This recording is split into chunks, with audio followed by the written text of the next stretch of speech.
Slater and Hammead, the openers, one or two little alarms. Interesting, I spoke to the Worcestershire skipper Joe Leach last night, closing play. He thinks there's a little bit in this pitch for the bowlers, and you can imagine that the spinners will get a fair old turn today. Worcestershire, having batted on yesterday, made 436, so we'll bring it to you.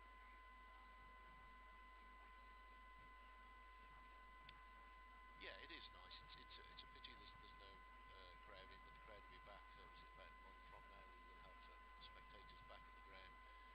But it is, yeah. I mean, there are worse places to spend your day watching a game of cricket, and we do realise. I was saying this yesterday, that we are privileged to do this. We are privileged to sit here and talk inanely about cricket all day and other things.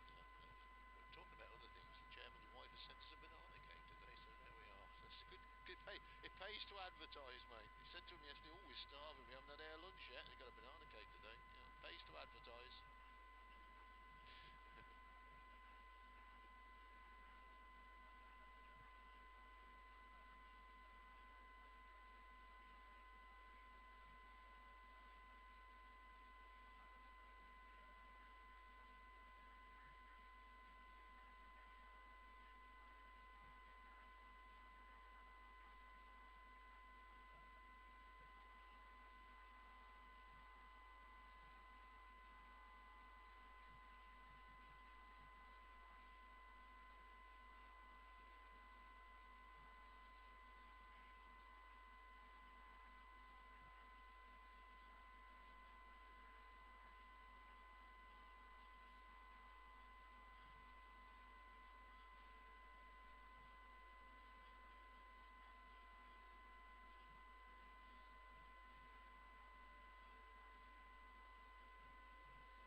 today begin their first innings, and I think if we were in any doubt as to whether the wicket had a touch of placidness about it, and I'm sure that's not a word either. I think those thoughts were confirmed by seeing Slater and Hamid bat through the final session of the day yesterday, the second session of the match, in which a wicket didn't go down. Of course, Worcestershire's openers, they survived until lunch on the first day. So 99 without loss. Slater 41, Hamid 51. They will start again in just a moment. Asib Hamid last weekend, of course, was 50 not out overnight and went in the first couple of overs of the day. So he'll be desperate to hang in there and go on and really make this into a big one. So too Ben Slater, and indeed, as and when it's their turn, the rest of the top order will be really looking to put runs on the board. And clearly the plans for Nottinghamshire today will be to bat all day, and if that doesn't happen, then once again I think they'll have underachieved. But no real reason to suspect they won't be able to bat all day. No. One or two kept low yesterday, particularly when Joseph was bowling from the New Road end. There was a couple that Hamid had that just kept a little bit low. But yes, talking to Joe Leach last night, he seems to think there's a bit in the pitch. So I mean, those are useful runs on the board, aren't they? Worcestershire just set their stall out to go as long as they could and just scrape out, eke out every single run they could. And 4-3-6 on the board, and barring an absolute miracle, they're not going to lose this game with that sort of score, considering we're now starting day 3. But it just remains to be seen if they've got enough time to bowl Notts out twice. Joe Leach it will be, the skipper, starting the day's entertainment from the Diglis end as the cathedral bell tolls 11 o'clock. It made one or two match reports yesterday. I saw the fact that the flag wasn't flying on St George's Day. Clearly weren't listening to you, Dave, and your explanation from the Diocese of Worcester that there's some peregrine falcons nesting up there. I have explained to the written media today as to why the flag isn't flying. So they need to come to you with any queries. I know. Well, I've told them for years, but they don't listen. Leach in again, and this time just dabbed away, similar fashion by Hamid. And Dave's got to go off and do his 11 o'clock for the good people of the fine Shire of Nottingham. And 2 dot balls to start the day. Just got one slip in there. Vessels at slip. Roderick at third. Man cover point is who is that? Ed Barnard. Tom Feld extra cover. Mid off is Brett D'Oliveira, who's on the field today. Mid on is Charlie Morris mid wicket. A shortish mid-wicket is Darryl Mitchell. There is a mid-wicket as well. JB down at fine leg will probably be Charlie Morris. As the next ball is wide of the off stump, allowed to go through, not taken cleanly by Ben Cox. In fact, it's Alzari Joseph who's down there. So that must be Charlie Morris at mid-on. Indeed it is. There we are, sorted that out. Got a couple of posts between us and parts of the field. So we're underway on day 3, and we've got a few people to thank as well. We have gifts in the box, which is a delight. Here's the next ball from Leach, dab down to third man, pick up a single. Gareth Roderick jogs around to do the fielding. First run of the day, brings the 100 up for Nottinghamshire, 100 without loss.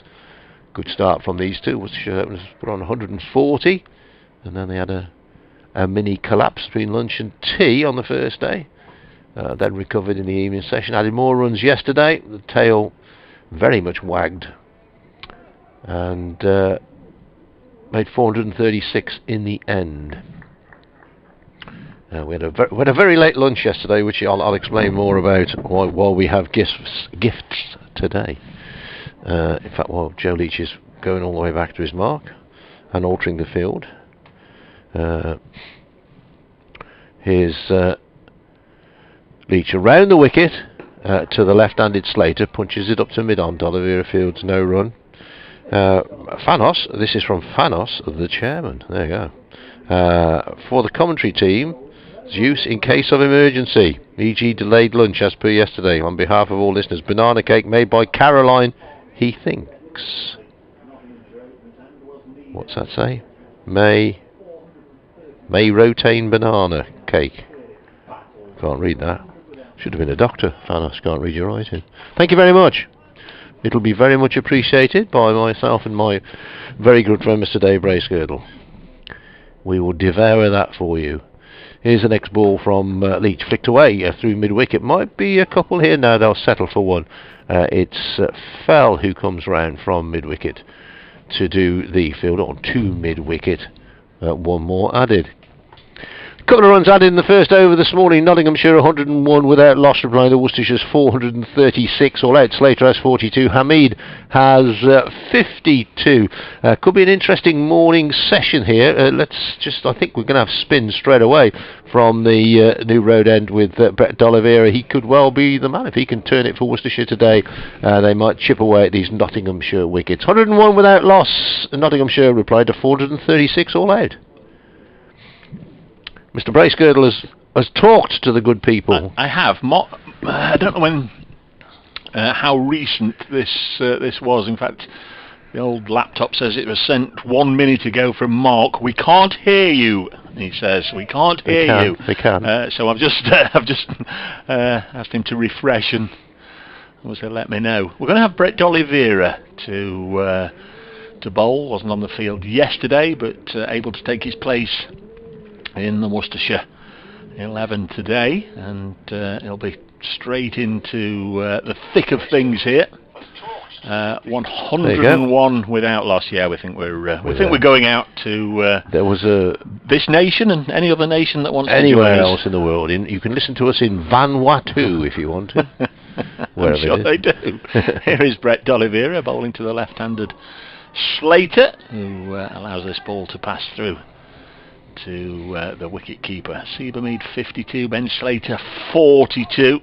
So this is the second century partnership in 3 games last year and 3 games this year between this pair. Is a little push and run. I mean, he just seemed to be on his heels a minute for a moment, and when the throw came in, wasn't the cleanest or most accurate. So they do take the single. Slater with all 3 runs so far. No, he's got 2 of the runs. Hamid has got a single. 102 without loss. Yes, and if you are in Vanuatu, by the way, let us know. But we had texts from around the world, didn't we, yesterday? We did indeed. Howard in Buenos Aires. Yes. He joined us. 102 without loss. Cape Cod we had. Works up. Here's Brett D'Oliveira to bowl, and Hamid just helps it away on the leg side for another run. 103 without loss. It's the little master's birthday today. The little master, of course, that I'm referring to, Paul Johnson. I've already spoken to him this morning. Sunil Gavaskar wished him happy birthday. 20,500 first class runs, 10,000 one-day runs for Jono. Yeah, happy birthday, Jono. This one I gave him your best, and he sent them back. Good man. Which is nice as the latest ball outside the off stump, and teasingly said it's the little master's birthday because of course he's so proud of the fact he shares his birthday with Sachin Tendulkar. Nice looking shot here by Slater into the offside for a single. Tom Fell doing the fielding. 103 without loss. Yes, 24th of April. Paul Johnson, former Notts skipper, 2 decades at the club as a player and then a coach for many years. 56 today. Sachin Tendulkar 48 today. Is Brett D'Oliveira into bowl. Next one's worked away again by Hamid, who looks busy. He'll be puffed out by the end of the day if he's going to run all these singles as energetically as he's taken these first few. He'll run hard, but he's absolutely sprinting, but he's not able to turn that one into a 2. 105 without loss, and D'Oliveira's first over goes for 4. And the one other cricketing birthday I've got, and the only reason I mention it was, of course, of great barrier to me here on this very round. Would it be the 2001 Australians that were here, first game of the season? I came here to do an early season match. Here's Leach. Joe Leach, right arm over to the right-handed Hamid, flicks it off his pads down towards fine leg. He's going to get 4 here because Alzari Joseph was fairly square at more a deepish square leg than a fine leg, so that races away. First boundary of the day, Nottinghamshire go to 109 without loss. It's always traditional, isn't it, that the Australians, when they were in the country, when they used to have full tours, would play their first game here at Worcester, and I came along to cover the game all 3 days, 4 days, whatever it was, for a radio station that likes to talk about sport. Is Leach. He's in and bowls. Hamid lets this one go by outside the off stump. Cox, who's standing up, takes. And first or second day, it doesn't really matter which, but Damien Martin scored a century for the Aussies that particular year. And you know how these media press conferences work. At the end of the day, there's one person generally asks the questions and everybody else listens. They've got their tape recorders or whatever, and I was doing the interviews because it was going out on this radio station. But you know, just so listeners knew who I was talking to. Here's Leach's next ball. Hamid solidly forward, pushes away, offside, foul fields, no run. Yeah, it's Dave Bracegirdle here at New Road, and I've been joined by today's centurion for Australia, Damien Fleming. Damien Martin said, "Oh well, if you don't want me, he's over there." So that was a little bit embarrassing calling Damien Martin Damien Fleming. But anyway, that's my Damien Fleming anecdote, and he's what is he? He was born in 1970, so what's that? 51 today. Leach in bowls, pushed away on the offside. Yeah, 51 today, 2021. He's a commentator and he's also a coach, isn't he? I think does he call himself the bowlologist or something? If you want to look for him on social media, it's quite a word to get out. Bowlologist, I think, is his Twitter handle. Damien Fleming, but he was sort of the one that gave it a bit of a wobble after Brett Lee had knocked your head off and Glenn McGrath had bowled at you for 2 hours without giving you a loose ball. You thought this is going to be easy, and it wasn't. You might just have a bit of Damien Fleming or Jason Gillespie to back it up. Is Leach once again played out on the onside this time, getting a good stride in there, Hamid. Just to explain, by the way, Brett D'Oliveira has bowled his first over in the game. You might think that's a bit strange, as we're now into the 47th. He wasn't on the field yesterday for personal reasons, but he's out there today, and good to see him in the New Road sunshine. 1 ball left of that 47th over. Leach so far 11 overs, no maidens, and of course no wicket for 32 runs. Races in again and bowls. Hamid flicks this one off his pads. It'll only be a single this time because it does go to Alzari Joseph, and that completes Leach's over. Nottinghamshire 110 without loss, replying to 436 all out. Just answering Mark there. It says I'm on the mobile, still can't get you. Well, I just put, well, we're going out there and everybody else seems to, Mark. So sorry, mate. Yeah. Put another gas bottle in your mobile. No, I don't think anybody else has told us we're not going out. Well, Steve Crawley says, yeah, we can definitely hear you, and what appears to be the ex-Worcester seamer, Paul Pigeon, definitely with you in the background. Yeah. Yes, we've got the billing and the cooing going on. There's D'Oliveira from our end of the ground, bowls one which Hamid just leaves alone, watches it into the gloves of Ben Cox. So the Worcestershire side, Mitchell, Libby, Fell, Roderick, D'Oliveira, Vessels, Cox, Barnard, Joseph, Leach and Morris. D'Oliveira bowls again, worked away by Hamid, and the way he hares after his runs, he was always going to get a couple there. Looks very purposeful and workmanlike this morning, Asiba Mead, and he's into the 60s. He's on 61, 112 without loss. Reading that team out, it sounds as if you gave Joe Leach his full name. Joseph Leach. Yes. 10 overs, none for 19, I think, were Alzari Joseph's figures overnight. Did okay yesterday. As Hamid blocks this next one. First ball he sent down was tickled away down the leg side for 4 by Asiba Mead, so really didn't give an awful lot away for the remainder of his 10 overs. Odd delivery was particularly sharp, and I'm sure we'll see him again before too long as Hamid again works one away off his hips. And Brett D'Oliveira so far is being unable to stem the flow of singles and, in Hamid's case, twos. 113 without loss. Pleasant day again, plenty of blue sky. This one's outside the off stump. Had a walk into town last night, and oh crikey! Oh. You should have booked. You should have booked. You need to go online and book. Should have booked. Really? Should have booked. Should have booked. Should have booked. Can't have a drink. Can't have anything to eat. Should have booked anywhere. Should have booked. Should have booked. 113 without loss, and this one is through into the gloves of the keeper. But then I found a place that would, well, initially said no, we're chock-a-block. I said, well, there's some tables there, and they said, well, we've got bookings. And then a couple more people immediately at that point got up, and they'd obviously finished their meal and went. And did you go and stand over them? Well, sort of. And I was saying to him, you know, not creating a thing, you know, I won't be long, mate. I just want you know, a pizza and something to drink. I'll only be 15-20 minutes, and hang on a minute, let me just check the book. You know, just making out that he's doing me a massive favour. And yes, I think we've got one table that's come free now. And I thought, well, you could have sort of said that in the first place. Anyway, I had a nice pizza right beside the old Edward Elgar statue. Oh, good old Ted.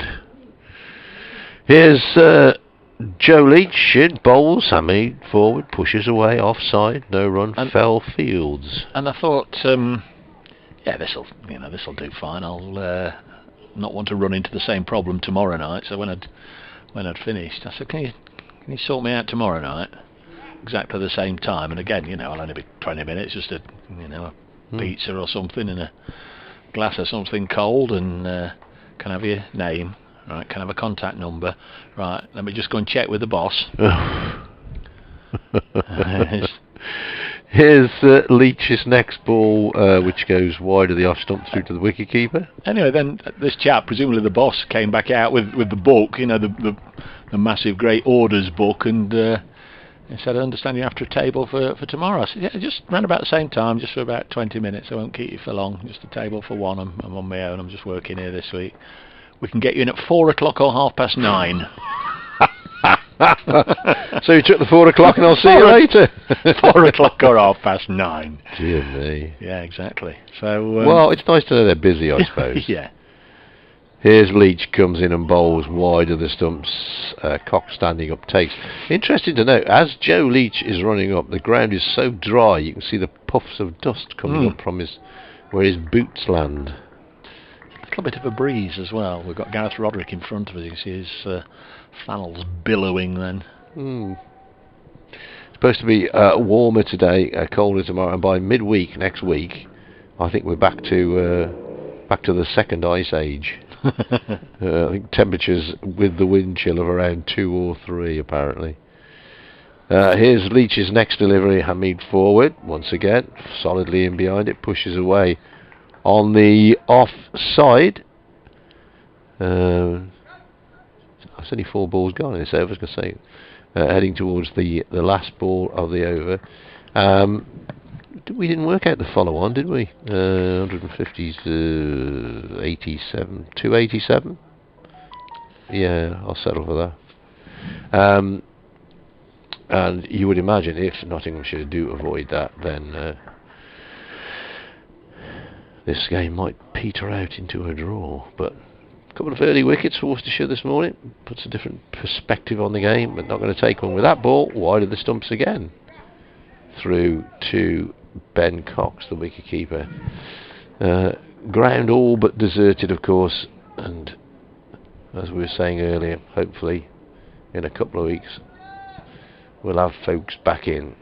The next game here is Essex next week, and then after that there's a couple of aways, and then people are going to come streaming through the turnstiles. Got to go online and book your tickets though, folks. Leach's next delivery, and Hamid forward once again, pushed away. A good little battle within the battle, this. Leach giving nothing away. He's bowled, that's a maiden over, he's bowled 12 overs, 1 maiden, no wicket for 33. Poor old Mark. I've refreshed the website, I've been through all the other games are fine, but no signal for you. That's on his mobile. Well, we've had a bit of a listen, Mark, and I've replied to him, and I'll check it again. Don't know what to advise other than just keep trying and keep refreshing. Not the most technical on the whys and wherefores of why it won't work. Here's Brett D'Oliveira to bowl to Slater, and it's short leg. He's clipped this though just wide of mid-on. Will take a single. Slater on to 45 now, the man who got 172 on this game last year. The Leicestershire versus Lancashire match was switched from Grace Road to here because Leicester had just been put into quite severe COVID restrictions, so they switched the game to here. Slater was on loan at the start of the season and really filled his boots, as Hamid is trying to do here by clipping this one away for his 63rd run. Seba Mead has gone way past his previous high score of just 29 against Worcestershire. That was back in his Lancashire days, of course. D'Oliveira short of a length, and Slater again clips it up to mid-on this time, no run. Roderick doing the fielding. Ben Duckett due in at 3, Joe Clark 4, Lyndon James 5, and Stephen Maloney completes the top 6 for Nottinghamshire. D'Oliveira round the wicket to the left-handed Slater, who gets a good stride in. The ball ran away to the left of Daryl Mitchell, who went to scamper after it from slip, and he made such a good job of doing that they couldn't take a single. Just trying to get back onto the funny feed. D'Oliveira. This one's caught by Mitchell. Slater driving outside the off stump. He's nicked it. Mitchell got a left hand to it. The ball bobbled up, and at the second time of asking, he's taken the catch. And Ben Slater on 40. And the Nottinghamshire opening partnership has been broken with 115 on the board by the spin of Brett D'Oliveira. Fine catch from Daryl Mitchell. Slater caught Mitchell at slip at the second attempt, bowled D'Oliveira for 45, knots 115 for 1. Yeah, it was a good catch because it came off a thickish edge and it was going at a rate of knots, and you got it spot on. I've just seen the replay there, Dave, and yeah, parried those of the fillets up into the air, and he goes. So Worcestershire have the breakthrough that they so sorely needed, I think, this morning. Slater gone for 45, 115 for 1 in the 50th over of the innings. But yeah, it's not given too much away this morning, Worcester. Unfortunately, we don't get the replays on the screens that we can watch. So I could reel it back, but that'll take me all day. Yeah, that's way beyond my technical comprehension. But so Slater has gone. The new man is Ben Duckett, 26 years of age, of course, 6,200 first-class runs. This is his 98th first-class match, averages just under 39. Played 4 tests for England back in that winter of 2016-17, as did the fella at the other end, Seba Mead. They both had really good summers for their previous counties. Duckett with Northants, Mead with Lancashire in 2016, and got on that winter sojourn with England. Duckett so far this season, 3 LBWs and a caught behind from his 4 innings, and he's not really got a start as yet. There's D'Oliveira to bowl to him, of course. Left-hander replaced by left-hander. He blocks his first ball. Duckett's scores this season: 24 and 12 against Durham, 17 and 25 against Warwickshire. The end of a successful over for Brett D'Oliveira. Wasn't able to take the field yesterday, but this morning 3 overs, 1 for 9. Sorry, Mark. Although he can't hear us, can he? Definitely going out online. Just checked it again. So we're now, John Yates, the live feed doesn't appear to be working. That's just come in, Dave. Well, yes, yeah, I know. Worcestershire versus Nottinghamshire, day 3. Yes. This is maybe the app, is it? I don't know. He's on his phone. There you go. Well, Yep. sorry guys, there's nothing more we can do. Leave it here. Here is Joe Leach resuming his battle with Hamid. This is a ball that brings Hamid forward. Ben Cox flicks the bails off and puts them back on. Looks as if keepers are allowed to do that this season. They certainly weren't last season due to COVID restrictions, so maybe it's which I did think was a bit strange because the wicket-keepers got gloves on. Yeah. So total is 115 for 1. Hamid is on 63. Leach bowls. Hamid forward cautiously, carefully plays the ball to mid-on. Even more important on Asiba Mead now to stick around and not lose his wicket anytime soon. Notts really don't need to have two fresh batsmen at the crease, one of whom of course there'll be one or two nerves, I would imagine. Joe Clark going out to bat here against his former county. Yes, it's the first time he's been back for a proper game, as I call it. Leach in and Hamid blocks. There's no addition to the total. See if I can get to the bottom of this not being on the sports app or whatever. 115 for 1. Vapour trails are already blowing across the ground.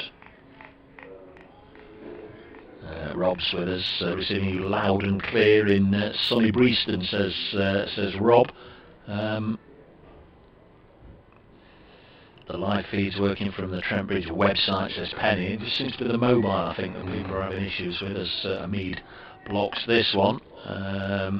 Stephen, watching the live feed on my laptop, it's fine, thanks. Yeah, I think it is. Has anybody got us on the mobile? Yeah, I've got the app up now. It's not working on the app, but in all honesty, I'm not sure why. I'll try and make a phone call, but I'm not quite sure who I'm ringing up. Good luck with that. So Dave's on it.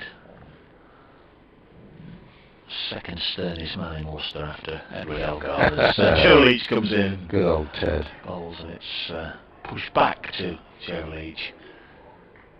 I mean, obviously I have no idea what it looks like, and you'd imagine it's a true representation of him, but I looked at his statue last night and thought, crikey, it really portrays him as a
is proving a little frustrating.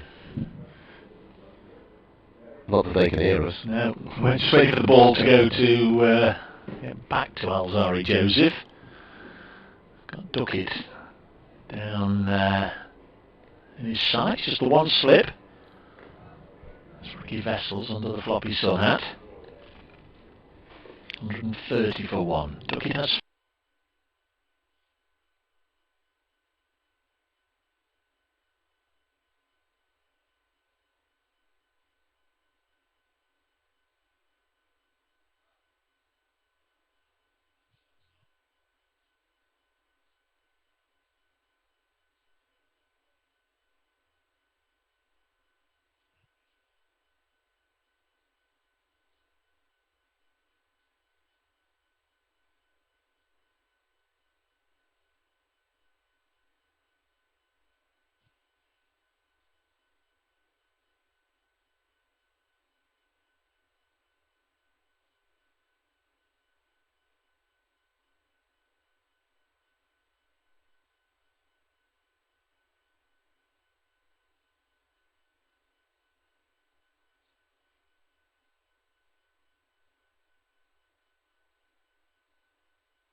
the bowlers.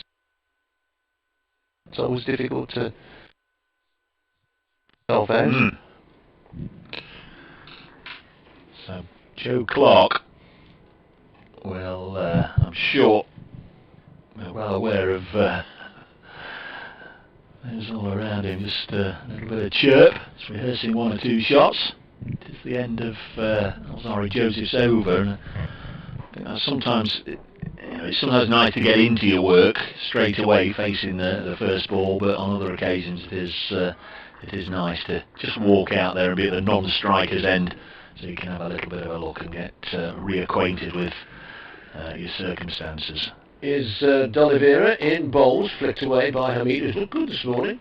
See, Hamid, as soon as he's settled into his work, a couple of nice boundaries off Joe Leach's last over. He's worked that one away through mid-wicket, and one more to the Nottinghamshire total, which clicks over to 131 for 2. D'Oliveira flicks the ball from hand to hand.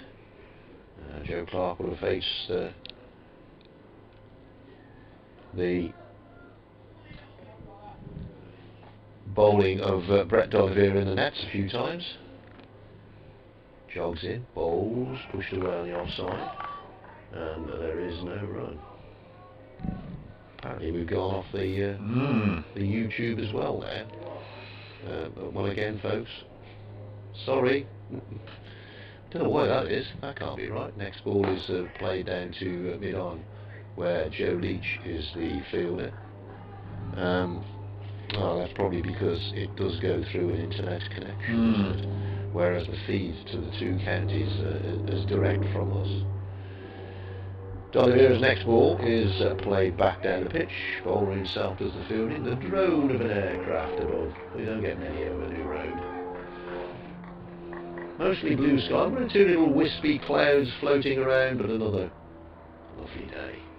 D'Oliveira's next ball is played out on the offside, and it's Jake Libby who jogs into field on this occasion. Lots of chirp from the Worcestershire fielders, as you would expect. D'Oliveira's next delivery is short in the air, but smashed away with some power to the mid-on boundary. And clear the thought, couldn't you, in front of us into the box. It was in the air, but it was quite safe. It was between mid-wicket and mid-on, so Clark off the mark in brutal fashion. End of the over, 135 for 2. 2 men out then. Ben Slater for 45 when the score was 115 for 1, and Ben Duckett 130 for 2. He made 5. So the two left-handers have gone this morning. A couple of right-handers at the crease right now. And it's going to be Alzari Joseph. Hooray!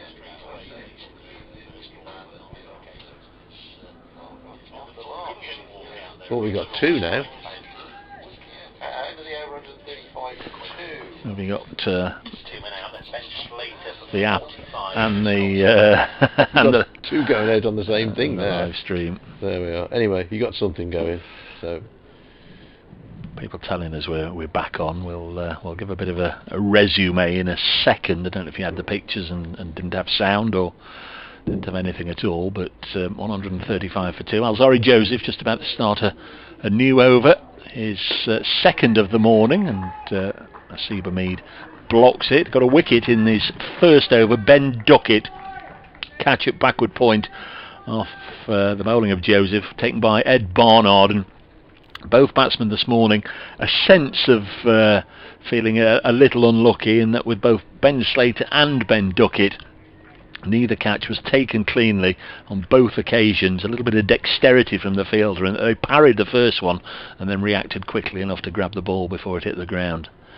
As Joseph is in down the leg side, well taken by Cox. Slater was caught at slip by Darryl Mitchell off Brett D'Oliveira for 45.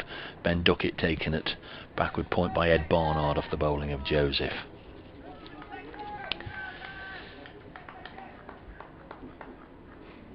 Worcestershire, understandably, very chirpy. They'll certainly, I think, enjoy the battle with Joe Clark, their former teammate. Ricky Vessels has gone from first slip to sort of fourth slip as Hamid pushes it gently onto the onside, and there's no run. He's now walked back to first slip. Is he just chatting to Ben Cox, or he's giving him a sweet? Oh. That's jolly nice. See, good chums they are. Yep. Yep, sharing sweets, and now he's gone back to his fourth slip position. Apologies, folks, for the interruptions this morning. As we say, with slopey shoulders, nothing to do with us, Gov, but somewhere between us and you, the line has dropped down this morning and refused to be connected. But hopefully the technicians have sorted out the gremlins. 135 for 2, and we won't have any more issues. Yeah, I wasn't there, boss. I was at home watching the telly. Honest. Bradley's the name. Honest, boss. Lots of people kindly getting in touch to say we'd both dropped out and have come back in again. 135 for 2, so thank you very much, folks. Alzari Joseph comes past umpire Illingworth and bowls to Hamid. Gently played on the leg side. He fancies turning these ones into twos, doesn't he, Hamid? He's absolutely herring from end to end. I'll tell you what, he's looked the part this morning, hasn't he? I think he's batted very well this morning. He's really got a big stride in to get forward. and he's played a couple of lovely shots. Yeah, he was obviously disappointed last weekend when he, similar circumstances to this, 50 not out overnight, and then went at the start of the third morning, and hugely disappointed, obviously, that he didn't go on and cash in, and I'm sure that would have also been in the back of his mind, or indeed the forefront of his mind today, that didn't want to make the same mistake, play anything of potential to lead to his dismissal early on, but he's just accumulated nicely, taken the runs, but he's really run hard. Good work ethic. 136 for 2. Joe Clark has taken a guard or a fresh guard. Can't remember if he's faced Joseph before or not. Must have done in the previous over, surely. Is Joseph in to bowl? No, Clark hasn't been there that long.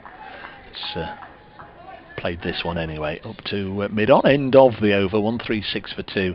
Alzari Joseph, 12 overs, 3 maidens, 1 for 20.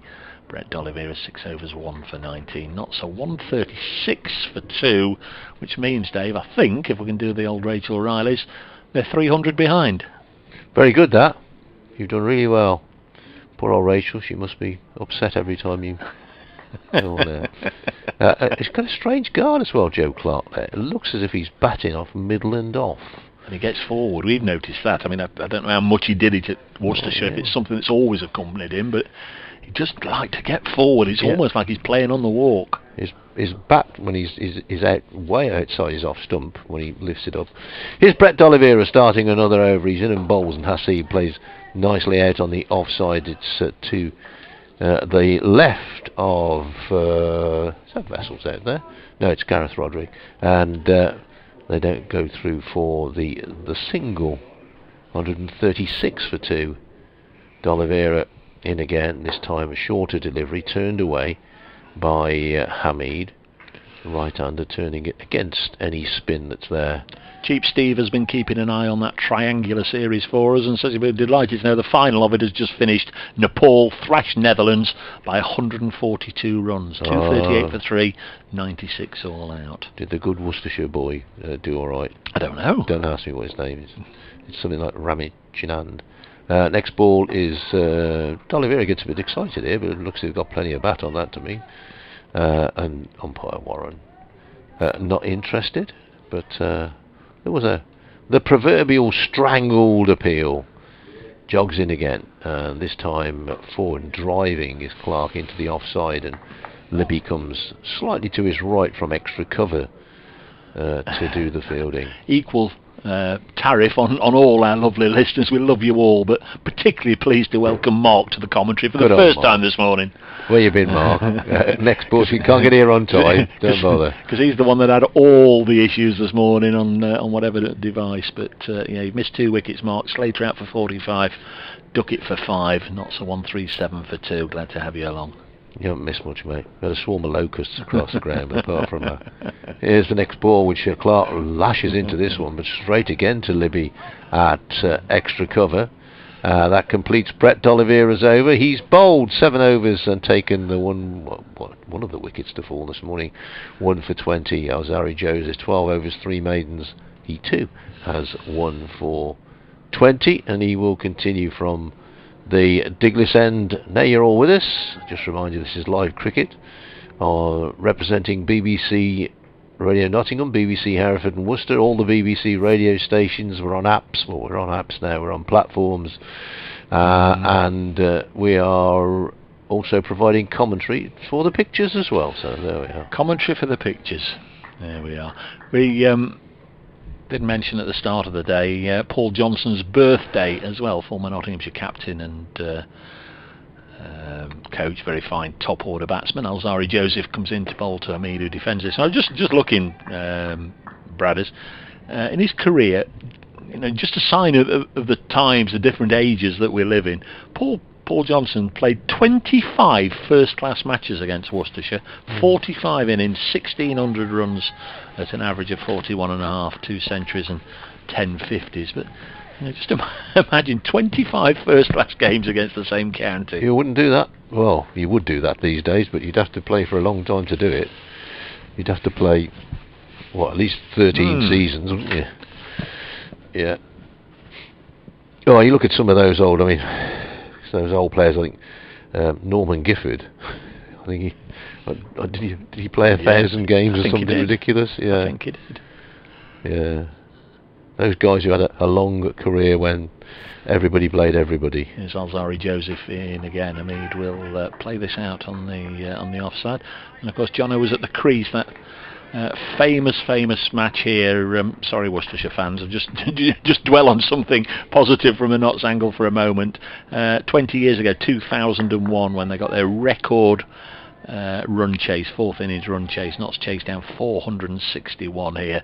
Darren Bicknell 104, John Morris 94, Greg Blewett 134 not out, Usman Afzal 88, and Paul Johnson 26 not out. Chase 461 on the last day. That's one for the history books. Goes through to Ben Cox here. That's a slippy old delivery from Alzari Joseph, but mentioned his flannels, haven't we? Whilst you were messing about there with trying to get us reconnected. It does look like they ran out of material, doesn't it? Yeah. The bottom 2 or 3 inches of his trousers are missing. Maybe he prefers them like that, you know. Get a bit of air to his ankles. Can't have sweaty ankles. But yeah, he's building up a bit of pace here as well. That was Ben Cox is stood further back than he is to any other Worcestershire bowler, I would say. At no stage in his 12 and a half overs that he's bowled so far have I thought that he needs to build up even more pace. He's bowled quickly throughout as Hamid defends this one. He's giving it full beans, as they say, isn't he?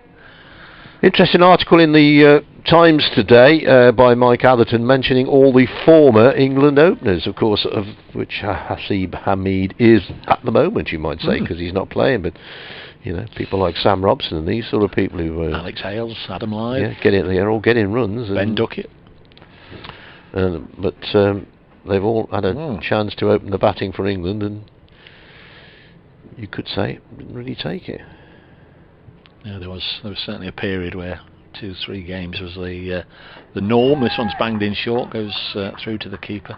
Yes, Hamid and Duckett, great similarities in that they scored tons of runs in 2016. Both got the opportunity that winter in Bangladesh and India. Hamid's form and game absolutely fell away. He's only scored 1 century since 2016. See if I can find Mr. Atherton's article. 137. But you've been a busy man. You had time to read the paper as well this morning. You've been doing quizzes. I know. I was up at 4 o'clock. Doing quizzes. I wasn't really, but 137 for 2. Hamid has 76. Joseph bowls another bumper to him. That's just quietened to see Hamid down. A couple or 3 short pitch deliveries in that over that he was unable to get a bat on. End of the over. 137 for 2. Slater made 45, dismissed by D'Oliveira. Duckett out for 5, dismissed by Alzari Joseph. What have you found? A sizable gathering, says Atherton, of ex-England openers. Adam Lyth, Hasib Hamid, Keaton Jennings, Mark Stoneman, Ben Duckett and Jason Royce spring to mind, and also of course Sam Robson, who has been getting some runs. I see we're going to have wickets as well in the 100. Because it was going to be outs rather than wickets, but I see. I think as with the football, the authorities have succumbed to the pressure of supporters and former players. Ooh. So we're going to have wickets. Hopefully there haven't been people camping outside making a din. Here's D'Oliveira, and he goes through a cut shot here, moving across the crease, and it goes through to wicketkeeper Cox. One of your former players in the runs this morning as well, Wayne Parnell. Now there's a name to strike fear into any Nottinghamshire player. Next ball whipped away again into the offside. Once again, straight to Jake Libby. Once again, no run. It was Parnell, of course, who bowled that final ball or final over, but the final ball in particular to Ben Duckett in the Blast Finals day in 2019. Next ball. Quicker delivery outside the off stump. Really nice bloke as well, Wayne. Well, he's now at Northampton. He's 54 not out. He's sharing a partnership with Gareth Berg, who's 49 not out. Here is D'Oliveira and driven out on the offside, no run. I think, well, it was part of the coal packs, of course. The coal packs had to go, so he was a coal pack, but now I presume he's at Northampton as an overseas player, must Maybe. be. What links your co-commentator today with Gareth Berg? Next ball is cut away. He's got it away this time, Clark. He's tried that shot a couple of times. Alzari Joseph gives up the chase, skips over the rope. Clark has 4. He'll go to 8, 141 for 2. Neither of you have ever been Archbishop of Canterbury. Neither of I knew you you'd get it. have ever opened the batting for Rutland. Go on. Well, I haven't, no. But I have played for Italy, and so has Gareth Berg. Oh, really? He's an Italian international, yeah. Good man. There we are. There was a few played in that series, wasn't there? The 2 played for Guernsey. Here's the next ball. Oh, down comes Clark. Dropped by skipper Leach. A very, very, very straightforward chance, it has to be said. And Joe Leach will have nightmares about that, as will Brett D'Oliveira. That really was very straightforward chance. It was hit with power, but poor old Joe Leach was he got his hands to it, both hands to it, but it spilt behind him, and Clark goes to 9. In a way, it would have been bizarre had he parried it up in the air, which I thought he was going to do, because that would have been the 3rd time this morning that a catch had been gathered on the rebound. It's midday. I'm going to go and tell the listeners to BBC Radio Nottingham all about the 2 wickets and that drop catch. Well, one wonders how much that will matter in the game. He was there, right in line.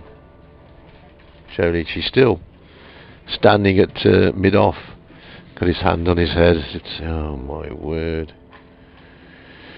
Apologised to his teammates, but that might be an expensive drop. Here's Joseph, comes in and bowls to Clark. Clark flicks this one away down to fine leg. He'll only pick up a single. Charlie Morris, the fielder, down there. Morris not called upon to bowl in the first hour this morning. Leach, Joseph and D'Oliveira, the 3 bowlers used. Clark goes to 10, 143 for 2. Hamid has 76. Lots of chirp and chatter.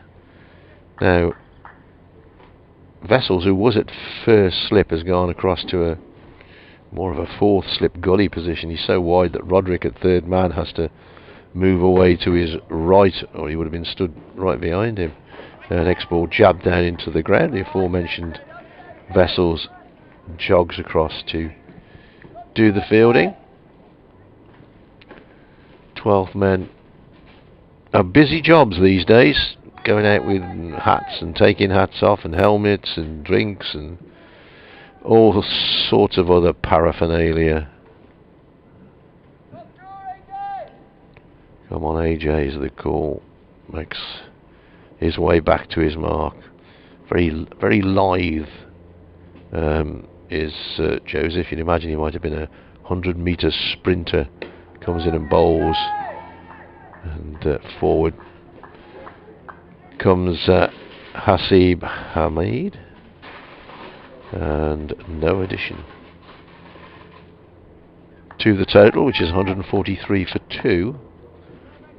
Trees, even in the space of time what we got here on Thursday and today Saturday, it appears, it may be an optical illusion, it appears that the leaves on the trees have spread, got bigger, I suppose is the word I'm looking for, as Joseph comes in and bowls, worked away for a single down towards 3rd man. Tom fell. In fact, Ed Barnard, the fielder. Welcome to radio listeners with the news. Worcestershire have taken a couple of wickets in this first hour. Should have been 3 just a few moments ago. Joe Clark drove a ball straight at the Worcestershire skipper, Joe Leach, but unfortunately he put it down. Ben Slater was caught by Daryl Mitchell at slip off Brett D'Oliveira for 45. And then Ben Duckett was well held by Ed Barnard. He was at cover point. Duckett driving one just off the ground. Good catch by Barnard off the bowling of Alzari Joseph for 5. Hasim Hamid still there on 77. Clark has 10, replying to Worcestershire's 436 all out. Nottinghamshire 144 for 2. Here's the next ball, which is whipped away by Clark to the mid-wicket area for a single. 145 for 2. Lunch today will be at 1 o'clock. It was delayed for a long time yesterday, which is why we got banana cake, because we were complaining yesterday, well I was anyway, that said that I was hungry because lunch had been delayed by 35 minutes. So very, very kindly provided with banana cake today, which we'll probably have at tea time anyway. And unless lunch is delayed again, then we may have to break into the emergency rations. Joseph Bowles pushed back up the pitch to, in fact it doesn't go as far as Joe Leach. End of the over, tidy enough again by Joseph. He has bowled 14 overs and taken 1 for 23. If not, so 9 down in 55 minutes, and we're breaking into more than emergency rations. It's going to be a hand sanitising break out there in the middle.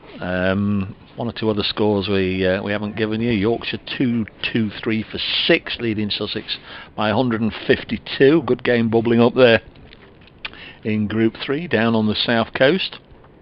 Kent in a spot of trouble at Canterbury, 125 for 6. Remember, Lancashire made more than 500. Good match there so far for Luke Wood, former Nottinghamshire player. Of course, he got his first century for Lancashire yesterday, and he's picked up 3 wickets as well in the Kent first innings, so Kent a long way behind. Thanks to Steve on the ball with his Nepalese bowling figures, which I'll tell you about in a minute. As his leg spinner Brett D'Oliveira in and bowls, and that's cracked away towards the boundary. That might well go for 4. It has gone for 4. Clark very quickly across the stumps, got into position early. It was a wide-ish delivery, and he's given Charlie Morris no chance out on the boundary. 4 more to Clark. He's got 15, 149 for 2. Yes, Sandeep Lamin Chain, who will be joining Worcestershire for the T20. 4 overs, no wickets, no maidens, 2 for 26. Thanks, Steve. D'Oliveira looking somewhat pensive, as indeed I expect is Joe Leach at mid-on. Here's Clark waiting for the next delivery, and this time he plays solidly away on the... Oh, that's gone for 4. Very solidly, timed that perfectly. Off the back foot, D'Oliveira dropping short, and Clark very quickly into position. Cracks that one away through extra cover for 4. Saying the other day, Steve was telling us about the results from that tri-series last week when we were at Trent Bridge, and the Netherlands aren't what they used to be right now. Well, they used to have Alex Cavesi, of course, who played here. Next ball played back down the pitch. D'Oliveira does his own fielding. Ryan Tender-Scarter, there's a lot of high-quality players they've had over the years that, for various reasons, no longer turn out for them. Here's D'Oliveira's next ball, which is played defensively and fielded by Barnard at mid-wicket. Yeah, and of course they played in the knockout competitions, didn't they? Played the B&H Cup, and yeah, some good players. But they no longer play in those competitions don't exist anymore. D'Oliveira in again, and once again played off the back foot by Clark, out this time straight to Charlie Morris, who is at cover point on the boundary. Clark goes he's got 20 off 23 balls. He's looking to make the most of that reprieve. Really should have gone, shouldn't he? Oh yeah. As the next ball is, did that turn a bit? Certainly bounced a bit, and had to very quickly get his bat out of the way, and the ball skips through to wicket-keeper Cox. End of the over. We might get another look at that delivery. Pitched, and that was the ball before. The old stream's a little bit behind. 154 for 2. Clark has 20. Hamid has 77. Out today. Slater caught Mitchell, bowled D'Oliveira 45. Duckett caught Barnard, bowled Joseph for 5. Yes, of course, Brett D'Oliveira couldn't take his place on the field yesterday, and Jake Libby, I beg your pardon. Jake Libby sent down a few overs towards the end of the day, didn't he? I guess won't quite be required as much today. Now Brett's back on the field. That last ball, just seeing that really did skip and turn. He's got all the tricks, hasn't he, Brett? He can bring one back the other way, and the old top spinner that'll bounce a little bit. The one that... A flipper. Is it the Zoota, the one that skids on a bit? Yeah. You've got to watch him. He's lots of experience over the years. Brett, of course, I remember seeing him playing that North v South. He was very much Stephen Mullaney's right-hand man there for the North team, and he's had some Lions exposure over the years as well, hasn't he? Yes. Got a leg. Interesting position here. A leg slip for Joe Clark. Perhaps feel he's vulnerable there. Here is Alzari Joseph then to bowl to Clark, who gets behind this one. In fact, he walked forward on that occasion after he'd played the ball, but sometimes you very often see him almost walking towards the bowler. The umpire at square leg, for whatever reason, has decided I can't see it as well as I might, so I'm going over to point. But there's no short leg, nobody interrupting him. I can't believe the sun's in his eyes. But might be shining off something. Maybe. Shining off a car. Rob Collins, yes, Dave. I remember Alex Caveza making a flawless 100 at Trent Bridge. It was always a mystery to me why he didn't kick on and have more of a career. Yeah, he got very good 30s and maybe 40s, Alex, but never gone on to get that big score. As nice a bloke as you could come across, but apparently when he wasn't, he wasn't. Joseph to bowl, and Clark shoulders arms. Andrew Kirk says joins in with the happy birthday wishes to Paul Johnson, one of the best players not to get an international cap. I think it's in fact I think Paul said so himself. He feels that he might just have got a call up for a one-day international or two. Certainly if there'd been as many ODIs played in his era as there are in in the modern game, then he probably would have got a bit of a look in, and there was a time or two he was very, very close to a selection but didn't make a squad. This one is pushed down the ground. There's no run. Over 10,000 one-day runs for Notts. That's a phenomenal amount of runs. 154 for 2. Yes, going back to Alex Caveza, he had the nickname of Psycho in the dressing room. Now, whether that was because he was so quiet or whether that was because there was another side to him. Well, he had quite a scary stare as well. Like Edward Elgar. Yeah, a nice lad, Alex. Still plays weekend club cricket locally. Locally, he's settled in this area. Yeah. Stayed here. Yeah. There's Alzari Joseph in to bowl to Clark, and he's just guided this down to Gareth Roderick at third man for a single. Clark on to 21. Not so too down. Tom Moore's listed 7 in the batting order. He's still walking around the boundary here in his training gear with Zach Chappell and Luke Fletcher, and who's this in front? Dane Patterson.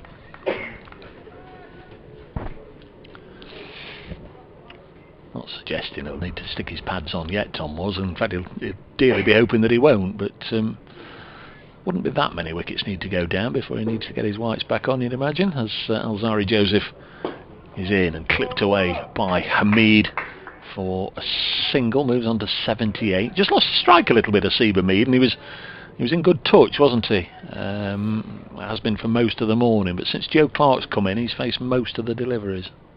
Yeah, and he's looking good to me. I mean, the way he's batting, he should get 100 here. I know what you're doing there.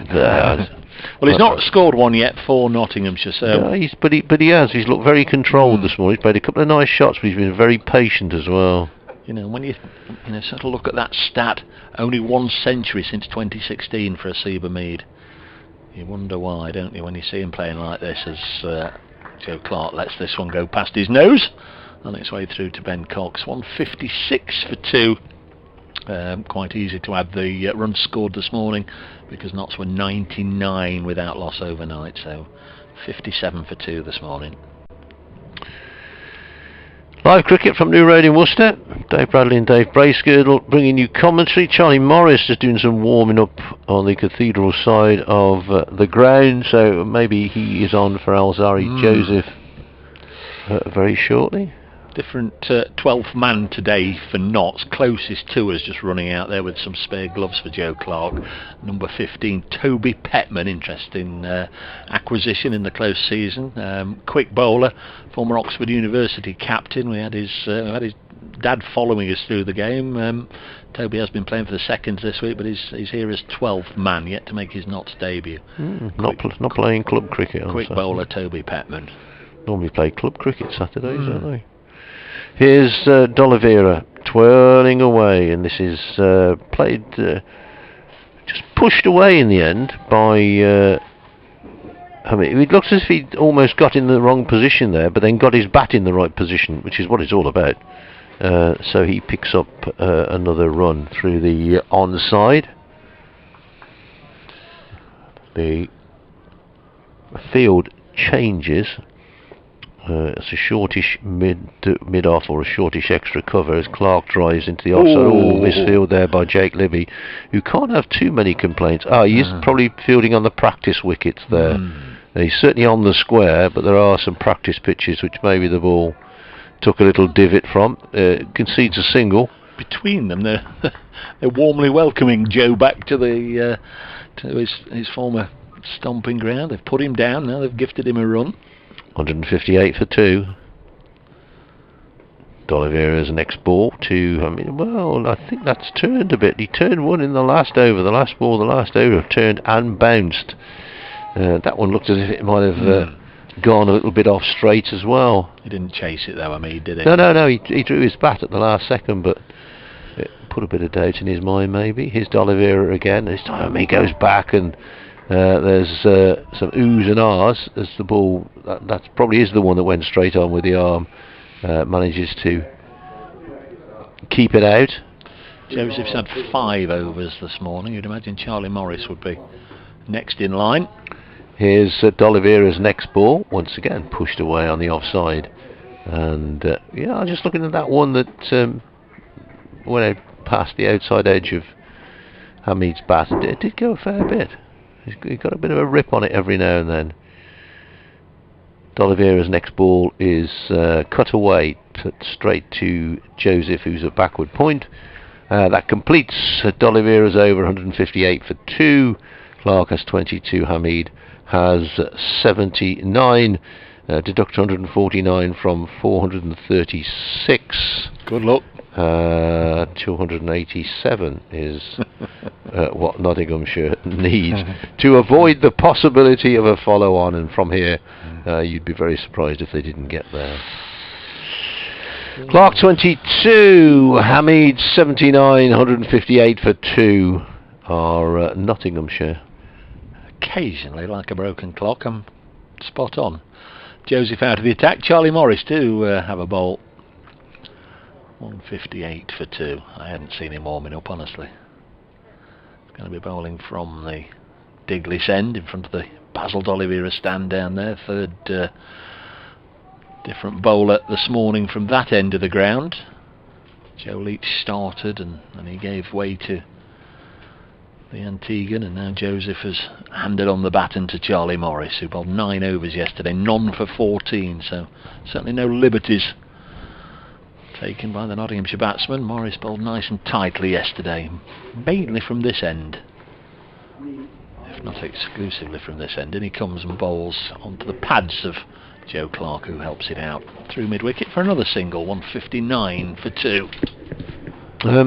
2 in there, shortish mid-wicket for Joe Clark. I doubt they will be for Hamid. No, they're not. They've Vessels and Mitchell have wandered off in different directions. There's been a sizable shift, not in momentum, but a sizable shift towards the finishing line in the London Derby, where Surrey are now 130 for 9. They only lead Middlesex by 16, so 1 wicket left there. I don't think, wouldn't have thought that Middlesex would have toppled Surrey that many times in recent years in 4-day cricket. Next ball worked away behind square. Somebody's going to come in and say, yeah, they've beaten them the last 5 meetings. You know, they probably haven't played each other. They've been in different divisions for a while, haven't they? 159 for 2. Of course, would have played each other last year, and I don't know how it went, but going into that game, I think most observers would suggest that Surrey, with all their internationals, Ashim Amla hasn't scored a blooming run yet, has he? No. I think he got a first baller in one of the innings. 4 balls in 2 innings, I think. Something like that. 160 for 2. Nottinghamshire here. There's Morris to bowl to Joe Clark. Stands bat aloft and a bend of the knee, and then nice defensive block. Ed Barnard was just loosening up a little bit there. We haven't seen him yet. Wouldn't have thought you'd take D'Oliveira out of the attack unless the old fingers are just starting to feel they might need a little bit of a break. Well, he's done a lot of bowling. A bit of a breather rather than a break. Done a lot of bowling already this season. Morris bowls, and Clark again happy to just play the ball on its merit, help it into the offside to Tom Fell. Third day of Worcestershire versus Nottinghamshire in the LV County Championship under mainly clear blue skies, a little bit of wispy cloud overhead that occasionally on the live stream you'll pick up. Surrey are all out. That didn't last for long. Amir Verdi out for naught. Next ball is defended. Middlesex needs 17. Who's this? There's a young lad, isn't there? Who's I was reading as a Tim Murter clone, apparently, who's been doing the business for Middlesex, whose name totally escapes me.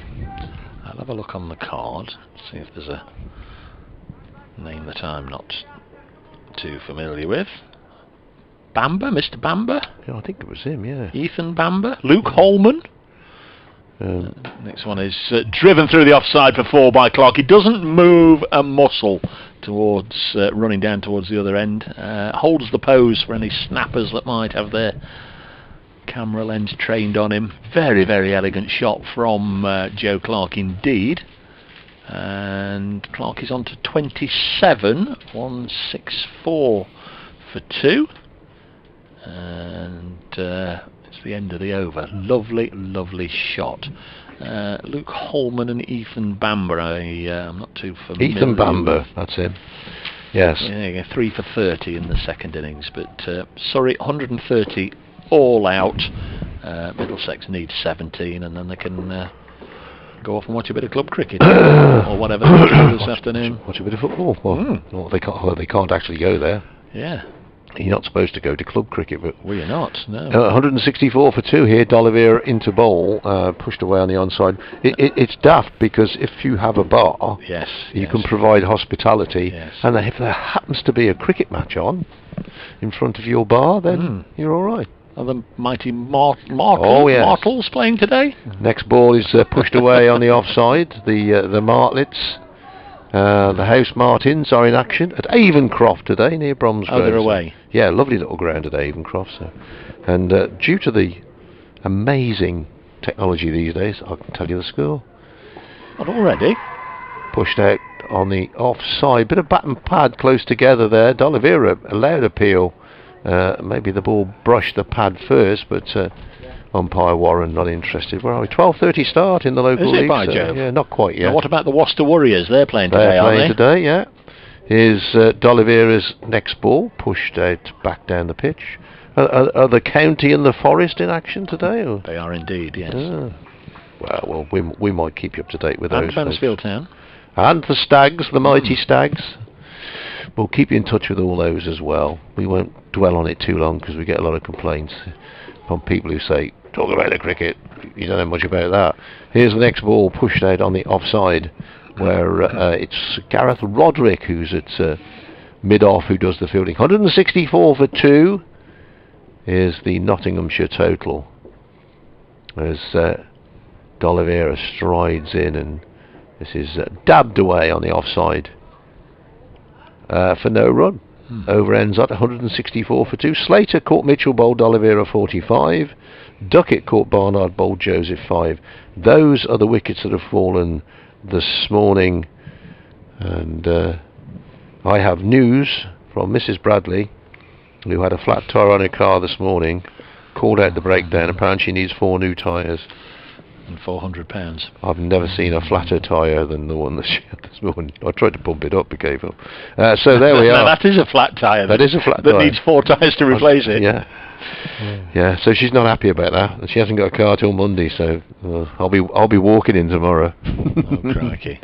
Steal my vehicle. There we are. You're up to date with all the news, folks. 164 for 2. Charlie Morris to bowl to Joe Clark. The final ball of his previous over to Clark. A very, very elegant extra cover drive. Clark is on 27. Might just mention the significance of his next run, should he get one. 164 for 2. 24 years of age. This is his 3rd season now with Notts.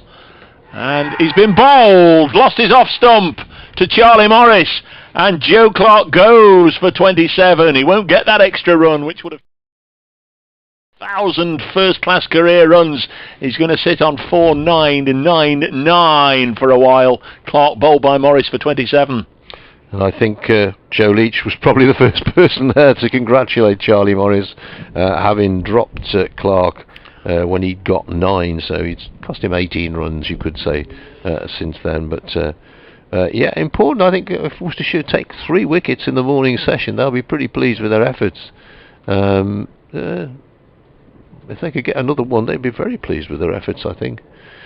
So Joe Clark departs, bowled by Morris for 27, 164 for 3. The Nottinghamshire total in the 67th over. Unfortunately, I've gone on to do something else, so I missed the replay of that. So I do apologise, folks. So we might be able to tell you what the ball did. Worcestershire's morning, certainly.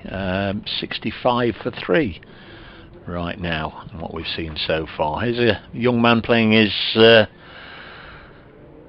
first class game at New Road. He did play here a couple of years ago, a 1-day match for Nottinghamshire against Worcestershire, and got a 3-ball duck, LBW to Pat Brown, so he'll be obviously looking for runs.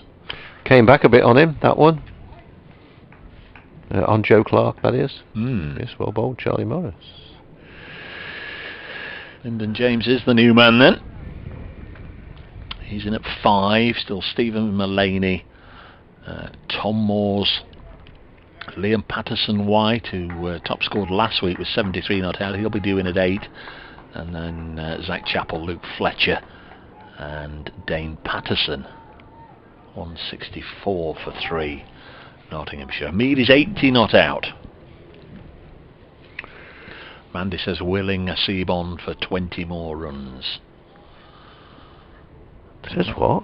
She's willing her Seabond to get 20 more runs. He's 80 not out. Yes, sorry, I'm with you now. Right, okay. I thought you were talking in Serbo-Croat there for a minute, mate. It totally confused me. I mean, you confused me with English, so any foreign language would...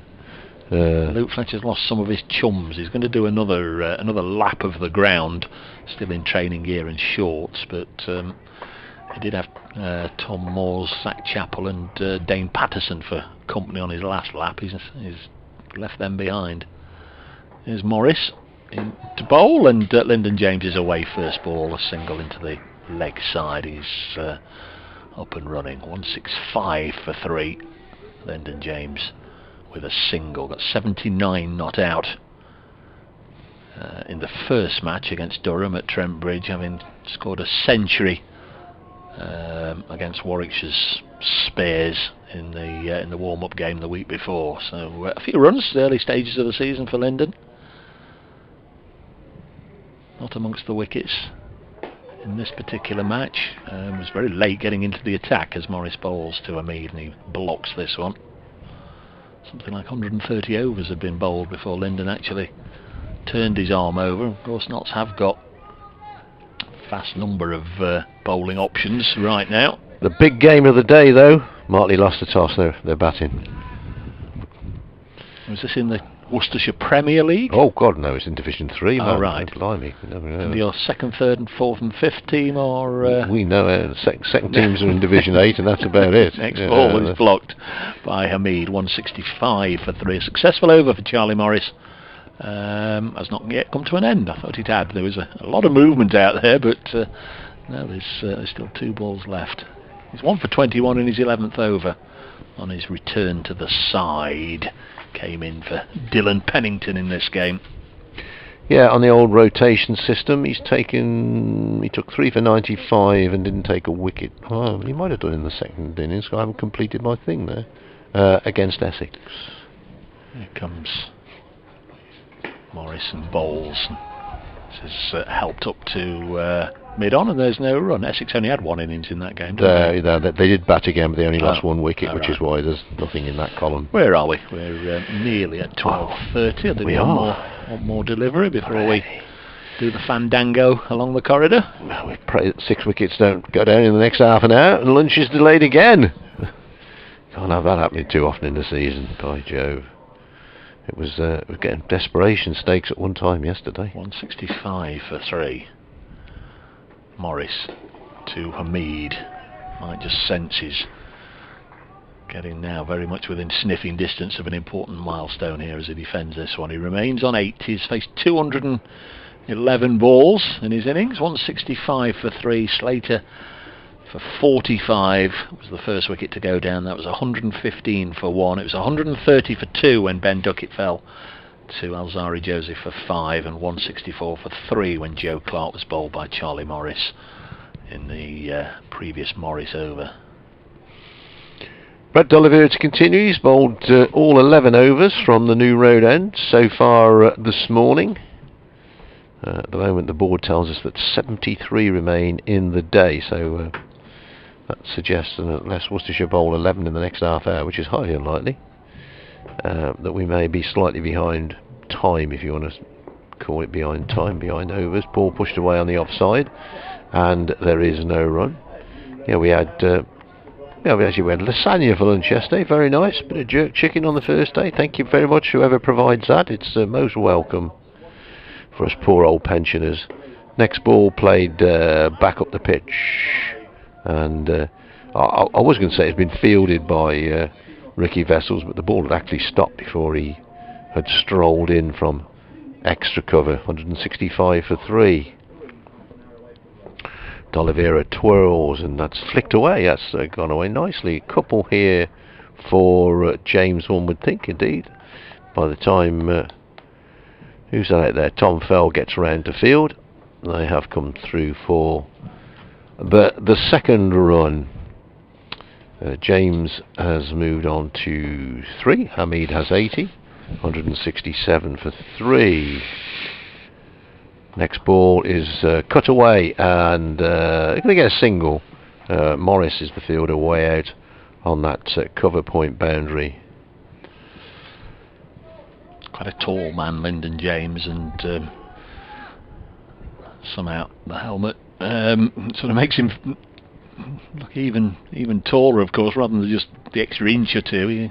He's sort of up there. He really does look a very, very tall young man. Stood there up straight at the non-striker's end. D'Oliveira bowls, and Hamid, who seems to have been on 80 for a while now, pushes away on the offside. Apparently, this is from somebody who knows more than me, our line dropped out twice this morning for no apparent reason. Okay. There's next ball is a quicker delivery from D'Oliveira. Got very excited about that, but Hamid dropped the bat on it. Played it late, but played it successfully. And the over is completed. Brett D'Oliveira's cap will be in no fit state, because every time the 12th man comes on, he throws it to the 12th man, who's Dylan Pennington, and then Pennington throws it back to him. He did catch it on this occasion. End of the over, 168 for 3. Scoreboard on the t'other side of the ground has gone a bit haywire. Oh, what's happened there? It's all slipped down one, hasn't it? Anyway, I've got to do an update into a radio type programme, as Charlie Morris is back towards the Diglis end about to bowl his 12th over in the innings. Good morning session here for Worcestershire. They managed to chip away and take 3 wickets. 3 wickets for what? 69 runs so far. The latest to go was Joe Clark. He was dropped by skipper Leach, went on 9. A very straightforward chance at mid-on. But he went for 27. A nice little in-dipper from Charlie Morris at the top of his off-stump. And he went. Earlier, Slater for 45 and Duckett for 5 departed. D'Oliveira and Joseph taking a wicket apiece. Worcestershire made 436 all out yesterday, and Nottinghamshire in reply 168 for 3 with Hamid on 80 and James on 4. And that ball from Charlie Morris went through to the wicket keeper. Some oohs and ahs, but you can't read too much into that in this day and age in cricket. Here's Morris in again, and James is forward, bat and pad close together. Pushes away on the offside. Tom Fell, who's at extra cover fields. Mid-off, extra cover. Cover point, or slightly backward, I suppose. A third man slip. Fine leg somewhere down there. Yeah, I got him. Square leg, mid-wicket, and mid-on. Here's the field with Charlie Morris. So the feature of this game has been the lack of slip fielders, or one of the features of this game, which probably tells you about the pace in the pitch. Here's Morris in again. Oh, big appeal here, and the finger's up, and he's gone. Charlie Morris has taken 2 in 2 overs, and James goes. He was only half forward there. The only thing that would have saved him, I would have thought, was an inside edge, and the finger of Richard Illingworth goes up. We haven't had too many LBWs in this game. In fact, is that the first one? And James trudges off, and Worcestershire have their 4th wicket of the morning. Charlie Morris has his 2nd, and Nottinghamshire are 168 for 4. No, there were a couple in the there were, Worcestershire innings. Tom Fell LBW to Zach Chappell, Ben Cox LBW to Liam Patterson-White, but certainly the first of this innings. And it'd be a disappointed young man, Lyndon James. He takes his leave of the field. The not skipper Stephen Mullaney will replace him in the middle, and Luke Fletcher got Oliveira stand on his walk. He's either decided it's close enough to lunch or close enough to the time that he'll need to pop his whites back on, because he's making his way back to the pavilion to join the rest of his teammates. So this morning, not 69 for 4, still according to Bradder's maths, about 118 or so away from making avoiding the follow-on. They do need a partnership. Hamid has been stranded, been marooned on 80 for quite some time. Just not got going yet. I mentioned Wayne Parnell. I think when I said he was 54 not out, I did for him, because he was out for no further addition at match at Wantage Road, where Glamorgan made 407, Northants 350 for 8, but Gareth Berg's still there on 60, and Middlesex are 6 without loss in pursuit of 17 to beat Surrey, so that one may be over in the next 5 or 10 minutes, certainly 11 more needed. Yeah, just saw a replay of that wicket, and it looks it may have hit both pads, touched front and then hit back pad. Here's Morris in, and first ball to Mullaney is played to mid-on. No run. Stephen Mullaney, 6 previous matches against Worcestershire, has a best of 53 against them. Last year he averaged 33 in the Bob Willis Trophy. Has made a couple of handy contributions so far this season without really going on. Morris to Mullaney, lets it go by outside the off stump. Got 69 in the first game against Durham and 31 and 42 last week, so he's getting there without going on and getting the big one. Interesting, this is the 69th over with this ball. I'm just wondering, I'm just watching the picture, if Charlie Morris is getting a bit of a reverse swing on this. New ball due in 10 overs after this ball. Here's Morris in again, and this is played down into the ground.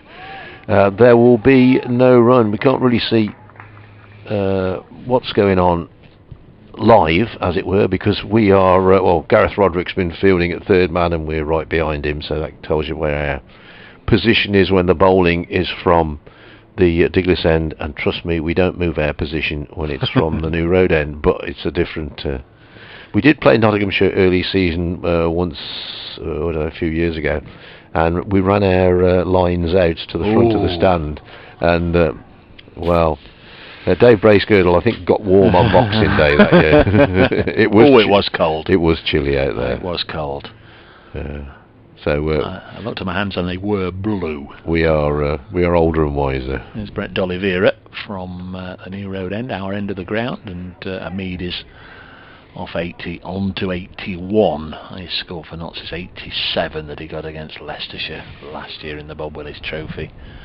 So that's very much in view, and we have a result, the first result of this round of matches. Perhaps a little bit of a surprise, but London bragging rights have gone to Middlesex. They've defeated Surrey by 10 wickets at home. Next ball is the first sent down by D'Oliveira to Mulaney, who defends. And there's no run. As I mentioned, at North v South series in Barbados, Stephen Mulaney was the captain. I think Brett was vice captain, but whether he was or he wasn't, they were thick as thieves that week. Mulaney and Brett D'Oliveira, so know each other very well, and Mulaney cuts this away for a single. 170 for 4 Nottinghamshire. Stephen Mulaney is away. Brought up 7,500 first-class runs this season. This is his 140th match for Notts, 14 centuries. Next ball is clipped to Ed Barnard, who we haven't seen bowling yet this morning, but he did take a very sharp catch at the second time of asking to get rid of Ben Duckett. D'Oliveira been involved, been bowling since play started at 11 o'clock. This one's cut away on the offside, and as he didn't bowl yesterday, we can confidently tell you that this is the 13th over from this end this morning. Play did start from the far end, so we've had 26 overs as D'Oliveira is in again, and another single taken by Mulaney. 172 for 4. Hamid 82. Mulaney will keep strike on 2. You can tell it's Saturday because there's no work going on in the car park. We were amazed that yesterday, on a Friday, they worked till 5 o'clock. But the yellow digger is not moving, and the big blue, whatever it is, sticking over the hedge is still there. I still haven't found out what's going on over there. I will inquire, or maybe slightly bend the rules and have a walk around there at lunchtime. You rascal. Oh, I know. Living on the edge. Who's that warming up? Ed Barnard. He's not bowled this morning, has he? No. So, saying it. D'Oliveira's had 13 in a row. I think he's the more likely to... although he's taken one of the 4 wickets to go down. But so Charlie Morris in a bit of a golden spell here. He races in again, and Mulaney gets a ball that he lets go, and Ben Cox, standing up to the stumps, takes outside the off stump. A lone gull heads towards the New Road stand, and a pigeon goes in the opposite direction. That's about the only... it's not your friendly pigeon. A lot of gulls are out last night.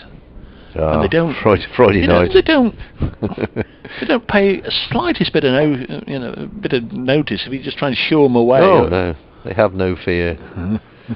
Here's the next ball, which is pushed away on the offside at no run. One was very keen on getting round by my feet whilst I was eating that pizza, and you clap it and you shoo it, and you just sort of try and shush it away, but they don't want to know. Well, they'll hang around.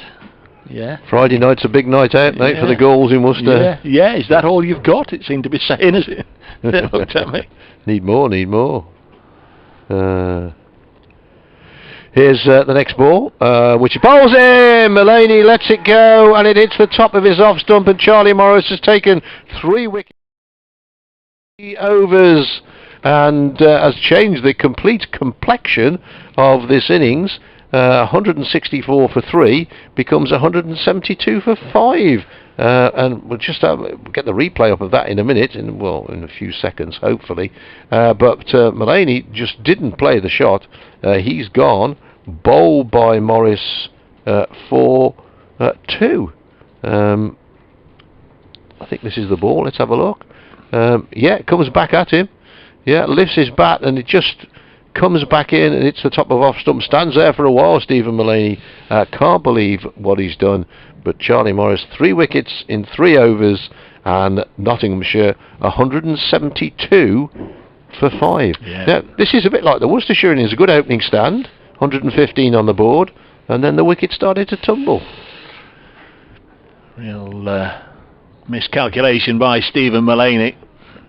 Did it do just a little bit, Dave? Yeah, he is getting it to come back in. The one that did for Lyndon James, LBW decision, that one came hurtling back at him as well. Just waiting for Tom Moores will be the new man. Anthony, Dave, if you feel you could you give a shout out for a survey for the Cricket Supporters Association? It's quite comprehensive. It gives all fans, particularly of county cricket, a chance to communicate their views. I'll retweet that for Anthony. So there's a survey there. All right. I have seen one or two other people have posted it up this morning. So the Cricket Supporters Association put a survey up for I must admit I'll get round to clicking on it and and having a look. But happy to pass it on. I know there's a lot of people this morning that are retweeting it and promoting it. Because it's been a big week for fans of football, hasn't it? Having their say, and in a sense, I suppose, getting their own way. Not happy with the owners, and you just wonder if you wonder if cricket supporters just would like more of a say in one or two things. If that will spread in sport, is Charlie Morris in and bowls, and the first ball sees Tom Moores coming forward confidently. I can tell you that Martley haven't made a good start today. Even Crawford 23 for 2. There you go. Well, you get it all on here. I blame the president. If any other local clubs want to send us your bits and pieces, we're happy to do it. Send me your links. Tom Moores, just his second innings at New Road, 43 last time Notts played here. Here's next ball, which is pushed away on the offside, and there is no run. He wouldn't have been around, of course, when his dad played here. He wouldn't have been born. Peter Moores, who was very much the second team wicket keeper when he came here. Played first class cricket for Worcestershire, but not many games. Here's Charlie Morris, tail well and truly up here. If ever his tail was going to be up, it's now.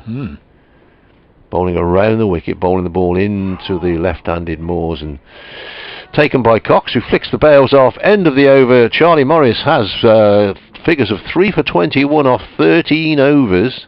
But I think that's about 3 for 10 this morning, maybe. I'm not sure what his overnight figures were. I can find out by looking in the Times of London, the harbinger of truth. Meanwhile, I can tell you that Peter Moores played 11 first-class matches for Worcestershire between 83 and 84. Top score of 45. Wicketkeeper, of course, got 24 dismissals in those 11 matches. Charlie Morris last night, 9 overs for 14, so he's bowled 4 overs and taken 3 for 7 this morning. Here's Brett D'Oliveira, 172 for 5, bowling to Hamid. Even more important that he bats on and on and on. Defends this first ball from D'Oliveira, the subject of Ed Barnard replacing him has been put to one side. Next ball is blocked again by Hamid, and I guess Charlie Morris isn't going to come off anytime soon either. You might need a monkey wrench to get the ball out of his hand. D'Oliveira comes in now, walks up to the wicket, and then unleashes a delivery that Hamid helps onto the leg side to go on to 83. 4 away from his top score for Nottinghamshire. Moving in on lunch, which is well, I make it about 12 minutes away, something like that, 12-13 minutes. Everybody's got to swap over. Another of these pesky left-handers out there, this time Tom Moores. I've had Ben Slater and Ben Duckett already. There'll be Liam Patterson-White to come as well. 173 for 5.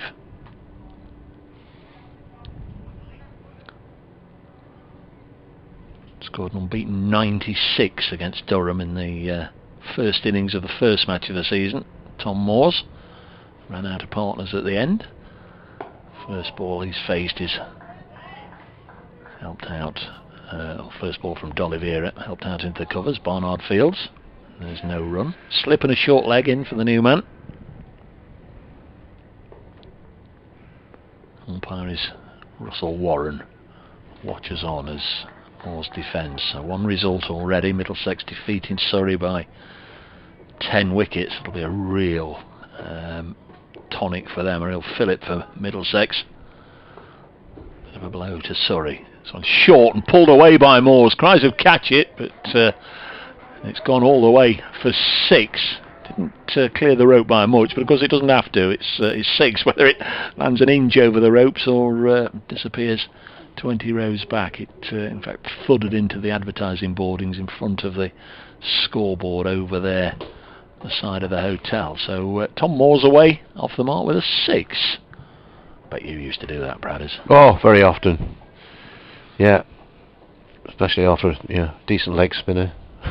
I think the last leg spinner I faced was a young lady playing for Kidderminster Thirds who did me like a kipper. Yeah, you go out there, don't you? Say, well, 14-year-old girl bowling leg spin to me. Been playing village cricket for 50 years. You say, you're having a laugh. About the third ball, I'm going to smash it out the ground. I'm going to say good morning to John Morris, Charlie's dad, who was listening to us yesterday while repairing his boat. Next ball is pushed away back up the pitch. John, who is vicar of the Bourne with Titford, which is in, I'm going to say it's in Surrey, but it's on the borders there. And he was down in Gosport working on his boat, listening on the phone. So, John, if you're with us this morning, good morning. A regular visitor here at the New Road, when the regular visits are allowed. But nice to have you along. 179 for 5 here. You don't want a boat with holes in it, do you? Well, no. I don't know much about boats with holes in them are not very good. Here's the next ball, which is dabbed away by Hamid, down to backward point. Hamid, who had 51 overnight, so he's added 32 this morning, but as we were just saying, he's vital from Nottinghamshire's point of view that he sticks around out there. You made this point earlier. We've got Ricky Vessel's a sort of a wide-ish slip, third or fourth, but he's in an absolute direct line with Gareth Roderick, who's on the third man fence behind him. Yeah, Morris is in and bowls, and this is flicked away on the leg side for a single off a pad, methinks. Yeah, indeed it is. Now that is village cricket, isn't it? You stand behind him in case he misses it. Oh yeah. Oh yeah. Yeah, village school. When I was at the village school and we played the odd game of cricket, you always had a long stop because their wicket keeper was rubbish. Well, he was keeping wicket in a pair of old motorcycle gloves of his dad's, so yeah. That single takes it to 180 for 5. The left-handed Moores faces Morris, who hasn't taken a wicket in this over yet. He's taken one in his last 3 overs. He's going to angle the ball in to the left-hander, just the one slip there, and he puts a sharp one in there. As we said yesterday, we hope there was a little signal to the wicket-keeper as to what he was going to do. Talking to a former Worcestershire bowler, Phil Newport, it was many years ago, his signal to the wicket-keeper was he used to rub the back of his head and tell him there was a bouncer coming or a slow... No, it was a slower ball, I think. But every now and then he used to just have an itch on the back of his neck, so he'd do it. Steve Rhodes would come up towards the stumps and he'd bowl a quick one.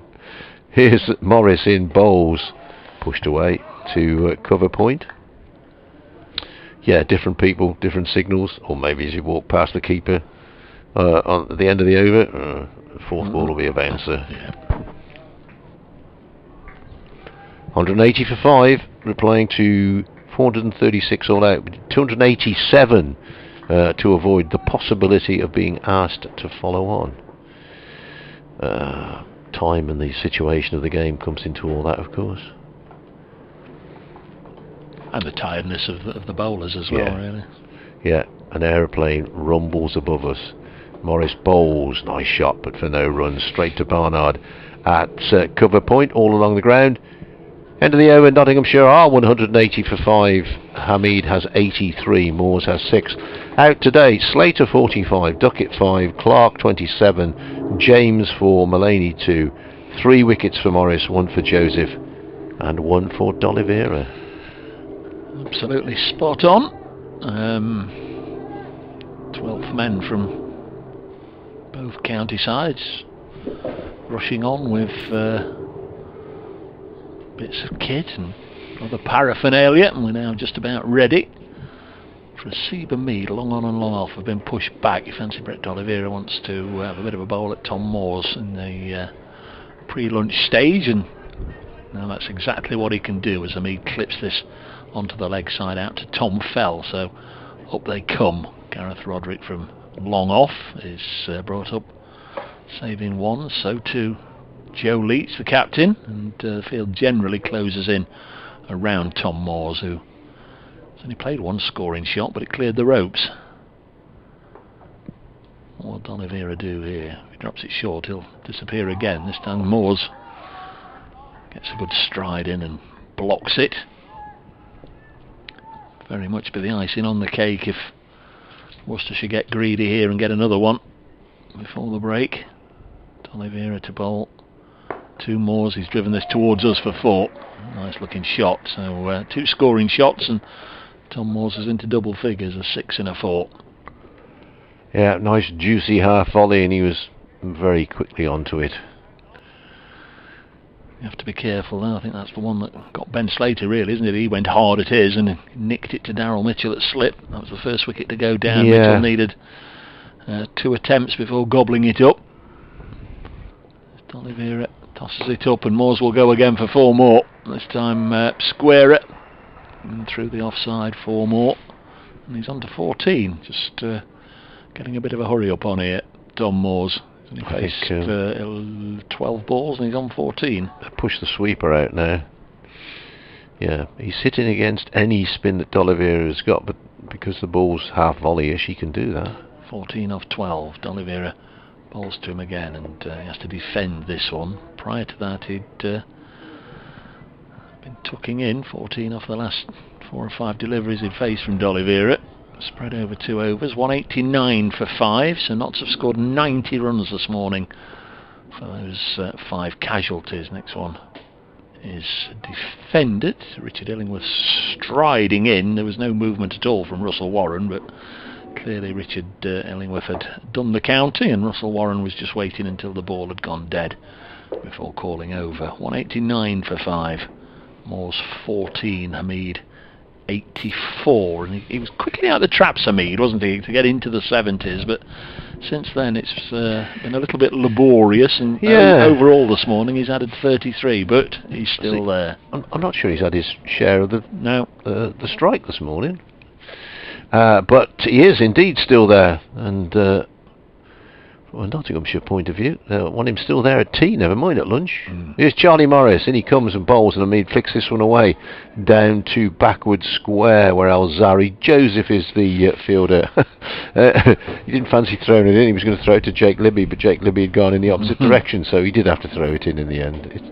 It's not a long boundary down there. The boundary rope, if you know New Road and the fencing, the boundary rope is probably 4 or 5 metres in on average around the ground, so they're not the longest boundaries in the world, these. 190 for 5, Nottinghamshire, as in comes Morris, bowls, Moores flicks away off the pads, in comes Tom Fell from square leg to field, 1 more, 191 for 5, Moores has 15, Hamid about to face us 85. We didn't get any messages of sympathy yesterday when we had a delayed lunch by 35 minutes, so we shouldn't really feel sorry for our co-commentators. Kent 168 for 9 against Lancashire. Northants 362 for 9 against Glamorgan. Yorkshire 262 for 9 against Sussex. Serves them right. Ball played back up the pitch, and there is no run. So there's going to be some delayed lunches around the country. Get a list of the reporters from the BBC doing those games. They could miss a lunch. Scott Reed for starters. Yeah. We do worry about our lunch, don't we? What we're going to have, and will it be on time? And here's Charlie Morris. He's not worrying about his lunch. He's in and bowls, and Hamid plays forward. Hamid, who wants to be there after lunch, plays forward and back down the ground. Where are we? This could be the last over before lunch. Depends how hungry and or thirsty the umpires are. They normally go by the clock on the pavilion, the digital clock, which is not always as accurate as some might be. Here's Morris into Hamid and flicks it away off the pads. Nice shot. Could get 4 for this. No, Joseph is round quickly to cut it off. Good fielding there by Joseph. Got there really quickly, really sprinted round to prevent a second run. Well, to prevent a boundary first of all, but a second run didn't occur. So Hamid has 86, Moores has 15. This might be the last ball before lunch, which means that we would have 65 overs left in the day. Morris bowls and Cox takes. I wonder where he was going then. I thought he was going to go and celebrate, but he didn't. He whipped the bails off and he went to fetch them back. So we are going to get another over in before lunch. Worcestershire fairly keen to do that, so we will have had 30 in the morning session. Dave's off to do the business with the folks listening to BBC Radio Nottingham, BBC Hereford and Worcester, and BBC Radio Nottingham combining for this broadcast. We're also on the various feeds and on the picture stream as well. Here's D'Oliveira and dabbed away by Hamid. This will be the last over before lunch. As slip in there is the only close catcher. Daryl Mitchell took a good catch this morning to get rid of Slater, knocked it up in the air and then caught it again. Well, he didn't catch it again because he didn't catch it in the first place, but the ball pushed out on the offside, but you know what I mean. Knocked it up in the air and then caught it because it was off a thickish edge. It was off a drive, so he didn't have much time to see it. D'Oliveira's next ball, and Hamid is back, and D'Oliveira gets his arms are in the air. He's a little bit excited, hoping maybe they would have spun a bit more and back into Hamid's pads. 192 for 5. Next ball is Hamid well forward this time, plays the ball out to mid-wicket. Ball is all but stopped by the time Ed Barnard gets there. 192 for 5, 2 balls till lunch. D'Oliveira bowls forward defensively, and Tom fell. Jogs across the field. This will be the last one before lunch. The field closing in. I think Worcestershire would like to bowl at Tom Moore's first over after lunch, so they want to prevent the single here. And I see he's not really interested in the singles. He pushes forward. D'Oliveira's morning's work is complete. He's bowled 16 overs and taken 1 for 59. Charlie Morris, the man of the morning though for Worcestershire, who has bowled 15 overs, 5 maidens, 3 for 24 in all. So well bowled he. I'm due to do an update into a radio programme very shortly, but if you're listening online I may lose you for a moment, and then burst back into action in a couple of minutes time for radio updates. So we'll be back at 20 to 2, 40-minute luncheon break. So those of you listening online or listening to our coverage with the pictures, then please join us at that time.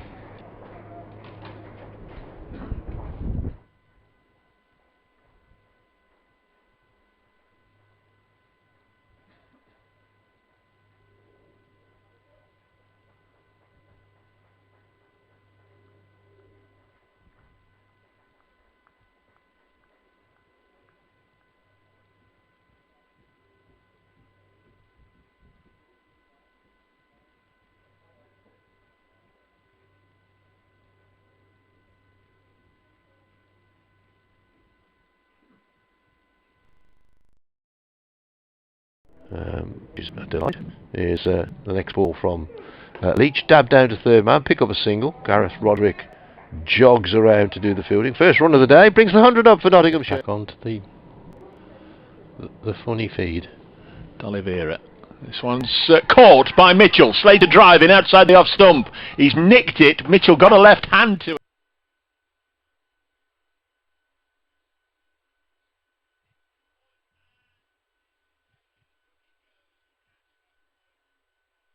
I expect it's Joe Leach at mid-on.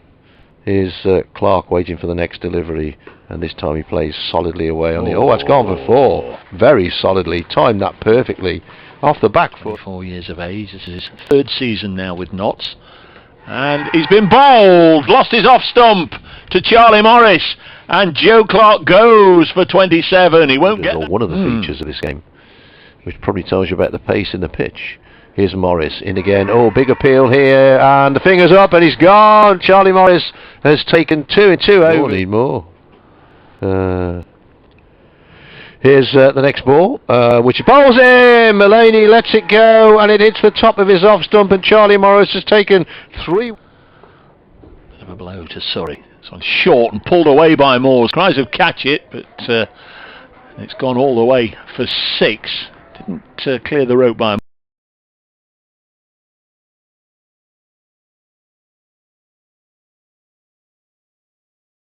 for 4 and Mulaney for 2. A wicket also for Joseph and 1 for Brett D'Oliveira. Worcestershire made 436 lunch on day 3. Nottinghamshire with Moores on 15 and Hamid on 86 are 192 for 5.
Doing that now.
Hello, mate.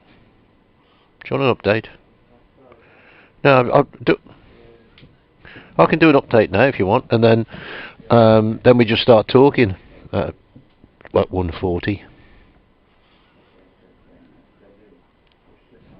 Yeah, I don't mind. Up to you. We can kick off at 1:40 if you like. All right. Okay, mate. Thank you very much.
thought you just basically.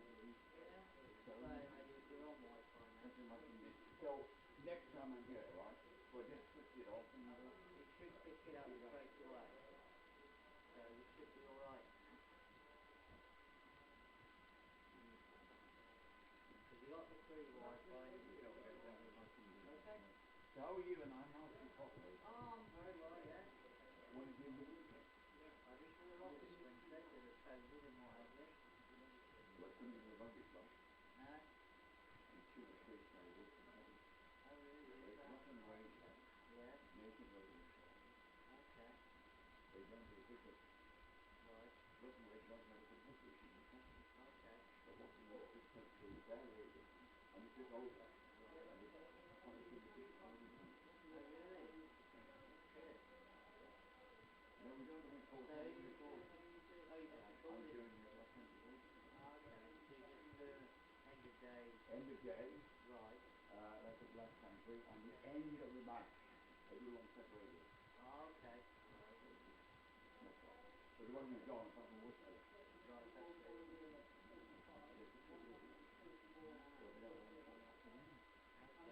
Because here we do sports program. Sports for it. But not for it. Well, the chap was running it. He didn't get it from 21 years. And started doing the job. Okay. Well, thanks so much for that. No, I don't. Cheers.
Well, welcome back to New Road for the post-lunch session on day 3 of the county championship match between Worcestershire and Gloucestershire. Players just making their way. Worcestershire and Gloucestershire, where did that come from? Worcestershire and Nottinghamshire. I haven't even been talking the glorious Gloucesters. I'm talking about Gloucestershire all morning. Nottinghamshire 192 for 5 at lunch, replying to 436 all out. I'm Dave Bradley. Alongside me is Dave Bracegirdle. Good afternoon. And it's good to be here on a sunny but chilly day, I have to say. We both ventured out at lunchtime and ventured back. Yeah. There's quite a breeze blowing across the ground. There's a bit of a nip in the air. I mean, it is a fine enough day. It's supposed to stay dry and be relatively warm. It's in the low 60s, but the first couple of days being able to sit out there and enjoy lunch and just feel a little bit of warmth, but a bit of a nip today nonetheless. We're back inside behind the glass. Got our effects microphone out there so you can hear everything, including the cooing pigeons. No barking dogs today. And we're going to get underway with Tom Moore's on strike. Bit of a mothers meeting down the far end. I think it's Charlie Morris to continue, who really did hasten Nottinghamshire's demise this morning, picking up wickets in 3 consecutive overs. Joe Clark for 27, Lyndon James for 4 and Stephen Mullaney for 2. So the morning session, 93 runs and 5 wickets. I think Worcestershire would be now very much hoping that they can scythe their way through the Nottinghamshire lower order. Of course, Notts will be hoping that they can do exactly what Worcestershire did. They've got Tom Moores at the crease on strike, Morris round the wicket bowls, and well, this one's come out of Ben Cox's glove. Some hands on head there. I don't think he hit it. We're not at an angle where we can reliably give a 100% definite either way. I don't think he did, but no, I'm with you, mate. I don't think he hit it. It's possibly the post-lunch upwardly mobile fielding side getting behind the bowler and oohing and ahhing and so on. Next ball is comfortably and quietly played into the offside by fairly diminutive Tom Moores. 192 for 5 it remains. Brighton-born Tom Moores. Brad, were talking this morning about Peter and his time here back in the early 80s. Played 11 first-class matches. We looked up, but then he went down to Sussex, and Peter, of course, went on to not only play but coach Sussex. The next one is nice and full on the Midland leg, and it's worked up to mid-on by Tom Moores for no runs. 24 Tom. Best of 56 against Worcestershire, but just the one previous innings here at New Road in first class cricket, and he made 43. One slip, Ricky Vessels. As Morris is in past umpire Illingworth and left alone. Another good take standing up by Ben Cox.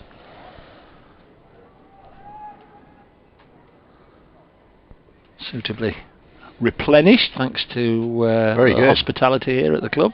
Very good, thank you very much, whoever organised that and cooked it, and nice bit of chicken.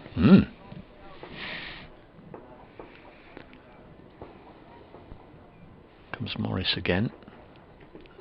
Once more a leave outside the off stump. 5 dot balls now. We did mention as we went to lunch, having no sympathy at all for the 3 grounds where there were 9 wickets down. Well, I can tell you they're still at lunch at Hove, where Yorkshire are 301 for 9. So their last wicket pair did survive the extra 8 overs like they did here yesterday, as this next ball is Played up to mid-on, and that's a maiden to start the afternoon, 192 for 5. Yeah, David Willey going in at number 10 in the order. Not a bad player, I guess. Oh, he's a good number Willey, 10. At number 10 is 26 not out. Dwan Olivier, the South African quick bowler, is 21 not out. Yorkshire 301 for 9, leading Sussex by 230 with that 1 wicket left. Now, change here for Worcestershire. Ed Barnard's going to open up. Brett D'Oliveira's bowled a long spell this morning. In fact, he bowled 16 of the 32 overs bowled this morning, which tells you that he bowled every over from the New Road end. But he's not on straight away after lunch, which is of interest, I would have thought. So Ed Barnard, who didn't have a twirl this morning, is into the attack. So there's probably a bit of conversation at lunchtime.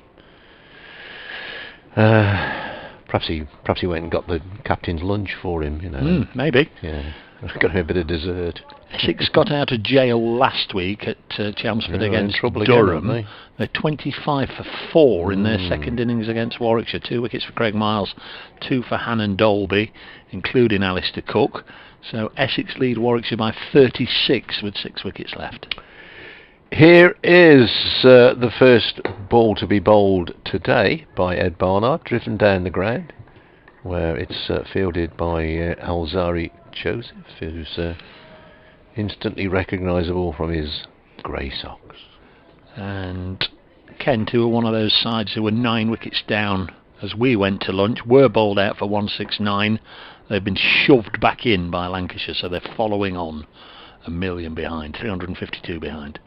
Here's Barnard, in he comes, forward very solidly, bat and pad close together. Hamid pushes the ball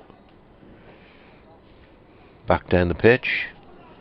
A lone bird of, I say it's a bird of some sort, goes across, because I only saw the shadow. Peregrine falcon on its way to the cathedral. The old peregrines. Well, I mean, if they are nesting up there, they must be flying around occasionally. We'll keep half an eye out. As Barnard is off again from the New Road end, right arm over to the right-handed Hamid, who pushes away into the offside. As Jake Libby is in enthusiastically to field, flicks the ball to wicketkeeper Cox, who flicks it. In fact, it's Darryl Mitchell, and Mitchell then rubs the ball, races the length of the field, the length of the pitch, and makes his way back to extra cover. There, nice little jog round. Here's Barnard, and this time Hamid is forward defensively. Bowler on his follow through. Does the fielding. Runs important here for Nottinghamshire, but also crease occupation. I think take more time out of the game. So somebody coming on with a fresh pair of gloves. We've only had 2 overs since lunch. What's that all about? Secret message. That's the physio Pipey bringing them on. Next ball pushed away on the offside. Once again Mitchell is in. Once again he throws the ball to him, and then he leaps across the pitch, and he's trying to keep himself amused here, I think, more than anything. If he's still doing that at 3:30, stay loose. 192 for 5. Moores has 15. Hamid, the man facing, has 86. This ball from Barnard, well, it's gone away. Now it's off an edge or off the wicketkeeper's gloves. I think it's off an edge. It is indeed down to third man. Now, there was no great oohs and ahs, so one assumes that came straight off the bat and wasn't a chance. End of the over. Nottinghamshire 193 for 5. Hamid moves on to 87. Moores has 15. If you weren't with us this morning, Slater 45, Duckett 5, Clark 27, James 4 and Mullaney 2. 3 wickets for Morris, 1 for Joseph and 1 for D'Oliveira. That single takes Seabermead 287, so that's equalling his best score in Nottinghamshire colours.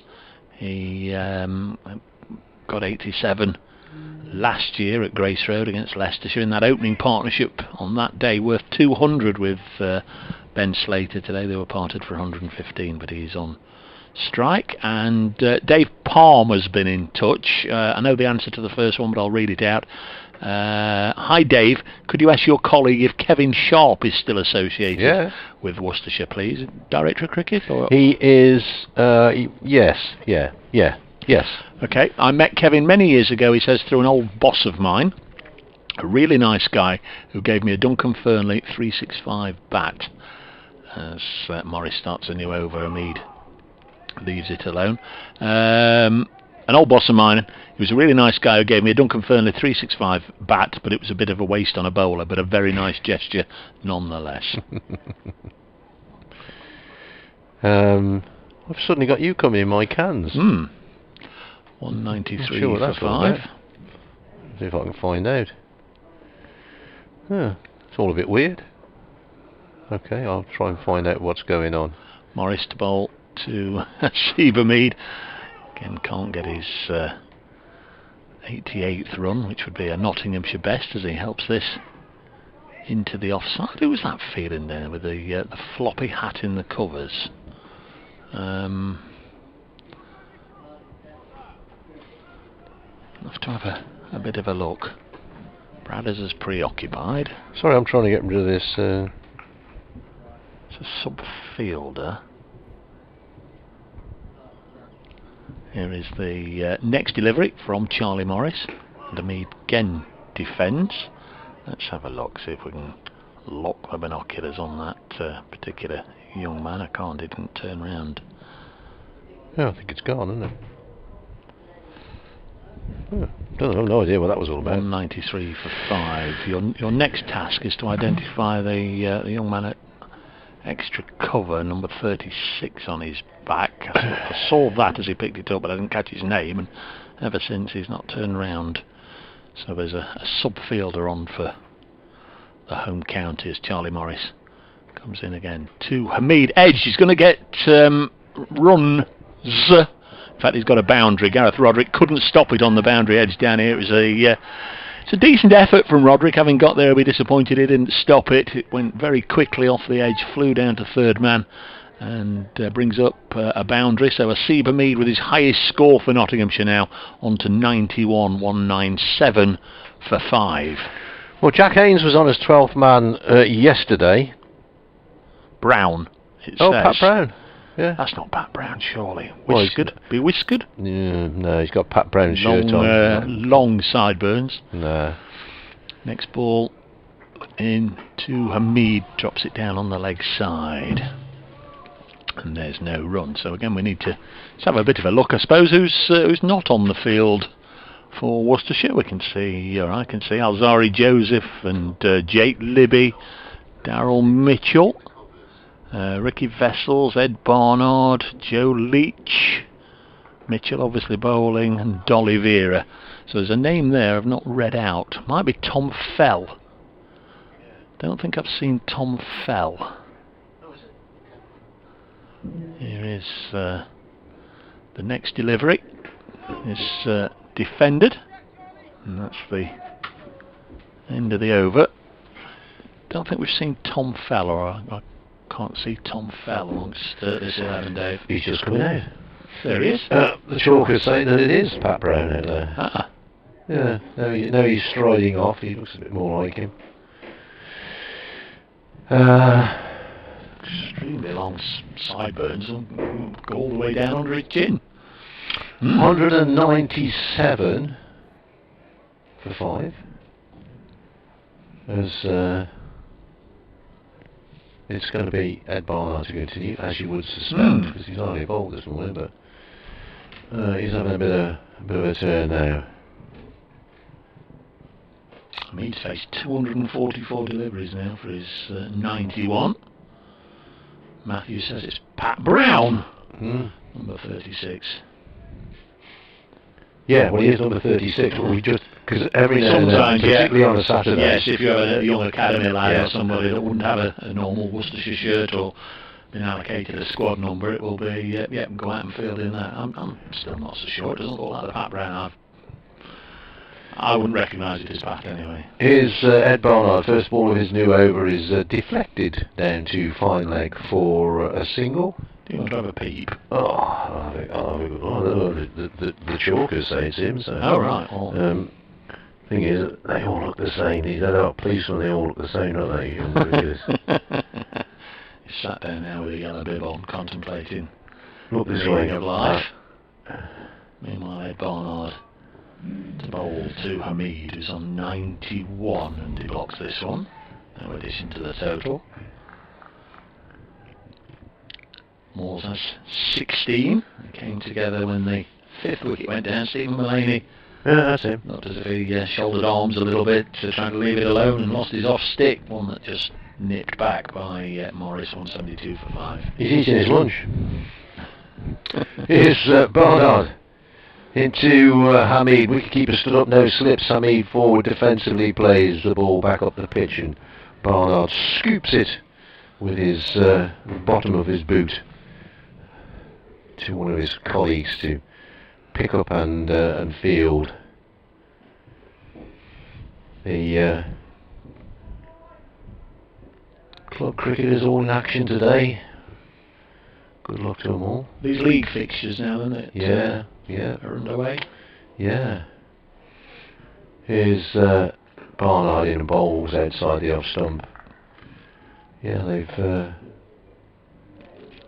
a very good pre-season of club cricketers because it's been nice and dry. Although some of their lads were netting in the snow one evening. Snow flurry came over, but yeah, at least it's been dry for them, so they have been able to get out and play some cricket, do some practicing. Here's Barnard's next ball, which is dabbed down to third man, picking up a single there, Hamid. How many times has he played that shot, Dave? He has, hasn't he? He's gone on to 92, 199 for 5, so Nottinghamshire away from a batting bonus point, and 88 away from possibly being asked to follow on. The other thing we haven't touched on, Dave, one ball left in this over, and that will be the English Oh, yeah, winners. be the new ball. Yeah. I'll take it. Yeah. Next ball is deflected. Opening the face of the bat, runs it down to third man. Tom Moores picks up a single. 200 comes up for Nottinghamshire. Yeah, I would think they would, although I'm sure by the time you finish this sentence we'll know the answer, but Alzari Joseph isn't going to take it if he... Well, he didn't take it in the first place. It was the skipper, wasn't it? yeah, Charlie Morris has had a spell. Said the umpire's on the tannoy then, speaking to the I scorers. think they were saying that Alzari Joseph was going off, so maybe he's going off to put his bowling boots on. 4 overs into the session, do they still do that? Oh, Lord knows. So Pat Brown is on again, fielding. And Charlie Morris is continuing. New ball has been taken. Chillingworth waving the old one in the air. So new ball taken, and Charlie Morris is going to take it. Well, he had that amazing spell this morning, 3 for 10 in 6 overs. Yeah. So I think the skipper will have a go from this end then. quite possible. I don't see him warming up. No, unless they've told Alzari, yeah, go and change your boots, but you've got 6 deliveries to get back out there. Here's Morris, right arm round the wicket. This is bounces a bit, I think, as you would expect a new ball, but Moores does well to keep it down. No run. The temperature, I reckon, might close the play tonight because we're going to be a bit late finish. I reckon it could be a bit cool out there. It might be another sweater jobby. Well, not for us, but for those boys. We've still got 59 overs left in the day after this one. Morris bowls off a pad down to 5 leg. Even from air distance, you can see the sun shining off the gold crest of the bright new ball. We talk about red, I mean, the bright new red ball, but they're a dark red, aren't they, new balls? They're cherry red. Yeah. So one more to the total is 201 for 5. Moores has 17. Hamid has 92. If Nottinghamshire did avoid the follow-on or weren't asked to follow on, Difficult to see where this game might go unless the wicket really does crumble. A ring of 3 saving a single, then there's a gully and a slip. And that's an edge, and I think that's probably a very, very, very, very, very sharp chance to the wicketkeeper. But the ball's hit him somewhere on the ankle, I think. Yeah. Yeah. Very full, wasn't it? I mean, he's had a full-blooded attempt to drive it and maybe just bottom edged it into the pad or the ankle area of Ben Cox, who's in a bit of pain. Yeah. Might not even admit it at all. There was I think there was a loud swear word that hope you didn't hear. But here's the next ball, which is pushed away on the offside. No run. Cathedral Bell. Yeah. Tolls 2 o'clock. Yes, I shall have to pop next door in just a moment. If that was a chance, it was a very, very, very, very. I've just seen the replay of that. Oh yeah, it's hit him inside the pad. I think there was a bit of an edge on it, but it would have been a. Well, they either stick or they don't. It would probably need to ricochet up off the boot or the pad area. Next ball, Hamid forward defensively, pushes away on the offside. Started the day on 51, passive Hamid. He's gone on to 92, so he's added 41 so far today. 41 fairly cautious runs, particularly since the wickets have been going down at the other end. He seems to have become. I'd say the first 25, he was galloping along virtually every ball he faced. He was working his way either side of the wicket and getting singles, but he was sprinting the singles in the hope there'd be twos, and he's become a bit more obdurate. Yeah, becalmed in recent overs. Plenty at stake. Yeah. Morris in, bowls forward, pushing the ball away on the onside. No run, that's the end of Charlie Morris's over. He has bowled 18 overs and taken 3 for 28. But he's taken 3 for 14 today off 9 overs. Ed Barnard looks as if he's going to take the new ball. He is indeed. Alzari Joseph is back on the field. Pat Brown marches off. Can't imagine you want a comfort break 20 minutes after lunch. 201 for 5. Moore 17, Hamid 92. Here's Barnard. Going to bowl around the wicket to the left-handed Moores. Oh, big shout there. No, says umpire Russell Warren. Get a replay of that in about a minute's time. Probably going down, I think, from this angle. Alzari Joseph has gone up and is in conversation with Russell Warren. I'm not sure if he was asking him why he didn't give him out or something totally different. Probably totally different. But a good shout there from Barnard. His next ball is Moores coming forward, plays out on the onside. There's the ever enthusiastic Mitchell, although this time he nearly gives a run away because he tries to flick the ball up to Ben Cox. Ben Cox didn't take it. Vessels, who was backing up, didn't get it. In the end, Tom Fell had to come in and get it, and Worcestershire would not have been happy to concede that single, A, because it's one more to the total, or B, because they would like to think that they can bowl at the newer batsman.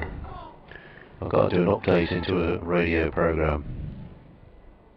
210 for 5 here in Nottinghamshire, so they need another 86 to avoid the possibility of being asked to follow on. Fine morning for Charlie Morris. He took 3 for 10 in 6 overs in that spell before lunch, dismissing Clark for 27, James for 4 and Mullaney for 2. Earlier, Slater and Duckett put on 115 for the first wicket before they were parted by Brett D'Oliveira. Duckett went to the bowling of Joseph, 45 and 5 respectively. So it was Slater and Hamid who put those runs on for the first wicket. Hamid still there. He's a thorn in Worcestershire's side. He's got 92, more 17. 201 for 5 is the Nottinghamshire total.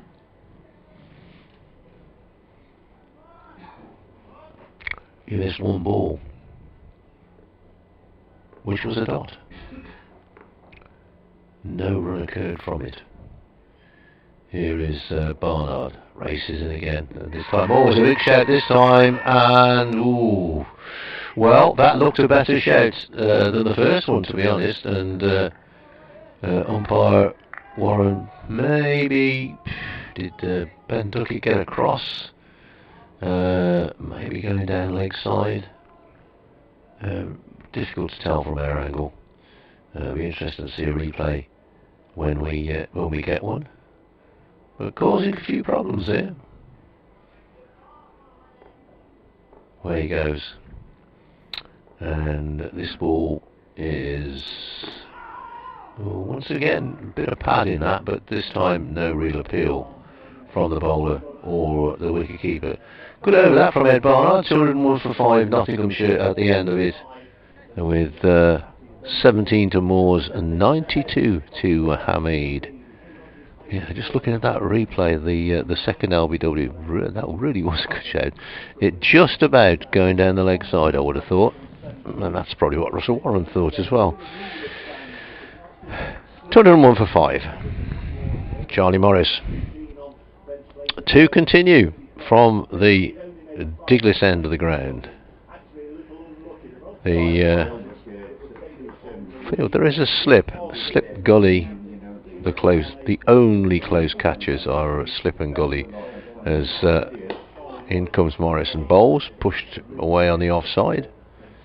So in this either side of lunch, Charlie Morris has bowled 10 overs. So whether he might get a little blow, little rest. Brett Dolliver had a very long spell this morning. In fact, he bowled all morning for 16 overs from the New Road end, but not seen him since lunch. Well, we've seen him, but we've not seen him bowl since lunch. Away goes Morris, right arm over to the right-handed Hamid. Oh, that goes through very low. Ben Cox takes that on his bootlaces. And as we were saying yesterday, if that bounce becomes inconsistent up and down, not sure which is the worst, inconsistent up and down bounce or inconsistent either way bounce. Probably the latter. A couple of alarms in that last over, weren't there? Whilst that was next door. The second one was a good shout, I thought, was, yeah. but probably going down leg side. But the umpire did not answer in the affirmative. No. So got to weather this storm with the second new ball knots. Here's Morris in again. Hamid cautiously pushes away on the offside. No run to be had there. Cyclist goes down the path, just see him in between the gaps in the stand, down the Swanpool walk towards the River Severn. Just trying to get a peek in here, just trying to see Asib Hamid get his century. Nice to stroll around the river this afternoon. Very Stop nice. at Yeah. There's a canal barge that's been converted into a cafe. It's a very good hot chocolate. Well, it did in the winter when we were walking around there half frozen. I saw the sign this morning, River Severn cruises this way. Next ball, pushed away on the offside. Yeah, it might be a bit chilly on a river cruise. Well, I wouldn't have thought they're probably doing them at the moment. I wouldn't think so. Yeah. Hamid here, he wants 2 deliveries short and wide, doesn't he? Or angling down the leg side. That's maybe his best opportunity. If he gets a poor ball, they can just tickle away, because they've cut out his scoring area at third man. It's been a long time from 80 to 92. He was a while in the 80s. He's doing a good job for his team here. Morris trying to put an end to his good job. In and bowls. Hamid forward. It's a big stride in, pushed away on the offside. No run. He's not had too many alarms at all. I don't recall through this innings, has he? No. In fact, the one chance today that wasn't taken for Worcestershire was when Skipper Leach dropped Joe Clark on 9. Very straightforward chance. Clark went on to get 27, but apart from that, here's Morris in bowls, turned away off the pad, some oohs and ahs, but going to get a couple here. Yep. As Alzari short trousers Joseph comes round from backward square leg to field. 203 for 5. The entire Nottinghamshire contingent are on the seating area outside the Graham Hick Pavilion. They're all there en masse, so there will be a little bit of noise, you can imagine, if he does get the 6 more runs he needs to reach 3 figures. Having a hand cleaning, sanitation, sanitary break, call it what you like, with Notts 203 for 5, Moores 17, Hamid has 94. New member of the Worcestershire ground staff down here. There's a, I don't know how you describe it, it's not a tractor, it's a little towing truck, almost like a little, almost like a golf buggy, but it's clearly used to move the groundsman's stuff here, there and everywhere. And Nant Boater has decided he's going to sit there in the passenger seat, got his sunshine, his feet up on the front there on the dashboard, just enjoying life. Good thinking. Be funny if it suddenly moved. hadn't left it in gear. The groundsman came across and gave him a ticking off. Yeah, hey, what are you doing sat there? 203 for 5. Those that needed to be hand sanitised have been hand sanitised, and we will resume in just a second with Alzari Joseph giving some useful words of advice to Ed Barnard, who had a couple of big LBW shouts in that last over, and as Brad has quite rightly said, the second one of them, I was next door. I half expected, or more than half expected, the finger to go up, but Tom Moore's got away with it and helps himself to a little defensive push at the start of this over. Well, I've got news from the big game of the day. Is this the Worcester Warriors or the Martleys? No, Worcester Warriors. It pales into insignificance against the Martley Martlets. Recovered. 203 for 5. Next ball from Barnard round the wicket is driven into the offside as forcefully as you like, but straight at Gareth Roderick. 3 foot either side, and he's got a certain boundary. And his dad would have celebrated. Peter's here in front of us. Now I reckon he's going to oust Ant Boater from the seat, or sit in the seat next to him. He wants a good view of what's going on out there. Next ball into you can see into Peter Moore's, into Tom Moore's, is blocked on the leg side, and there's no run. Yes, the mighty Martlets at Avon today. They were 41 for 4. They're now moved on to 155 for 6. So good recovery. Bat a long way down. How many overs is that then they play on a Saturday? 50. It's a long old time, isn't it? Too many. Yeah. Next ball is defended. There's no run. Which is why Sunday cricket has rather died. In a lot of places there's a bit of it going on. But Sunday used to be the big day. But yeah, got a 12:30 start on a Saturday. So if you're playing away, you're probably leaving home at 11 o'clock, even for a short journey. Get back home 8, 9, 10 o'clock. Depends if you win. So it's a long old day to be away. Next one's well taken by Ben Cox, standing up to the wicket. Do need to have a look when my next update is. Of course, BBC Radio Nottingham very much in football mode this afternoon. Forest at home to Stoke City. The Notts mighty County Potters. away at Torquay United. And Mansfield Town are at Salford. When Torquay United top of that league, were they a few weeks ago? Yes, is the answer. Next ball from Barnard round the wicket, driven crisply by Moores up to Joseph at mid-off. There's no run, and Sutton United had a bit of a spell at the top, and I think now it's Hartlepool, but Torquay are well placed, and it's obviously a big game because no Notts County media have been granted permission to go to the game. 203 for 5, which is a little bizarre. Where are the Stags today then? Mansfield Town are away at Salford City. Salford City, I've been there a few times this season, and you'll have Gary Neville there watching on, and Roy Keane and Nicky Butt and Paul Scholes. Wishing they were playing. Lot of pressure on the manager there. There's been yeah. 3 different ones already this season. I saw the TV programme about it when, by Jove, he could use a swear word, that bloke could. Here's Charlie Morris. Comes in and bowls, and this is Hamid, plays the ball away on the onside. He has 94 to his name. Field with mid-off, extra cover point. Gully, I'm going to say. Slip, third man. Mid-on, mid-wicket. Deep square leg. And that's about it. Certainly dried up his runs, haven't they? Yeah. Can't see him get into 3 figures with a 6, let's put it that way. Well, you never know. Daft things have happened. Libby did on the first day, didn't he? Here's the next ball, which is pushed out on the offside. No run. Got to his 50, Libby, of course, with overthrows. That's a nice gift, isn't it? Yeah, he's got a 6. A scrambled 2, and he got 6 for it. Lovely conditions again.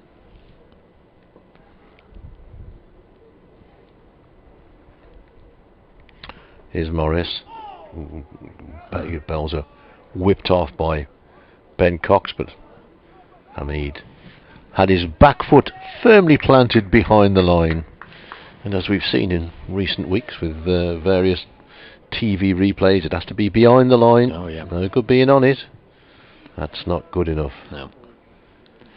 There were 1 or 2 decisions in the England-India Test match. You did wonder how wide that line was. Here's Morris's next delivery, and taken by Cox, as the batsman doesn't really take part in the action. Well, he does, but only to lift his bat up. In this group, Essex, who come here next week, have lost another one. They're 36 for 5, so they only lead Warwickshire by 47. And they're in need of a partnership. Ollie Stone with the latest wicket. Crikey, he bowled quickly at Trent Bridge last week. He's a bit quick when he gets going. As in comes Morris, bowls, Hamid, beaten by this one. But Ben Cox can't take it cleanly, and some oohs and ahs. Struck him amidships, I think. Ollie Stone, of course, lost a lot of his career with an injury. Yeah. He injured himself celebrating the wicket of Moeen Ali in a T20 game at Northampton, and he was out for a long time after that. Did his Achilles, I think, or something like that. Crikey, bowled quickly last weekend. 203 for 5. Next ball is again seeing. In fact, I've stolen this from you, Dave. To me, push it up to mid-off, end of the over.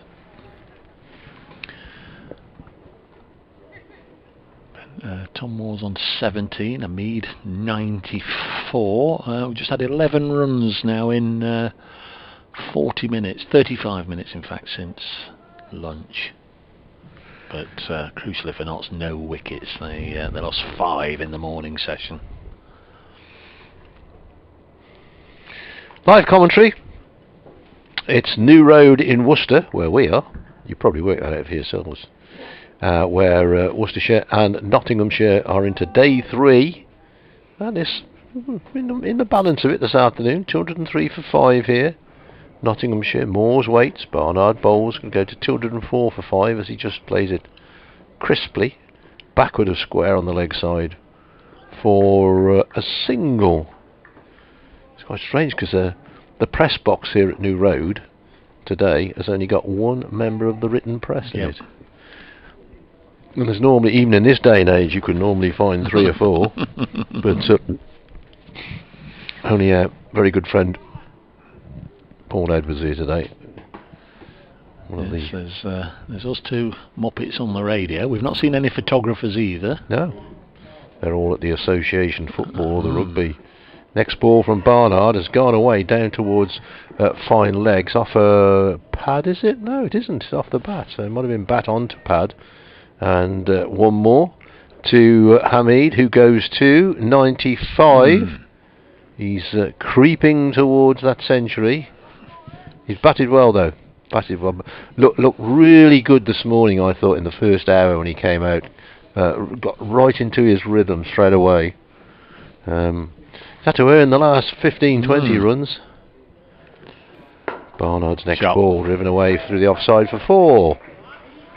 Overpitched, and Tom Moores can play that shot. I was going to say it's going to be fielded by Ant Boter, but the Nottinghamshire coach unable to get there. It's gone under the covers, and Pat Brown will scramble around and get it and returns the ball. That was a nice shot. The thing with the low numbers here in the press box means there were extra portions of chicken at lunchtime, I think, which Brad has sorted out. Well, but it also means hopefully there'll be extra cake. Ah, yes. Post-war kids, we don't waste anything, mate. If you didn't have it for your dinner, you'd have it for your tea. Oh, there's another gentleman at the press, isn't there, in the overflow, in the annex? Yes. That was his phone. He might just have heard outside.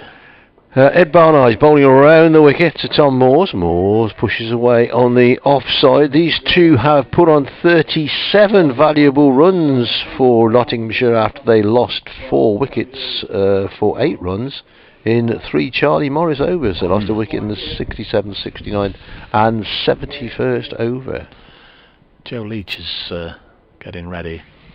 Morris has had quite a long spell, hasn't he, either side of lunch? Yeah, not so much of Joseph today, have we? No. 5 overs, I think he had. Barnard in his 11th. Bowls. Moores. Half forward. Plenty of bat on it. Plays it back down the pitch. Doesn't get a run. Tom Moores 96 not out and 7 not out against Durham in the first game, and 31 and 7 against Warwickshire last weekend. So what's that, 141 for twice out? That's not bad. That's an average of 70. I mean, you can make statistics tell you all sorts of things, can't you? A couple of not outs. Next ball. Ooh, that's a bit of a grubber, that, and Moores does well to dig it out as it doesn't bounce too much. Yeah, what was it? There are lies, damn lies, and statistics. Not sure who said that, but Joe Leach is going to come on now, so it is going to be Charlie Morris out of the attack. 20 overs, 3 for 30. I mean, you'd take those figures any day of the year, wouldn't you? Oh, yeah. Done really well. Yeah. Though not quite as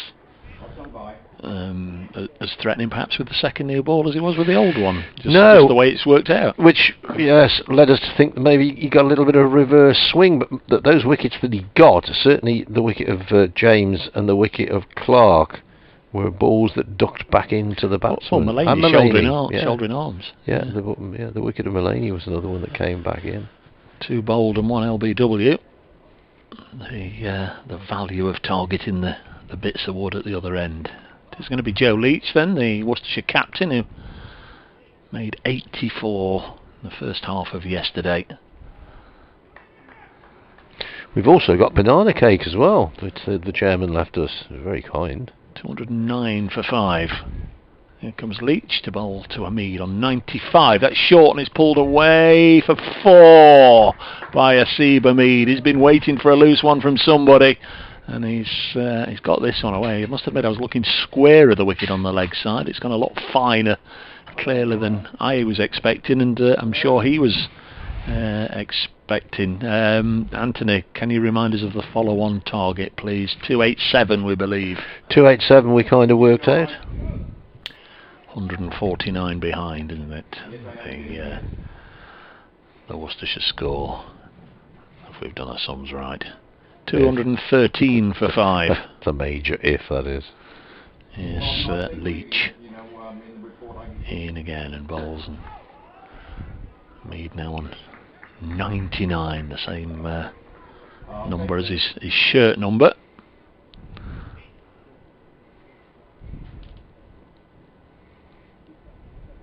Might there be a little push and run? He might be looking for Tom Moores here just to help him out.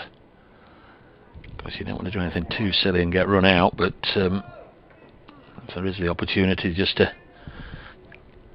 work it into a gap and scamper down to the other end, these two are... Square legs about his best chance. Yeah, well, these two are as quick as any around. Here comes Joe Leach. Hamid on 99. And will play it away square of the wicket on the offside. And there is the century for Hasib Hamid. And he's going to get a couple of runs. And that's a big, big moment for Hasib Hamid. He'll be very proud indeed. His first century for Nottinghamshire. Only the 6th of his career. And the 2nd that he's had since 2016. And he's played a very, very decent innings today for Nottinghamshire. Very watchful. It's taken a huge number of deliveries, in truth, 268 deliveries, but that really doesn't matter. He's got there, and you can only wish him all the best and say, let's hope from the Notts angle that it's the first of many, because he's a young man who's gone through all sorts of turmoils over the last few years. Leach bowls to him down the leg side, and you don't want to get out straight away, do you? Having just celebrated a milestone. Good bit of glove work by the keeper who whipped off the bails. Hamid, 268 balls, Dave, 9 fours only. Nice to see, as with Jake Libby on the first day, all the Worcestershire fielders applauded, as all the Nottinghamshire fielders did for that century on the first day. So nice to see that sportsmanship remains within the game. Here comes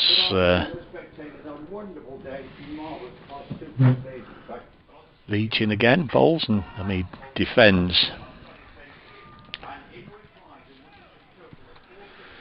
268 balls. I'll just make a quick note of this and bang it out on the old socials. Nottinghamshire 215 for 5. Since you said there was nobody here, Dave, it's got awfully noisy. Yeah. But we haven't got the yapping dog today. And, no, we haven't got Bullet today. And the cooing and the billying of the pigeons has stopped for a bit as well. Leach's next ball. Forward comes Hamid. Pushes it out on the offside. End of the over. 215 for 5 is the Nottinghamshire total. We think they need another 72 to avoid the possibility of following on. Moore's on 22. Hamid on 101. So far, a stand of 43. I would say, Dave, even if they went bang, bang, bang, bang, now 5 wickets in 5 balls, you wouldn't do it. These bowlers have, they've run in hard since 11 o'clock this morning. I know it's not working down the coal mine, but it just is the way in this day and age, isn't it, that the captains would say, right, bowlers, go and put your feet up for 2 hours, and we'll try and add another 200 runs if we can, and then have a go at Notts tomorrow. You just wouldn't envisage the follow-on being enforced. No, they want to just go out and whack a few, one would imagine. Barnard in, pushes out on the onside. Yeah, if you had a long day in the field, if it's after the first hour on the morning, I think, you no doubt you're going to bang them back in. But it's the context of the game has to come into it, not just the amount of runs and all that sort of thing. So here's Ed Barnard. He's bowling from the New Road end.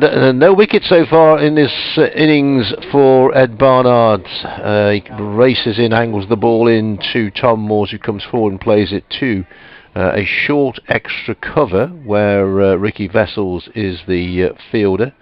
So there's a mid-off, a short extra cover, an extra cover, and then a cover point, third man, fine leg, and a man at mid-wicket, deep square leg, and a mid-on. Here is Ed Barnard, and his next delivery is wide of the stumps. Through it goes the wicket-keeper. Just 1 or 2 wispy clouds away in the distance. Again, fine day. But that little chilly breeze across the ground makes you think it might be a bit cool later in the evening. It's been a bit of a nightmare for the old gardeners. Well, not a nightmare, but you get nice, bright, sunny days. So you put your plants out, then you have to cover them up or take them in at night because of the frost. Here's Barnard's next ball. Says he, as if he's doing the gardening phoning. That's steered down towards the third man. That's steered down to third man. That's 4 runs. Nice, very well played shot. Just opened the bat and the blade of the bat and watched it run down there. That'll be on tomorrow, folks. 2 o'clock tomorrow on BBC Hereford and Worcester if you want the gardening phoning with Crazy Reg Moore. The man who knows. I don't know anybody who knows more about one subject than he knows about gardening. I learnt a lot actually when I used to present a programme with him. There was 3 things you needed: Dithane 945, R-Militox, and John Innes number 9. Never knew what they did. That's Crazy Reg. Crazy, he's mad as a badger, mate.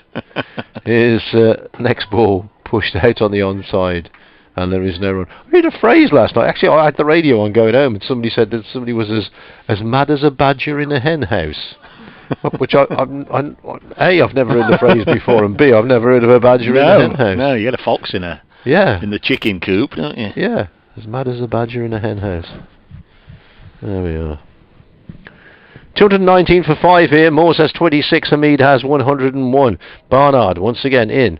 Right arm around the wicket. Angles the ball in, and that's come off a pad and just bobbled down on the leg side. And Ben Cox from behind the stumps comes around to pick up. And the total remains as it was on 219 for 5. Shall we find some scores from around the country? Yes, brothers, we will, I hear you say. In the match at Hove, they're in the innings break there. Yorkshire all out for 305. So some sums here make me believe that Somerset need 235 to win in that one. And they are 7 without loss in their second innings. In the match at Edgbaston, Essex 54 for 5. They have a very narrow lead of 65 runs against Warwickshire. Glamorgan playing Hampshire. I'll bring you that very shortly. It's Joe Leach in to bowl to Hamid, and he's forward defensively, as he has been very often today. Push the ball away on the offside. Glamorgan are batting in their second innings against Northamptonshire at Northampton. They're 40 without loss. They lead by 83. Durham against Derbyshire, Chester Street. Derbyshire 267 for 9, so they're still 208 behind. As I've got to do an update into a radio programme, if you'll excuse me. Nottinghamshire 219 for 5, so edging towards that possible follow-on target of 287. But a fine century for Hasib Hamid. He's moved on to 101. A former England opener, of course, who struggled for form. In fact, he's just flicked that one down to fine leg for 4 more. He goes to 105, 223 for 5. Fine spell by Charlie Morris just before lunch. 3 wickets in 3 overs. Rather made a mess of the Nottinghamshire middle order. Clark went for 27, James for 4, Mullaney for 2. Good opening stand. Slater with 45 and Hamid put on 115. Worcestershire trying to chip away at these wickets, but it looks as if the follow-on might well be avoided. 223 for 5, Moore's 26, Hamid 105. A nice flick off the pads from Hamid bought that last boundary. I'll carry on with these scores. Where did we get to? We got as far as Canterbury, which is not a bad place to get to. Here's Leach in, bowls, Hamid forward, plays the ball back down the pitch, no run. Lancashire against Kent at Canterbury. Second innings, Kent 66 without loss. Lancashire amassed 525, so Kent are still 290 behind. Hampshire against Gloucestershire at Southampton. Hampshire made 470, Gloucestershire 208 for 5 in reply. Surrey against Middlesex, result there. Middlesex won that by 10 wickets, having bowled Surrey out for 130. I'll bring you the Leicestershire score very shortly. As Leach in bowls Hamid. Gets that big stride in forward. Looks as if Lancs are going to could well win this one. Leicestershire 187 for 9 in their second innings. They're 102 in front. Scores around the country. I can give you an update from Avencroft as well in a minute. No, I can't. I fibbed in the big game there. As Leach, in fact I can. Martley 173 for 6 against Avencroft. There you are.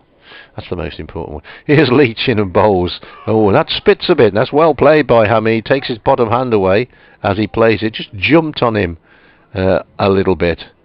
By Jove, he's batted well here. 277 balls he's faced now. Came in yesterday yesterday between lunch and tea, of course, although lunch was a bit later. We're still 20 overs away from tea, 19 at the end of this one. Here's Leach, and this time Hamid dabs the ball down into the slip area, no run. Alzari Joseph is doing some warming up, which suggests that he might be brought into the attack. A couple of 12th men come on. A Nottinghamshire 12th man comes racing on as well. As we're going to have a break for sanitation of the hands, cleaning of the hands. Alcohol hand sanitizer will be dispensed amongst the players. The umpires don't do it, of course, because, well, I suppose they would have touched the ball, mightn't they? They do. I think they have their own little spray of hand sanitizer anyway. Batsmen are taking on a drink. 12th men, or it would be 12th and 13th man for Worcestershire and 12th man for Nottinghamshire. I wonder what's the highest number of substitute fielders ever been on a field in a first class match. I mean, I think we've all seen 2. Not sure I've ever seen 3 12th men, or 12th, 13th and 14th man.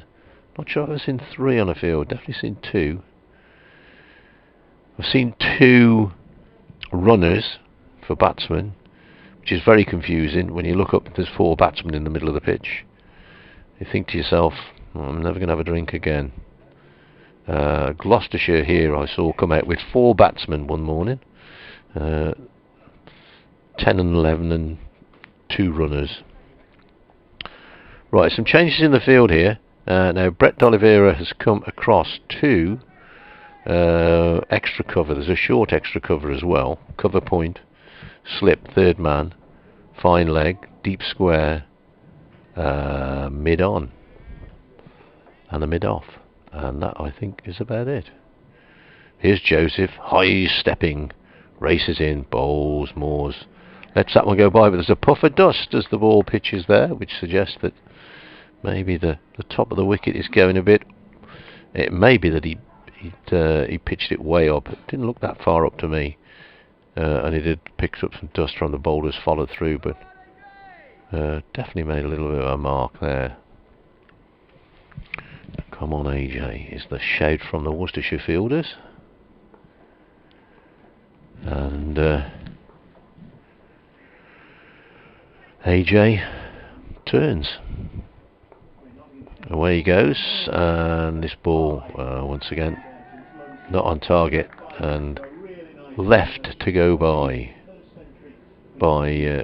Tom Moores. We had this is the 10th over with this ball, so it's got to be still fairly new, and Alzari Joseph will know far better than me that he needs to get the batsman to play with it. So 2, 2, 3 for 5. Moores 26, Hamid 105. Moores it is who faces a useful 26 after that clatter of wickets, it has to be said. Lets the ball go by outside the off-stump. 3 balls in the over, and 3 balls the batsman hasn't to play at. A plastic shopping bag, or a plastic bag of some sort, is drifting across what we can see of the car park. Oh, by the way, we were mentioning there's some diggers been working on the car park at the cathedral side of the ground. It's all to do with the new nets, apparently. The run-ups are going to be the other way. In fact, the nets, I think, are going to be facing a different way with longer run-ups, according to Mr. Packwood, the groundsman. So that's what's going on over there. 1 or 2 have asked, and there's the answer. Here's Joseph in, bowls. Oh, well, this is not good bowling by Alzari Joseph, I have to say. 4 balls of the over, and the batsman has not been involved as yet. And you could bowl 6 like that, and you'll come out with a maiden over. But it's not good bowling for me. So Skipper Leach talking to Joseph. The wind now really beginning to pick up. Tops of the trees are moving along by the river in the Shirts are being ruffled by this cool. Looks like an easterly to me. Wind from the east, no good to man nor beast, my granddad used to say. And this time the batsman does play, and Moores pushes it into the offside. What is it the old fishermen say? If the wind's from the east, the fishing is least. If the wind's from the west, the fishing is best. So I believe. I'm not a fisherman, so. But you got any more? One of those. Yeah, ne'er cast a clout till May is out. Oh yes, we know that one.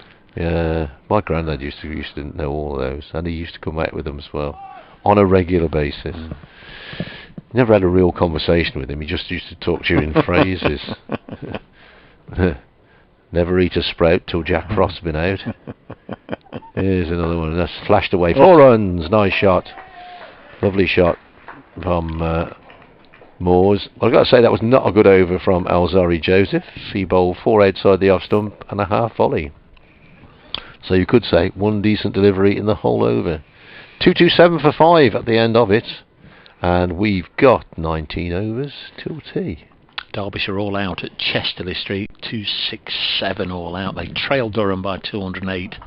No news as yet that I can see on whether there'll be a follow-on or not. Probably not. The other game in this group, Warwickshire Essex at Edgbaston. Essex 65 for 5 in their second innings, leading Warwickshire by 76.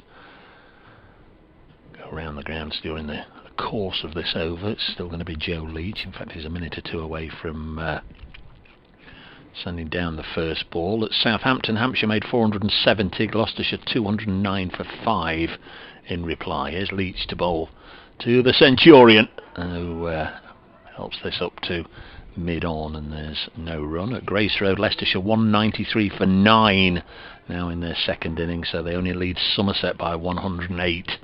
You just might imagine that that's not enough. The other game in that group finished before lunch. Middlesex defeating Surrey by 10 wickets. Quite a hefty defeat. I've not read them or seen them, but 1 or 2 media quotes from Peter Hanscom on his debut as Middlesex skipper. He got a 3-ball duck, yet he skippered the side to a win. This is pushed out onto the offside, fielded by Darryl Mitchell this time, and there's no run. In Group 3, Kent doing much better second time around, following on against Lancashire. They are 74 without loss. They were bowled out for 169 in their first innings. Still trail Lancashire by 282. That's at Canterbury. At Northampton, Glamorgan 407 and 51 without loss. Northants 364. Former Worcestershire player Wayne Parnell made 54 down the bottom of the order. Next one has been nicked by Hamid along the ground and stopped at that wideish, deepish slip position by Ricky Vessels, and the only other one is at Hove, where it's very much game on. They're into the 4th innings there of the match between Sussex and Yorkshire. Sussex need 235 to win their 15 without loss. A bit surprised we haven't seen Brett D'Oliveira more this afternoon. He's not bowled since lunch. And, fair enough, they've taken the new ball, so you wouldn't expect him to. Well, you could expect him to take that. Leach is in outside the off stick through to the wicket keeper, Ollie Cox. Ben Cox. Oh, don't do that. Yes, yeah. Blimey, you'll. Had to come out once or twice wrath, during the game. Bring the wrath of Satan down on you doing that. For the BBC though, if you have a look at some of the scorecards and whatever, it will always say, won't it? Like Tim Robinson, when he's umpiring his full name Robert Timothy Robinson. Yeah. Robert Robinson. So Mead plays this on the leg side, and the other one is Chris Broad, who of course is Brian Christopher Broad, Stewart's dad, the former Gloucestershire and Notts and England opener, and it will always say match referee or whatever, Brian Broad. Because Robert Robinson was Ask the Family, wasn't he? Yeah. Always used to say Your question for mother and oldest child only. Ask the Family. Ask the Family. Could almost remember the signature tune, but not quite. Next ball is again a defensive push by Hamid. He's certainly not allowed himself to get carried away by reaching 3 figures and celebrated with a flurry of dashing strokes, has he? He's not suddenly become Errol Flynn with a cricket bat. He's worked it out, hasn't he? That it runs obviously are important, but time out the game is important. We're midway through the afternoon session on the third day, so if Nottinghamshire is still batting after tea today, there's another 17 overs till tea. You'd imagine they'd pass the follow-on target, and not sure where the game goes after that. And again, the longer they bat this pair against the second new ball as well makes it easier, in theory at least, for those that are to follow. Of course, there are different challenges when the ball gets a little older, as we saw with Brett D'Oliveira this morning. Here's Joseph. Let's see if he can bowl a better over. That's a better first ball than the 60 bowled in the last over, in my humble opinion. So maybe he needed an over to get into his rhythm. So the total remains on 227 for 5. This the second highest partnership of the innings. Partnership of 55. I'll have to do another update in a couple of minutes, Fine, and then that's it, because they'll be into the football. Nottingham Forest playing Stoke, Notts County away at Torquay, Mansfield away at Salford. Here's Joseph in, and that's wide of the stumps, and there is no run. Yes, and in our neck of the woods, full commentary on Worcester Warriors against the Sale Sharks. 4 ducks go across the ground. There we are. About time we saw some different. It's been a boring bird week. One of them's lagging behind a little bit. He is a bit, yeah. Perhaps he's a golden duck. What about Worcester City? Don't they? No. Don't they make the radio airwaves? No, they play in a very low league now. Once beat Liverpool, didn't they? Yeah, and they're not playing at the moment anyway. So they're very Midlands League they are in now, I think. Here's Joseph, and this is wide of the stumps. Although a friend of mine who's still a supporter says, why doesn't your radio station do commentary on... I think because basically, John, you're playing in a pub league. Well... Don't put him down lightly. When you stop deriding that pub league, I've just remembered they're in the same league as Newark Flowserve. Oh, that's right. My local boys who've just been ousted from their home. They've got to find a new home. Oh dear. It's all got rather messy. The ground has been sold for housing development. Here's Joseph in bowls, and that's gone off an edge. Past slip. I think it bounced before it got to Ricky Vessels. Flies away down to third man for a single. 228 for 5. Yes, I'm not deriding, but compared to the standard of football that they used to play, it's a bit lower. I actually watched a live game the other week in the National League Under-19 final between Eastleigh and Chester City, and what a fine game it was. And where was that at? That was played on the Six Ways Stadium. Oh, right. The rugby ground. Which is why I was employed to go and as the tannoy man, announce the teams, etc. But it was a really, really good game. Thoroughly enjoyed it. Played in a great spirit. Here's Joseph in bowls forward defensively. Mitchell comes round to do the fielding. I'll be back shortly, I hope. All right, mate. Have a lovely time. Moores 31, Hamid 105, 228 for 5. The cloud beginning to build up a little bit. No, don't get me wrong, it's not thick grey bubbling cloud, but beyond the cathedral the wispy bits are becoming a little bit wispier. Away goes Joseph.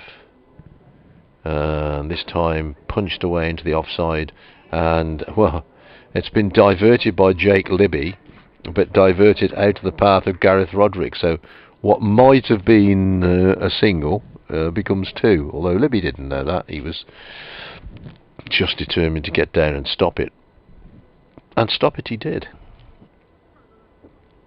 End of the over. Joe Leach just having a chat with Alzari Joseph, so Leach to continue. Still no D'Oliveira spin. Okay, it's only the 12th over with the new ball, but new ball bounces a bit more. and sometimes grips a bit more off the seam. Obviously a rough old 70 over ball will grip a bit more for the spinner, but a bit more bounce out of it. 230 for 5. So still another 57 needed to avoid the possibility of a follow-on. And Ben Cox is going to stand up to the stumps. Skipper Leach is pointing people in many directions.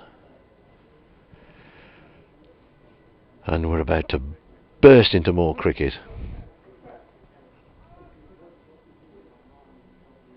Game kind of meandering again a little bit. It's done it a couple of times. Here's Leach in, bowls, moors forward, pushes away on the offside.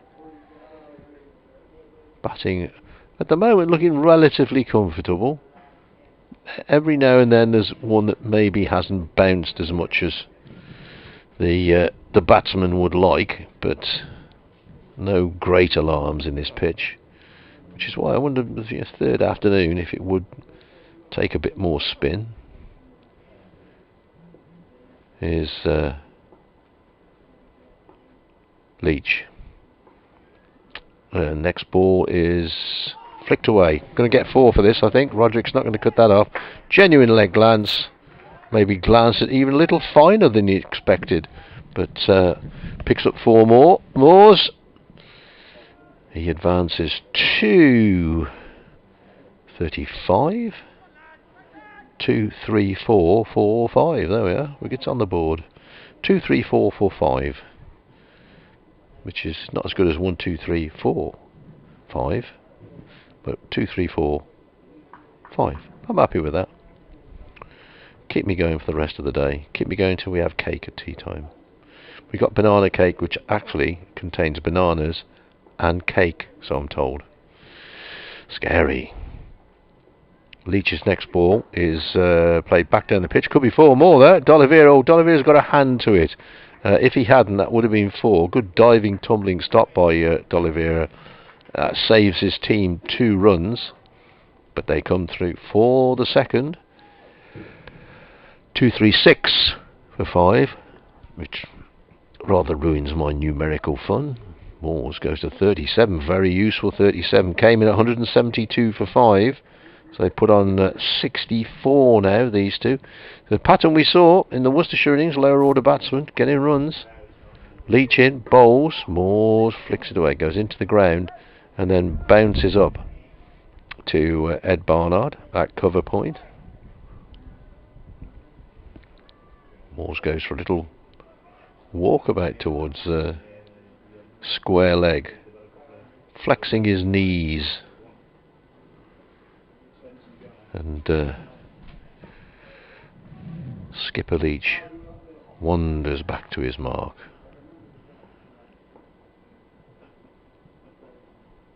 A little wearily, it has to be said. Races in and bowls.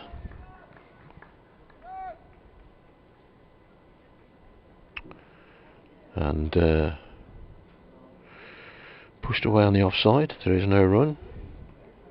Hello to Maria, listening in Evesham today. Hello, Maria. So I've just discovered that I can listen and watch at the same time. There you go. Wonderful. The internet gets to Evesham. Ah. Now, badgers in hen houses. Here's Leach in bowls, turned away on the onside. And this will be a single. Mitchell enthusiastically races after it when there's a fielder coming in. Tom fell to pick it up, but it was as if he wanted to make a point. End of the over with Nottinghamshire 237 for 5, Moores 38, Hamid 107. Andy Nicholas, I did say it, somebody said, mad as a badger in a hen house. We had a farm many years ago. One night a badger smashed the boards on our hen house to get to the poor hens inside. So badgers do go into hen houses. Mad as a badger in a hen house. Now we're going to get some spin. Brett D'Oliveira comes on, replacing Alzari Joseph, who I didn't think bowled that well in that little spell that he had. Bowled quickly, but didn't get much out of it. And didn't get the batsman to play as often as I think he should have done, particularly in the early overs. So, spin from the New Road end. D'Oliveira to do it. He's bowled about 6 overs so far to Gareth Roderick. We're waiting for Ricky Vessels to put pads and helmets on, and he's just about ready to do it now. He's going to have to take his floppy hat off unless he puts his helmet on top of his floppy hat, which would be a bit daft. And he's going to go in at short leg. So slipping a short leg, 2 close fielders.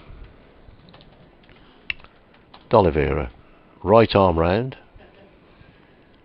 from the New Road end. Slight adjustment in the field as Barnard at extra cover goes at least 1 whole step to his left. D'Oliveira bowls. Moores has swatted that one away. That's short and gone for 6. Lifted that one way over the mid-wicket boundary. Really clobbered it. And a loosener if ever there was. Oh, Brett. From Brett D'Oliveira. And Moores across inside the line of it and smacked it away. He did that when he first came in. He got off the mark with that one. A rank bad long hop from Brett D'Oliveira. That just got him going, didn't it? Got the juices flowing. The leg spinner's nightmare, the one that that gets dragged down, is D'Oliveira again, and Moores is down, and well, he's hit that might well go away for 4. It was not where he was aiming, I do have to say. It's gone down to third man, and I think he was aiming through extra cover, but showing some aggression here. Tom Moores goes to 48, and D'Oliveira in consultation with Alzari Joseph. So 10 runs off the first ball of the over. Yeah, two balls ago his figures were 1 for 59, then 1 for 69, obviously. That 287 looks comfortably within reach as D'Oliveira bowls, and he's gone after this one again. There's another 6. 6 more, and that brings the 50 up. So 16 runs off 3 balls, and Charlie Morris has got to go round through the fence. I think that one's gone away through the hedge over there. There's 2 or 3 people looking for it. Really swatted into that one. Just looked at that for the first one that he hit for 6. Wasn't that short, but of course being a left-hander, he's hitting with the spin. Yeah, the 4 down to third man. Just watch a replay of that. He was definitely aiming through extra cover, but he got so much bat on it that it raced away down there, and they've got the ball back by the looks of it. It's a bonus point as well, Dave. They brought the 250 up with that yeah. shot as well. Yeah. The makings of an expensive over. 646 first 3 balls. Is the board right? Has he got 54? Yeah, well, he was on 48, yeah. Yeah, it was. Yeah, it's all right. I kind of lost. Yeah, he's gone 646. I kind of lost count there. 38 to 54 in 3 deliveries. That's right. Oh, the last one he hit for 6 to go to 50 was ranked long up from Brett D'Oliveira. Just got a replay of that. He's down here and he's swatted this one away in the air, and that's 4. 1 bounce out over extra cover. Well, Tom Moores has taken a particular liking to the bowling of Brett D'Oliveira here. Skipper Leach is coming racing across, and this should be good. What's he saying? Can you stop bowling boundary balls?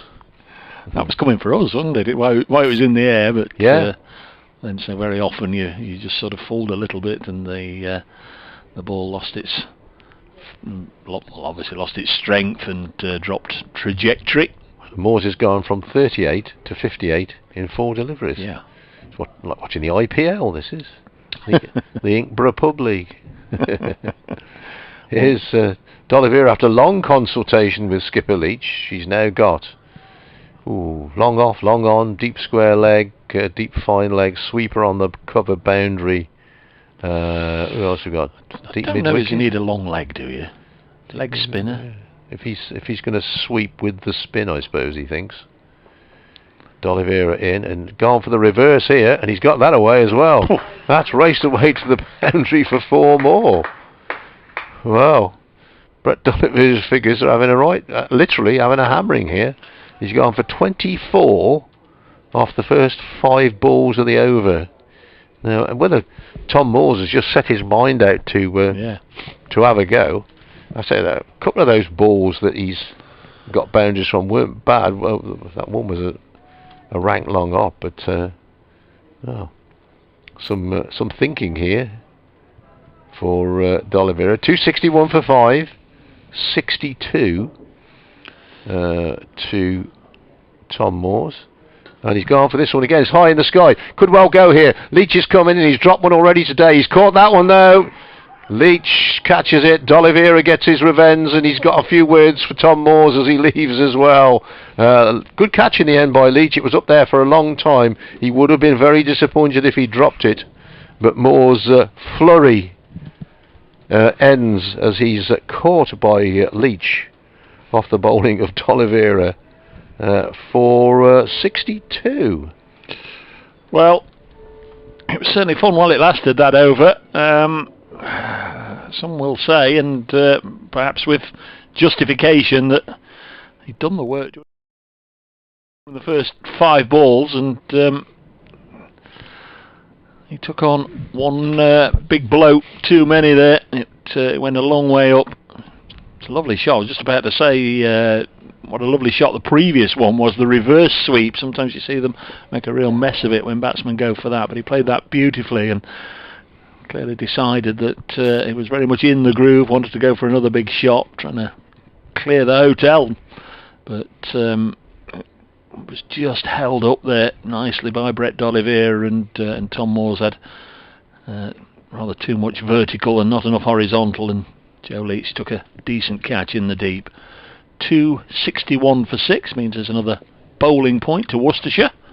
They have 6 points now, Notts have 4, and there comes another lefty, Liam Patterson-White, who, for those of you that haven't sort of been up to speed with Liam, or watching him for the first time, Worcestershire fans maybe, he's a decent player as well, coming in at number 8. He top scored last week in the entire match, a relatively low scoring match. Notts v Warwickshire at Trentbridge. His 73 not out in the first innings was the highest score in the game. So very, very capable young man. 261 for 6. And that was the last ball of the over. It was indeed. A very interesting over. So they obviously crossed while the ball was in the air, so Liam Patterson-White will be on strike at the start of a new over. Joe Leach, he made the point, he'd dropped one earlier on. He'll have been pleased to hang on to it, and we're very pleased, I think, to see the back of Tom Moores, because if he'd gone on in that sort of vein, there's no sort of telling what a batsman can do once they really do get the rush of blood and decide to try and hit everything out of the ground. You only want half an hour or 45 minutes of that, and a lot of runs can accrue. There's Leach starting a new over then to Liam Patterson-White. 261 for 6. Where are we, Dave? We've got we're just starting this over just before that ball. 14 overs to go until the tea interval. So that's going to be heading up towards 4 o'clock.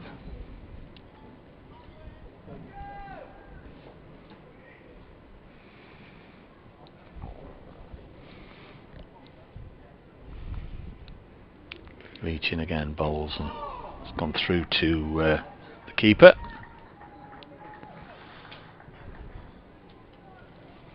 No, I know you were worrying. Oh, I'm doing an update into a sports programme. Well, Tom Moores has just gone for a very interesting over. He went 6-4, 6-4-4, and then lobbed one high in the air to Joe Leach. So he was out for 62. A rare burst of action in what has been a relatively slow pitch and a slow game, to be honest. Man of the day for Nottinghamshire, though, Hamid. He's still there on 107. The former England opener, Hasib Hamid, has really been the glue in this Nottinghamshire innings. An opening stand of 115. But then Charlie Morris, just before lunch, a spell of 3 for 10 in 6 overs, ripped through the middle order before Moores came in with that 62, adding valuable runs. In fact, adding, what do they add? 89, I think, those two, he and Hamid. Patterson White has just come in, and 287 needed in theory for Northamptonshire to avoid the follow-on. I don't think we'll have to worry too much about that, because I don't think they'll be asked to do it anyway. 261 for 6.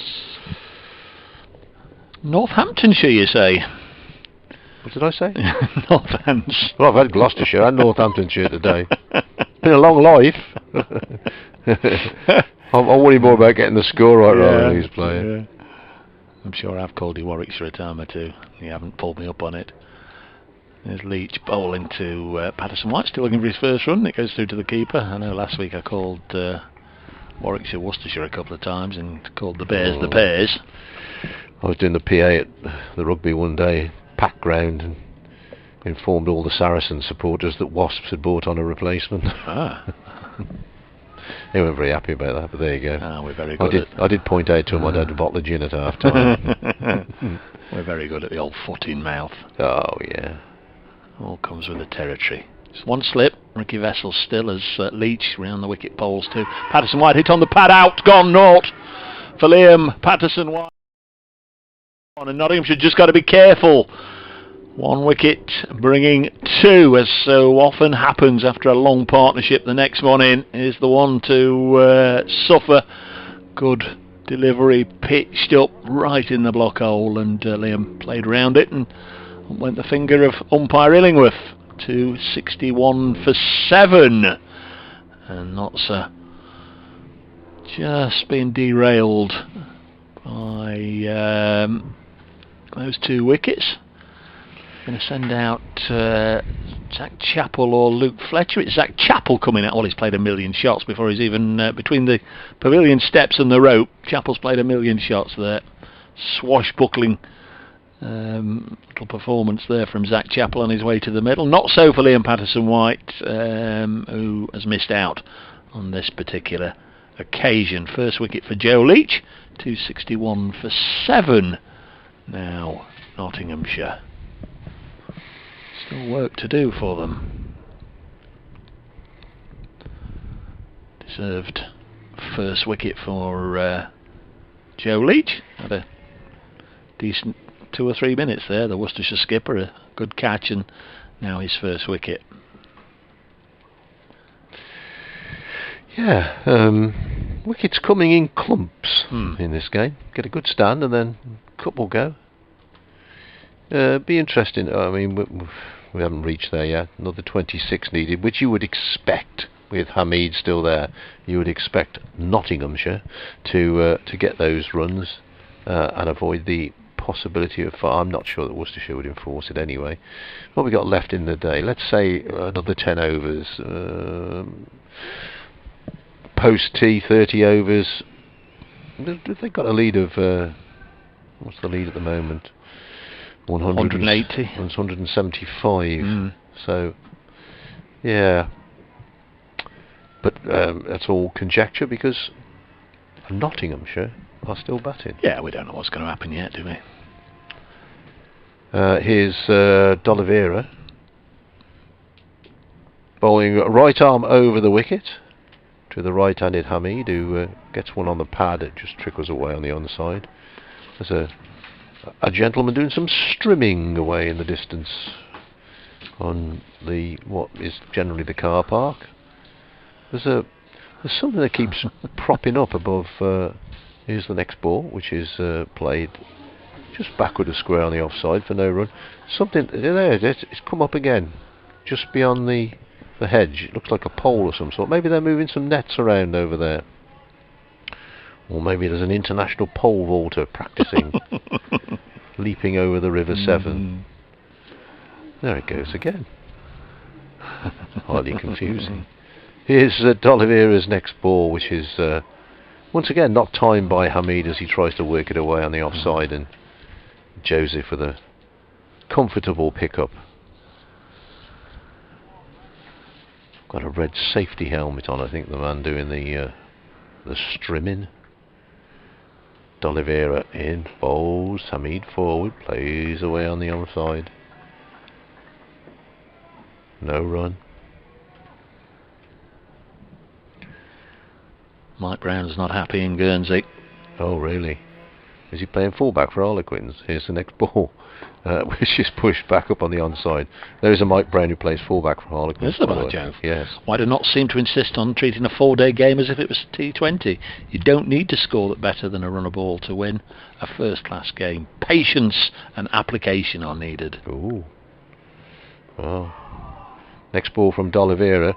There's some oohs and ahs and all sorts of histrionics going on it there, but basically it's a double. After all that. Zach Chappell then is the new man at the crease. I've made reference to it because it's factual, but whenever he comes out to bat, we say he has got a highest score of 96, but it was in one of his very first-class games for Leicestershire away at Derby back in 2015. A little bit like Luke Fletcher at 92 in just his third first-class game. That was against Hampshire, but not been too many signs since over the years that have followed to make anybody believe that Zach Chappell's going to score 96 again. Maybe this will be the day. We'll have to see. This is his 9th first-class game for Notts, and his highest score is 29. He's blocked his first delivery from Joe Leach. Man at the other end, of course, has gone on to reach his first century for Notts, also his highest score, obviously, for Notts, going past the 87 he scored against Leicestershire last year. And that will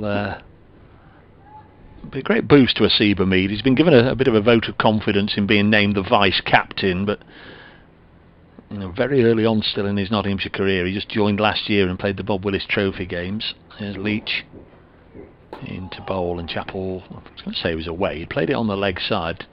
Jake Libby doing the stop. I think there was a run there, wasn't there? Yeah, maybe, yeah. Oh, there's that pole. Oh, it's the digger. The digger's in action, folks. Oh, my, I'm so excited about this. Are you a pole vaulter? Oh, me, no, blimey. No, I throw the hammer. How did you know my name was Walter? Well, perhaps they're taking the diggers away. Can't work all this out. Today's episode of Bob the Builder. Yeah. Leach in. Chappell again. Watchful in defence. Back to Joe Leach, who's picked up a wicket. Was it Barack Obama who did Bob the Builder when he kept saying, "Can we fix it?" Yes, we can. When he was doing his, his post-presidential speech, and obviously he or his speechmaker had never seen Bob the Builder. Can we fix it? Yes, we can. Very good. I think the digger's leaving. His job is done for the day. Dennis the digger. Bit of a delay here, a whole lot of nothing going on. Now Joe Leach is ready. Here he comes to bowl to Zach Chappell. A slightly curious stance. He's almost ready to charge towards the bowler, but doesn't. Remains where he is and blocks it. He's got those fluorescent lime green straps, Velcro straps on the back of his pads there, which from another angle, if you were on the other side of the ground, would really be brightly illuminated from the Trent Bridge commentary box. Looking down on it, you can see them a little more clearly than we can from here, but lime green straps pushes this into the offside, and there's no run. 261 for 7 it remains. Well, time is past 3, 11 overs till tea after this, so about 4 o'clock. Well, if D'Oliveira stays on. he gets to his overs a bit quicker than the medium, a lot quicker than the medium paces. The first blow has been struck against the Nottinghamshire football teams. Mansfield Town are losing 1-0 at Salford, home of the BBC. Leach is in.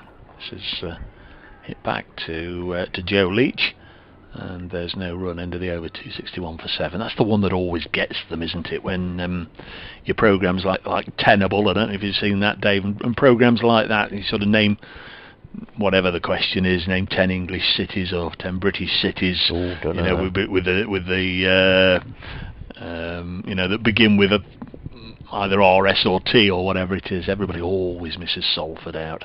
Salford City. Yeah. Well, it's amazing news from Six Ways. 11 minutes gone, and Worcester Warriors haven't conceded a point. Still 0-0. Is it a late kick-off? Shock news. Shock news. Here's D'Oliveira into bowl. Hamid pushes the ball away on the offside for a single. Seems ages since he got to his 100. He's gone to 108. But as we know, he knows what the game's all about. He's out there to occupy the crease. If a run comes along, fine. If not, and I've got some partners at the other end, I'll stay here for a long time. What was he, 51 not out overnight? Or some such.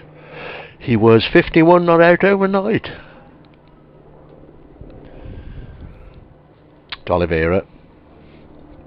Right arm over the wicket to the right-hander. Whipped away by Chappell through mid-wicket. I think about 2 now. Tom Fell gets there quickly.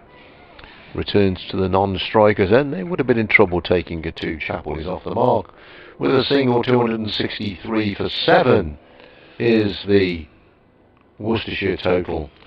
So another 24 to avoid the possibility. I'll be amazed if they did. Has to follow on. Here's the next ball driven out to mid-on. For several reasons. No run there, by the way. For several reasons. A, that Worcestershire have been in the field for a long time. Bowlers are tired. And B, they don't want to bat last, which would be a possibility. Here's the next ball from D'Oliveira. Eased away to Charlie Morris, who's out on the cover point boundary. Mead going through earlier to his 6th first-class century. The previous 5, his highest score, by the way, 122, made in 2016 for Lancashire against Notts. So that's within range.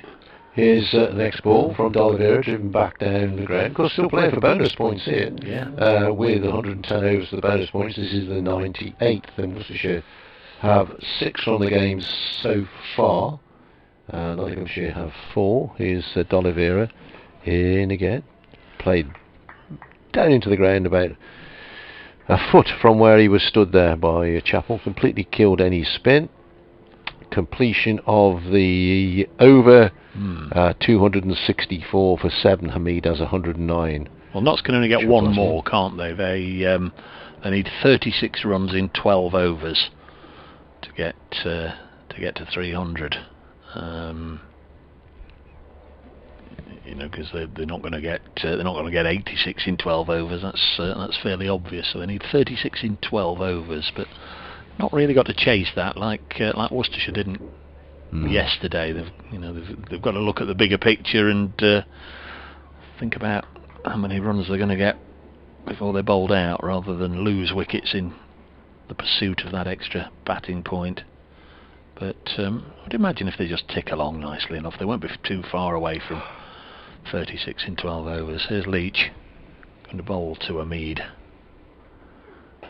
who blocks the first one. There's boundary protection, as there has been for most of the innings, with a sweeper on either side and a third man and a fine leg. Fine leg is Alzari Joseph. And Bradders has made the point he's been likely used today, just 5 overs. Possibly there's the feeling there from Joe Leach that he wants to save the West Indian for a big blast either later today or tomorrow. This one is not for the first time, in fact probably for the 50th time in his innings, chopped down to third man by Hamid. 110 to 65 for 7. You know, it might have been in the back of his mind. We'll stick him in again, and we'll ask Alzari to give us a long old stint. Yeah. I wouldn't have thought so. I'd be amazed if well, I wouldn't be amazed. I'd be surprised if they did. In fact, if Leach has a couple more, I'd expect to see Alzari Joseph replace him, wouldn't you? Yeah. Yeah. Charlie Morris has had a bit of a blow. 265 for 7. Here comes Leach. Chappell very much on the front foot in his setup, pushes it back towards the bowler. It's intercepted by Darryl Mitchell, who immediately begins to work, wiping the ball on his sleeve.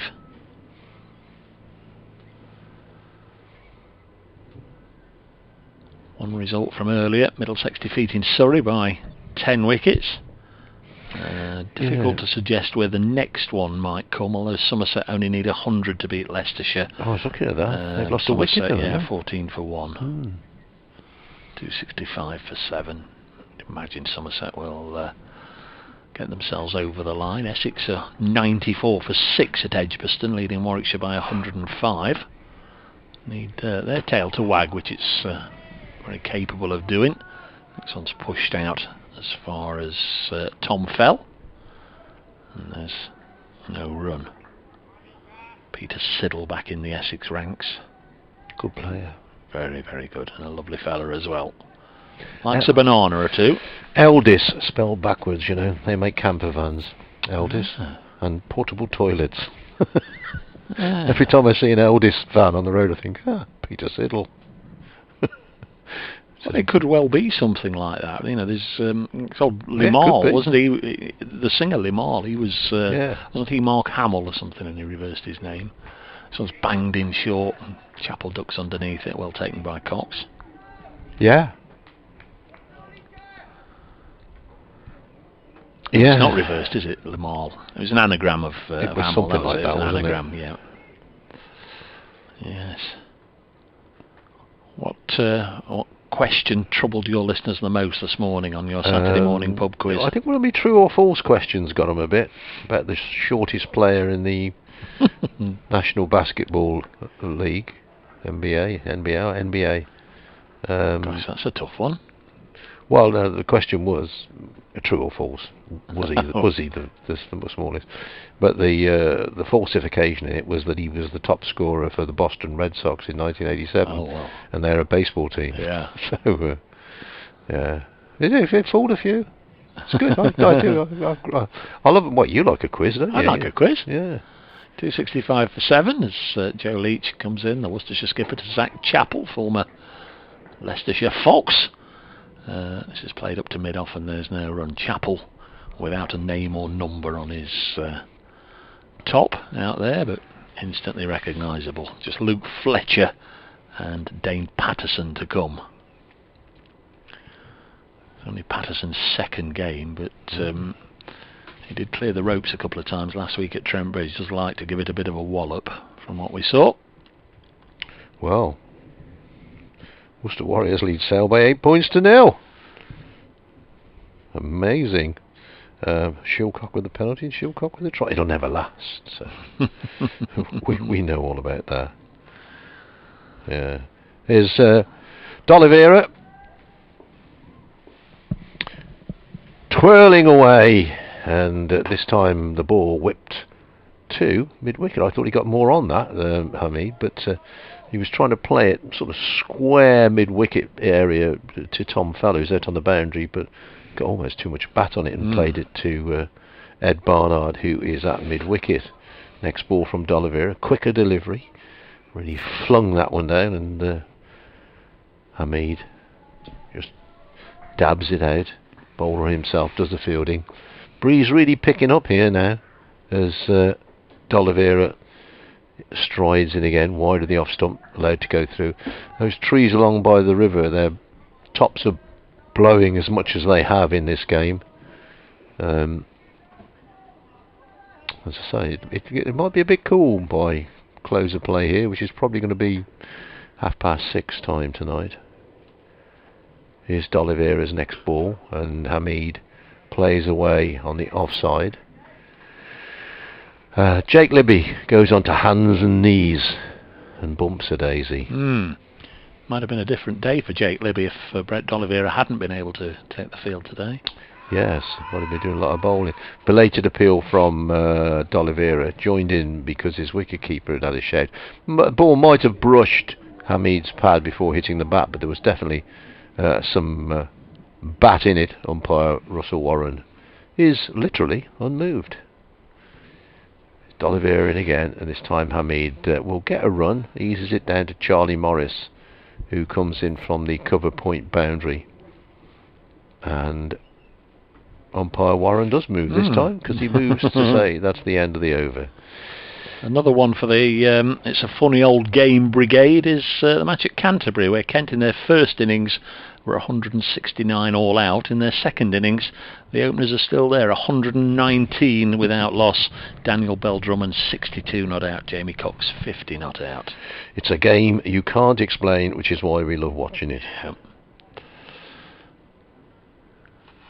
The day very rarely follows the exact pattern that you might predict at 11 o'clock. We sometimes foolishly try and do that, but there's invariably one or two little nuances along the way.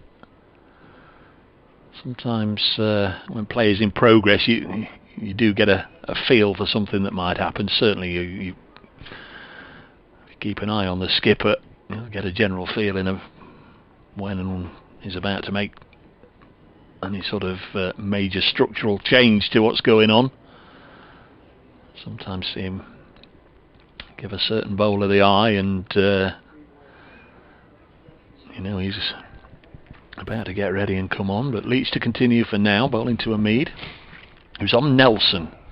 Really should get my feet off the ground as somebody that's always done that over the years when a Notts player has been batting, but I am actually limited in here as to apart from putting my feet on the desk, which I wouldn't do. 111 for Hamid, just defends the first ball. 266 for 7.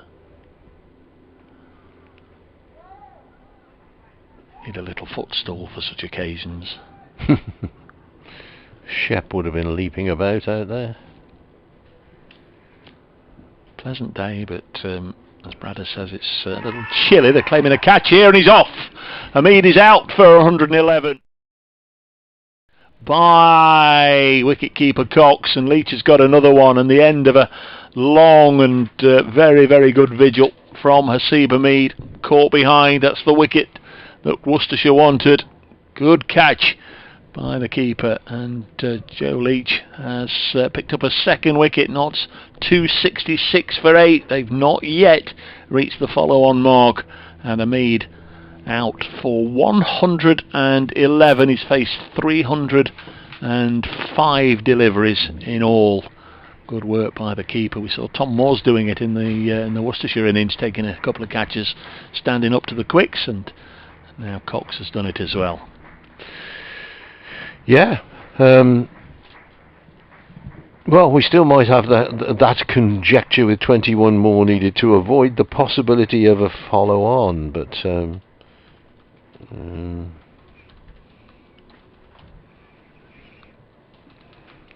we'll wait to see what happens. Yeah. New man is Luke Fletcher, so two big quicks together at the crease. Fletcher and Chappell. So Notts have lost 8 wickets today now, 3 since lunch. It's going quite swimmingly for the first hour of the session with Hamid and Tom Moores there together. Their stand was a highly productive one of 89. And then straight away Liam Patterson-White fell, and now Hasib Hamid has gone. There's only 5 runs added between Hamid and Chappell. What can Luke Fletcher bring to the party? 4 balls left in this over. Joe Leach 21.2 overs, 5 maidens, 2 for 61 now. Just Dane Patterson to come. And Worcestershire will be absolutely cock-a-hoop, and of course they are now 1 wicket away from maximum bowling points. Notts need runs. Fletcher drops this on the leg side, won't get any there. Matthew blaming me for not having my feet off the ground. Yeah, good shout, mate. Good shout. And more gloom and doom for Nottinghamshire sport listeners is that Forest have gone a goal behind to Stoke City. Stoke the to side. the Potters. Well, they're the side that won the last match of the season last year to prevent Forest from getting in the playoffs. So I've talked about a little bit of revenge this week, but it's not. Stanley happened. Matthews scored, did he, for Stoke? Next ball is pushed out into the offside. I was just looking at a tweet from the official sponsors. What an over at New Road. Tom Moores hits Dwan Olivier for 6-4-6-4-4, and then guess what happened? Dwan Olivier. Yeah. Yeah. Yeah. He was introduced on one ground last year at a T20 game as Brett D'Oliveira. I've just retweeted that at Brace Cricket if you want to see that. That's from the county championship sponsors. Good news for local sport in this area. Worcester Warriors lead Sale Sharks 11-0. Stop the front page. Leach into Fletcher, gets behind it, gets everything behind it, and there's plenty to get behind it. We'll do a quick cricket update.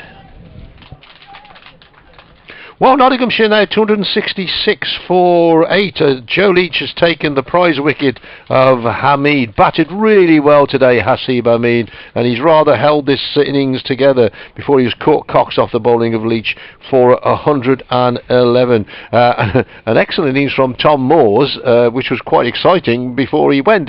5 balls before he was out, he hit 24 runs off, but then he lofted one to Leach and away he went. 115 from the openers, but then Charlie Morris rather got amongst them, taking 3 for 10 in 6 overs before lunch. 287 is the follow-on target. We doubt very much whether Worcestershire would enforce that. They've been out in the field for a long time. That's if they even bowl Nottinghamshire out for 287 or less. So at the moment, 266 for 8. It'd be ironic, wouldn't it?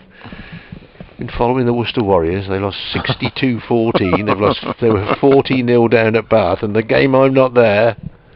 Oh, Sale Sharks on the beach already, so to speak. But there we are. I'm thoroughly enjoying being here at the cricket. So the Sharks have been beached. The Sharks have been netted. 266 for 8. So huge problems once again for Nottinghamshire. 115 without loss. Remember. Now 266 for 8. Mead's lengthy vigil has come to an end. Here's D'Oliveira. Right arm over. Chappell leans forward, and when he goes forward, he's a big lad. He stretches a long way down when he gets a stride in. In again comes D'Oliveira. This time pushed away on the offside, where Vessels, well, I would say Fields as he picks the ball up, but it was going so slowly it had all but stopped. I do like a nice round number, and I've got a nice round number for you. Oh, good. Here's D'Oliveira's next ball. Oh, Chappell's lashed into this and got it down to long on, where Roderick provides the long barrier, as coached to all good youngsters. 267 for 8. The scorers say Hasib Mead batted for exactly 400 minutes. Oh, right. So what's that in real money? Is that 3 hours? 61.20? No, it's 6 hours. 6 hours. 6 hours 40 minutes. 6 hours is 360, isn't it? Yes. Well batted. Crikey. Next ball is pushed away on the offside. They're going to go for a quick single here. They'll have to be quick as Leach's throw comes into the non-striker's end. Batsman was home, even if he'd hit the stumps. Is that right then? 6 hours? Yeah, well, it must be, obviously. Fletcher has a couple. He batted between tea and close yesterday. Yeah, he would have come in before this time yesterday, wouldn't he? So that's about right. 6.5 hours in a day's play, yeah. Crikey. Hit 10 fours, 304 balls, Hamid. D'Oliveira bowls. This time it is to Chappell. I say these two are both big blokes, so if they get a stride down the pitch, they are a long way down the pitch. One more to the total, goes to 269 for 8. Chapel has 3, Fletcher has 1, D'Oliveira has 2 for 90. That assault by Tom Moores didn't do his figures any good. Bowls again off the back foot, thumped out to mid-off, where Joe Leach is the fielder. End of the over, we have 7 of them till tea. We have 6 of them till tea. Did that just change to 38? Yes. It did, yes.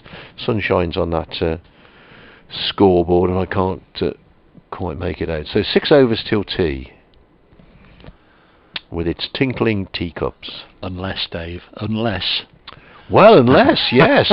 We're into the 9 wickets down, aren't we? I must say that scenario yesterday with a late lunch did cut the time of the afternoon session. I think we came back, there was about 24 overs left in the afternoon, wasn't there? We were all going, is that right? Yeah. That's not right. And then the final wicket fell, so we lost 2 more overs. Yeah. So it was a very staccato, abbreviated afternoon. 269 for 8, so if another wicket does go and knocks a 9 down, we would then, like yesterday, play on potentially for another half an hour or 8 overs. Alzari Joseph is going to get a go at last, and he's getting plenty of encouragement to bend his back from his teammates. Here he comes, the Leeward Islander.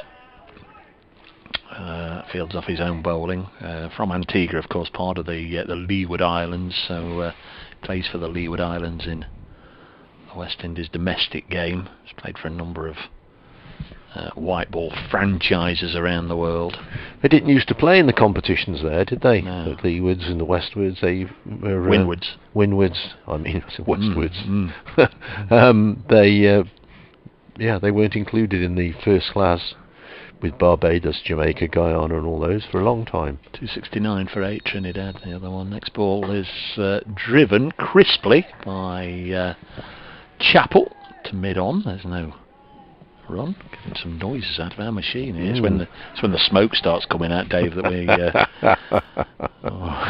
need to be aware. 269 for 8. Notts need 18 or thereabouts to allay any fears of being stuck back in. But let's say they got 19 or 20, so Worcester had 140 run lead. It'd be interesting how they'd play it after tea, the home county. Alzari Joseph is in, he's struck Chappell on the pad, and Alzari Joseph has done a bit of a Stuart Broad there. He's run all the way down here and is almost in the face of the batsman celebrating, and then when he turns to look towards Richard Illingworth, he realises he's got to make the long and lonely walk back without a wicket to his name. One would imagine it did too much. We'll be able to see in about a minute's time. The feed is a little bit behind. Just got the one wicket in the innings, Ben Duckett, and he owes Ed Barnard's reflexes for that. Did really well. This is a bouncer, tucked underneath by Chappell. Duckett cut Joseph to backward point, and it was going like an absolute shell, yard either side, and it was a certain 4 runs. Barnard got a hand to it, and it was one of those that the ricochet obligingly went up and just lobbed gently back down to him. Could have gone anywhere. What have you seen? 11-7 in the rugby, I'll tell you that. The Sharks have a converted try. It's all going to go badly wrong from here. I meant with regards to whatever. Oh, sorry, that ball. Yeah, missing leg stump. Yeah, sorry, mate. Yeah.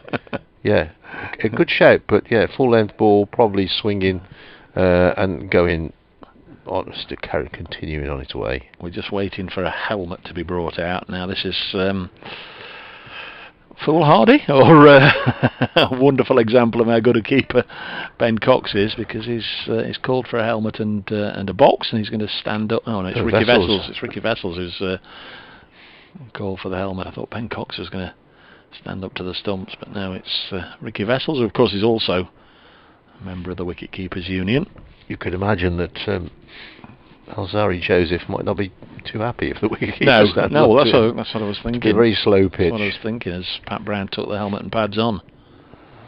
Crikey.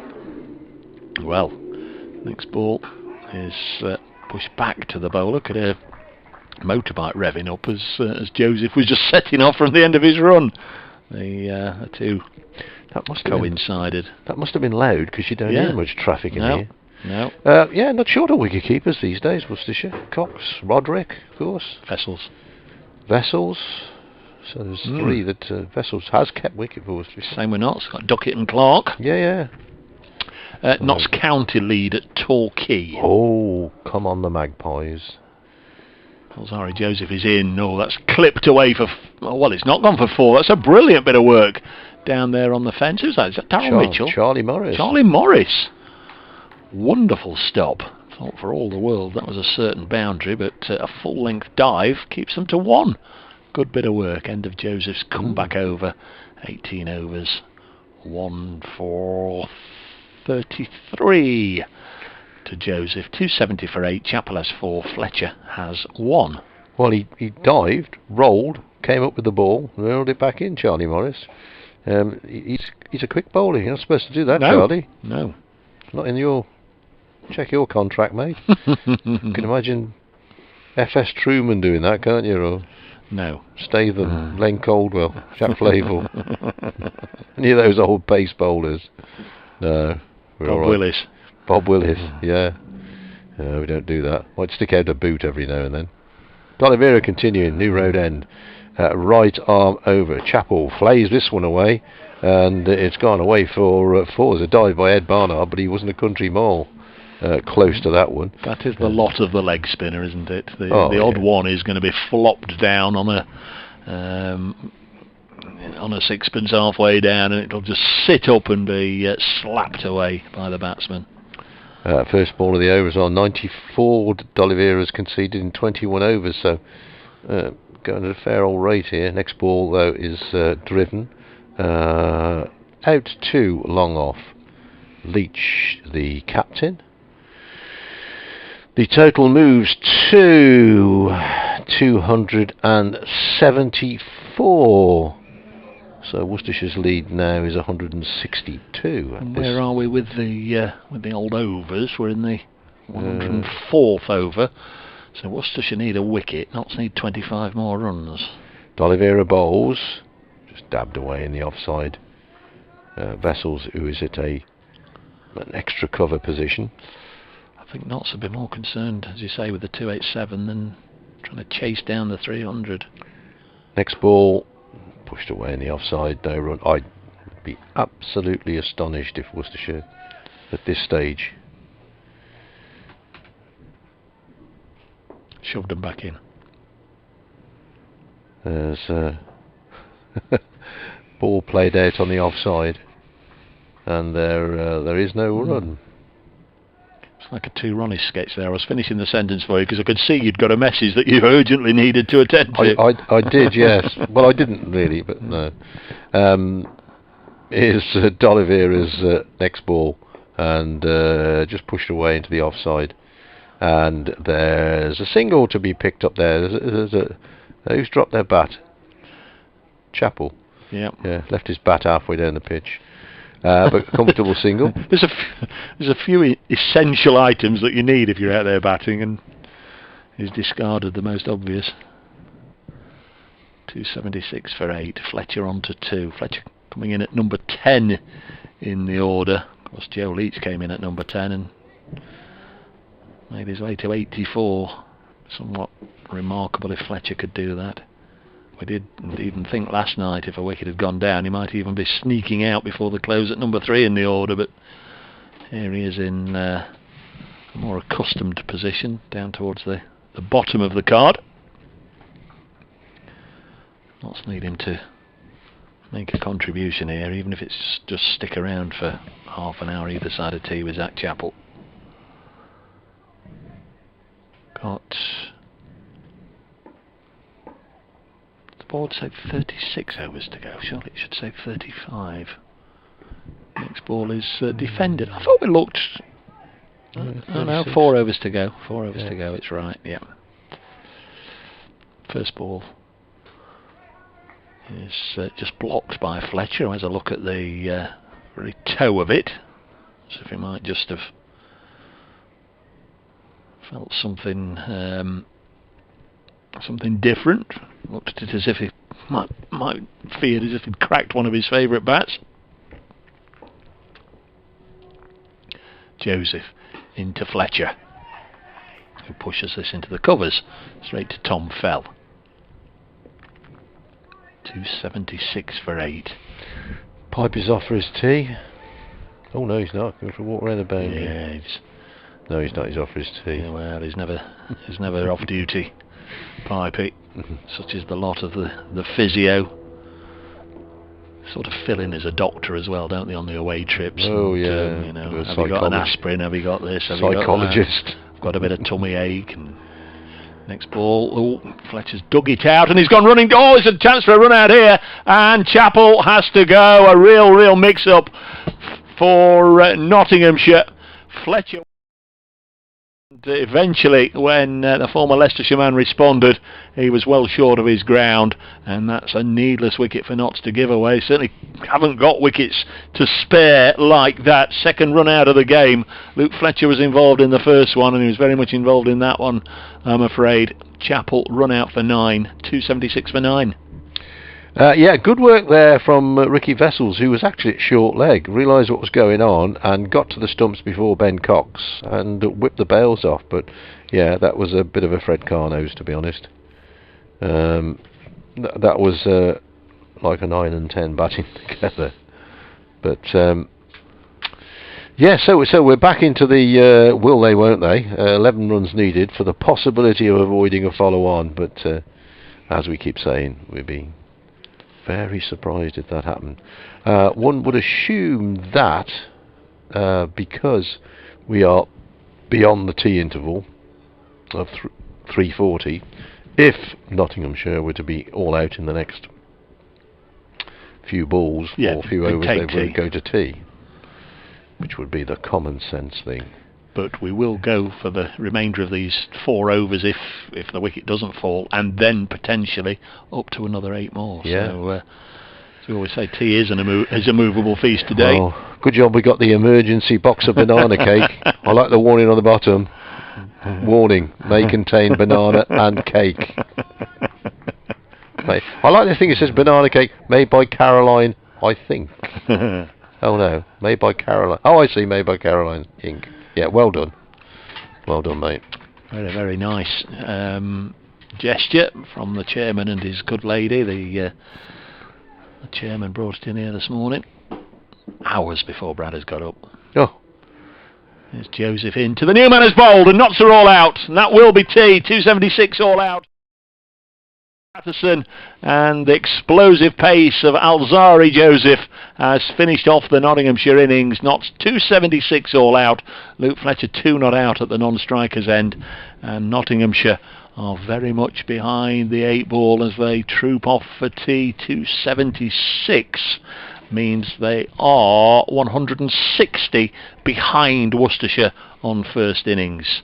Joseph with his second wicket, he finishes with 2 for 33. D'Oliveira 2 for 96 at the other end. 3 wickets to Charlie Morris and a couple to Joe Leach, and the run out as well. 276 all out. A lead of 161, am I right? 276, yes. A lead of 165, sorry.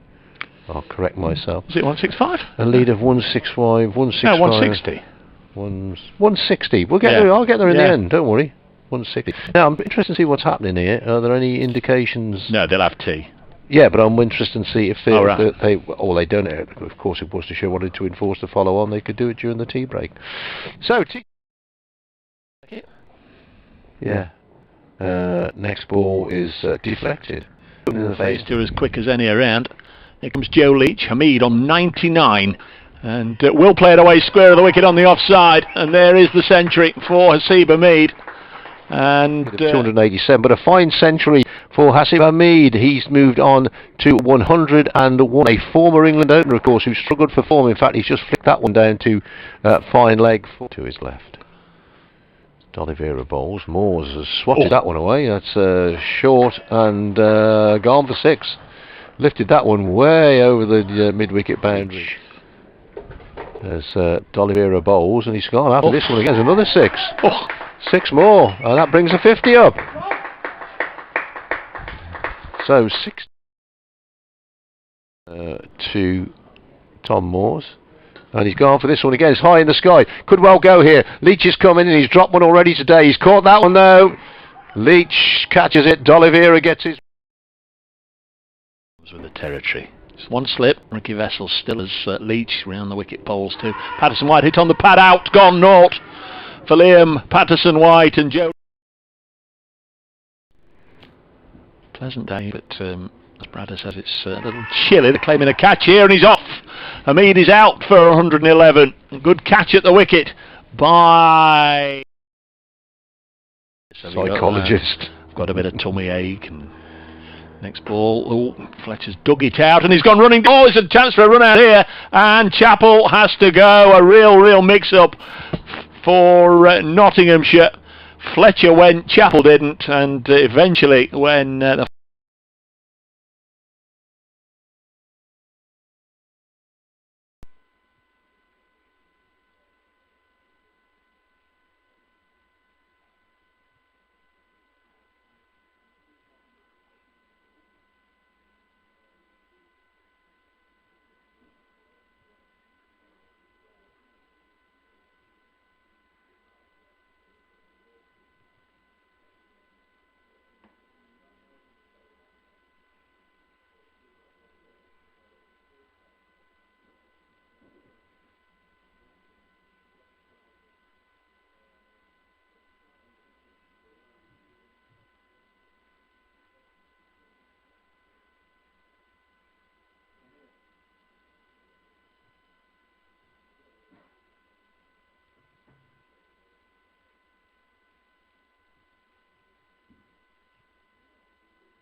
Oh, you don't know that. 276 all out here at Nottinghamshire. So Worcestershire, much... Oh, there, you got me now. Most listeners were happy with the quiet bit. Yes, Worcestershire have bowled Nottinghamshire for 276, giving them a lead of 160. And much to our surprise, and most other people who are on the ground have been forced to follow on. So Nottinghamshire will come out and bat, and they'll need 160 to avoid the innings defeat. Once again, a funny old innings, good start.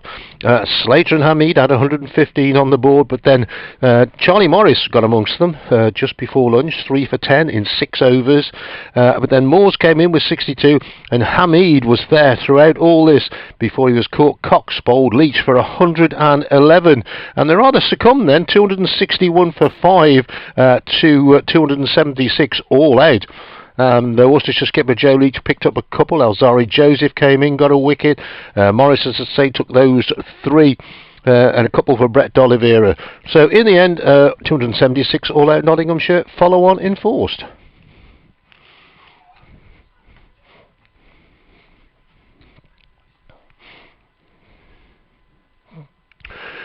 Yeah, shows how much we know, doesn't it? Yeah, we were all a bit shocked. But I suppose, thinking about it, there's 35 overs left today. Although they've been in the field, they've got 4 medium pacers and a spinner. So they mix those overs up between them. They might be a bit tired. That's only 7 overs apiece.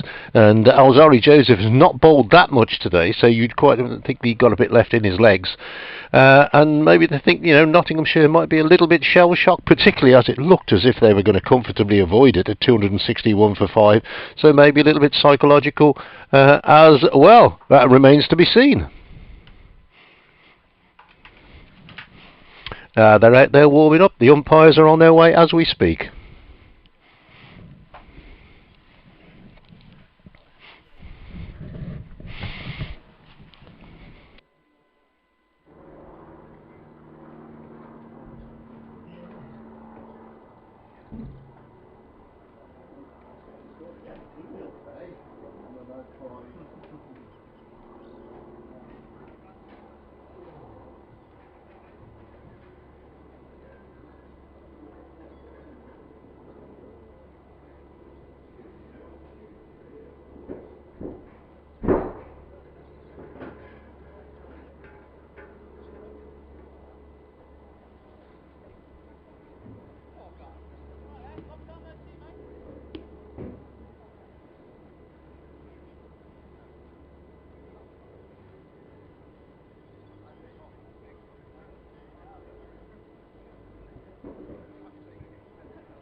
Welcome back to New Road, where we are about to resume after tea. Nottinghamshire about to start their second innings after Worcestershire, surprisingly, we thought, enforced the follow-on.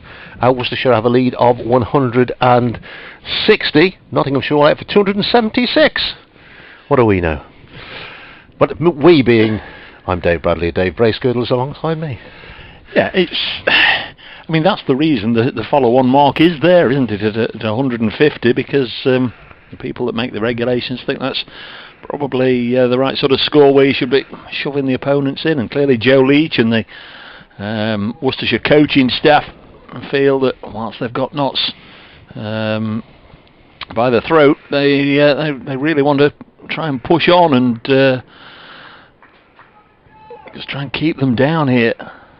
The last 5 wickets have gone down for 15 runs, and if they have a good session here, Worcestershire, they'll be well on the way to winning the match. Here's Joe Leach going to get us underway, bowling to Ben Duckett, and first ball is forced away on the offside. Will it go for 4? No, it'll go for 2. I seem to think Slater got off the mark last night with the first ball, forcing it out there.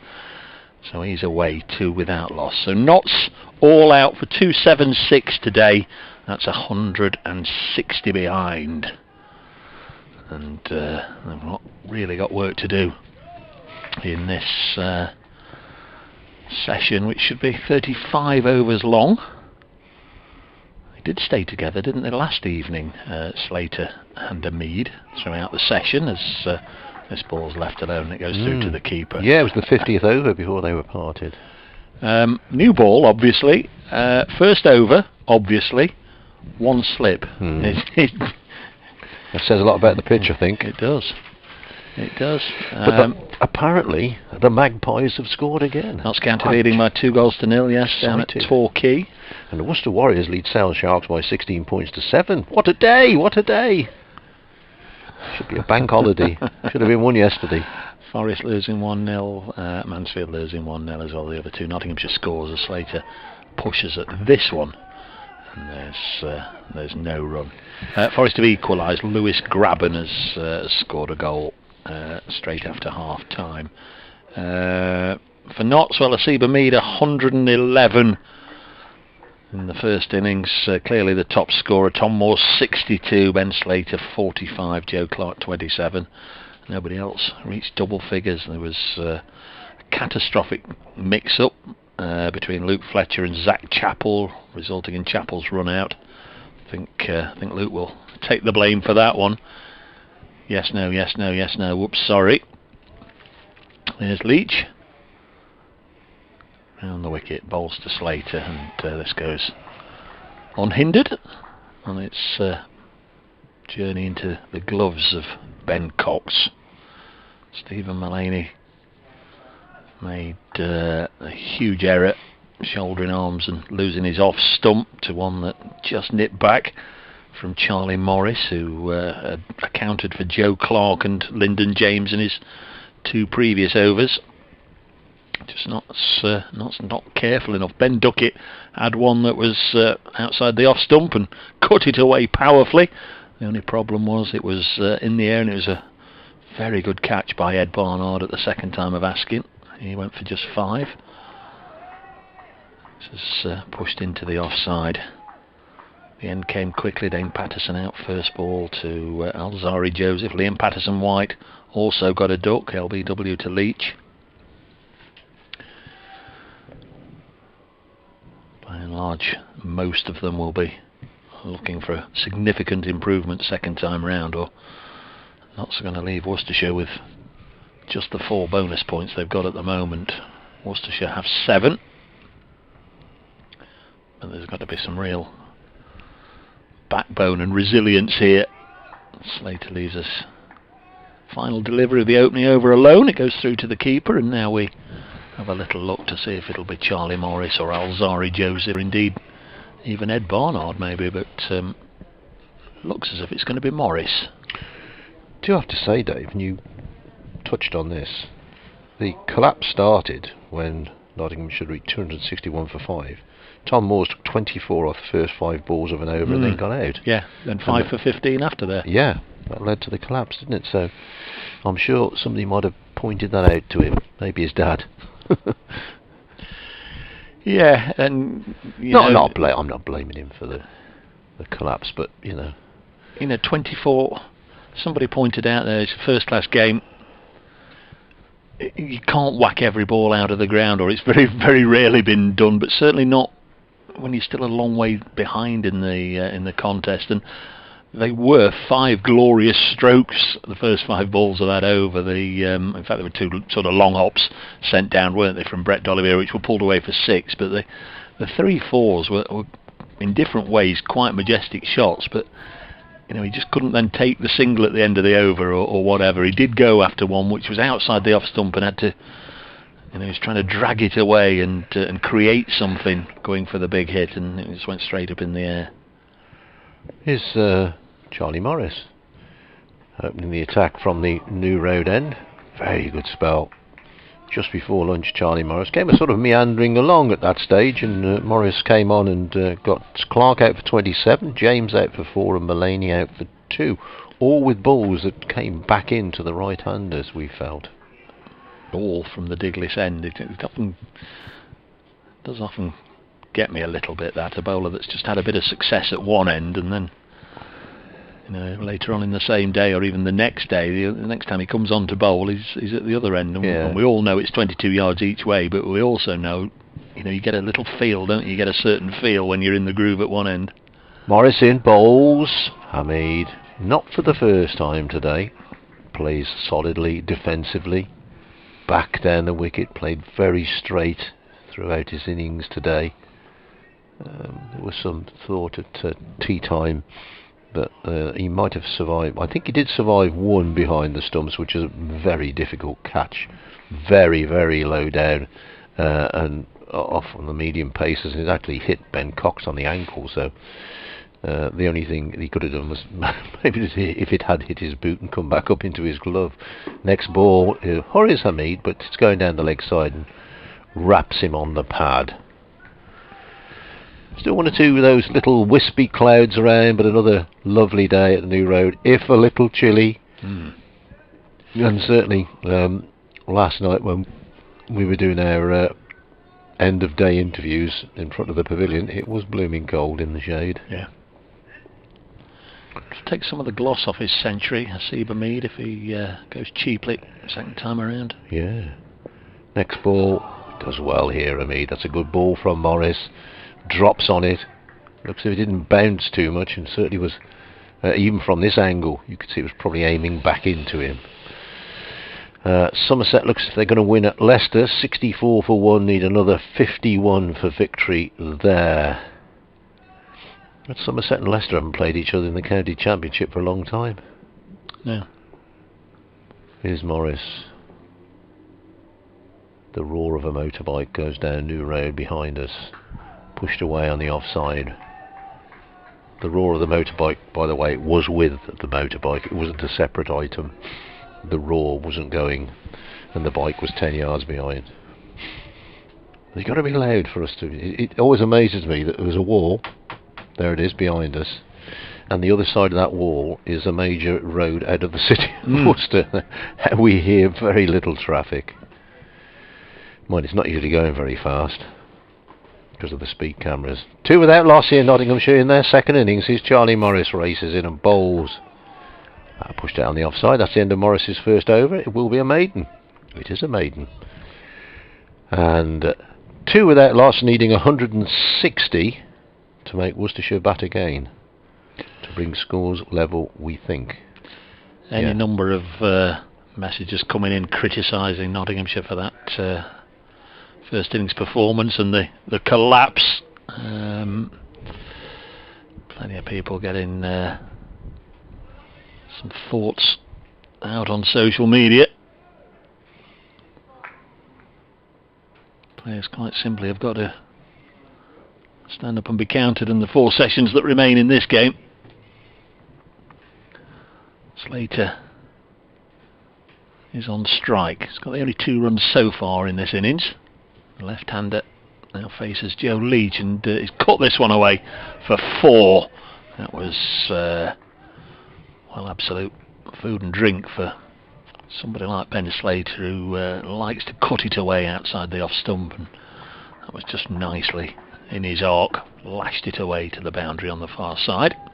It was there to be hit, so he hit it.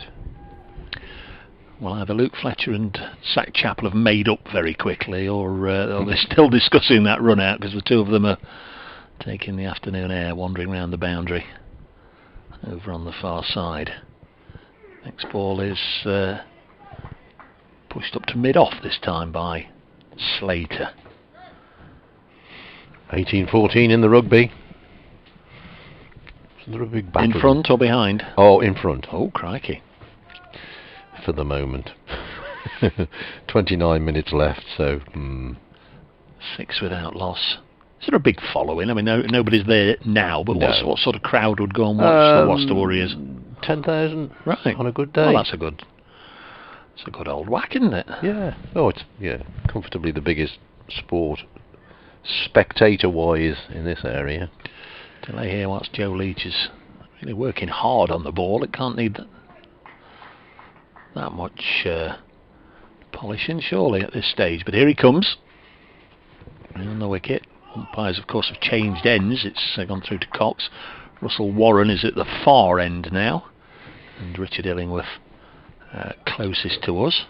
He's doing a flamingo. He's standing on one leg at the moment at square leg in front. Look at that. What's all that about? Flexing his muscles, doing his bit of yoga, I reckon. Oh, crikey. Or no, nearly he's probably trying to save the wear on the bottom of his shoe. You don't think he pays for his own, do you? They pay for anything. Fine man. 6 on the board, all to Slater. Stands with bat raised and brings it down again to push it down the ground, and he'll call his partner through for a quick single. Realise that Alzari Joseph from mid-on had got to move several paces to his right, so they take a single. 7 without loss. Here's the score. Nottinghamshire shoved back in, 160 behind after the respective first innings. Worcestershire winning the toss yesterday, making 4-3-6 with a century from Jake Libby. Seba Mead reaching 3 figures for Notts. Tom Moore's the only other one to pass 50 in the Worcestershire innings. There were 4 other players apart from Libby that passed 50. Leach 84, Joseph 61, Bernard 58 and Mitchell 59. Seba Mead has taken guard. Will face Joe Leach for the first time in this innings and blocks this one. It was Leach who dismissed him, of course, in the first innings, an hour ago?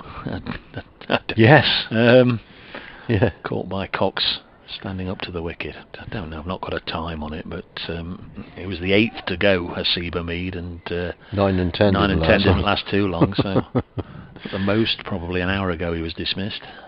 Just watching the wind ruffling Gareth Roderick's, I'm sure it's dropped a bit now, but really whipping across the ground now.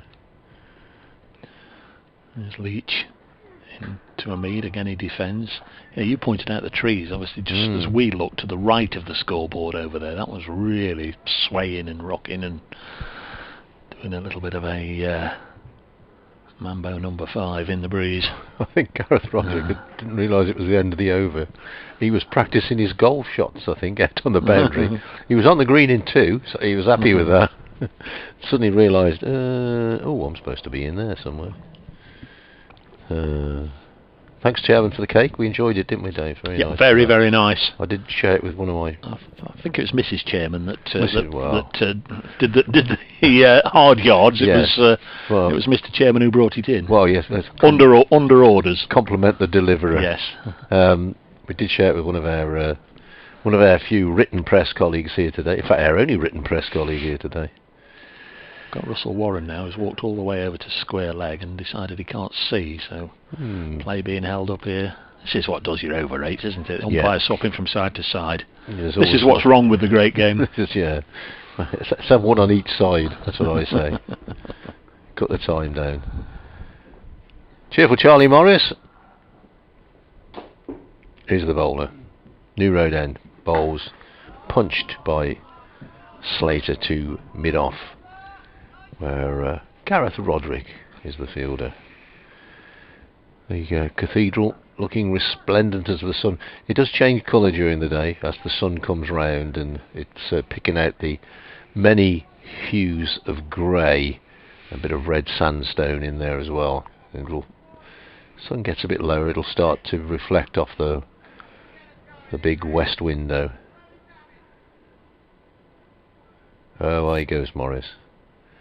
And the bowls wide of the off stump. Batsman Slater is not too involved in the action there. The ladies' pavilion at the moment is the ground staff's domain. Oh, right. They sit there when play is taking place. But hopefully, in the not too distant future, the ladies will have it back. Well, whether there'll be tea and cakes at tea time, I'm not sure if regulations would allow that. Almost certainly not, I would have thought.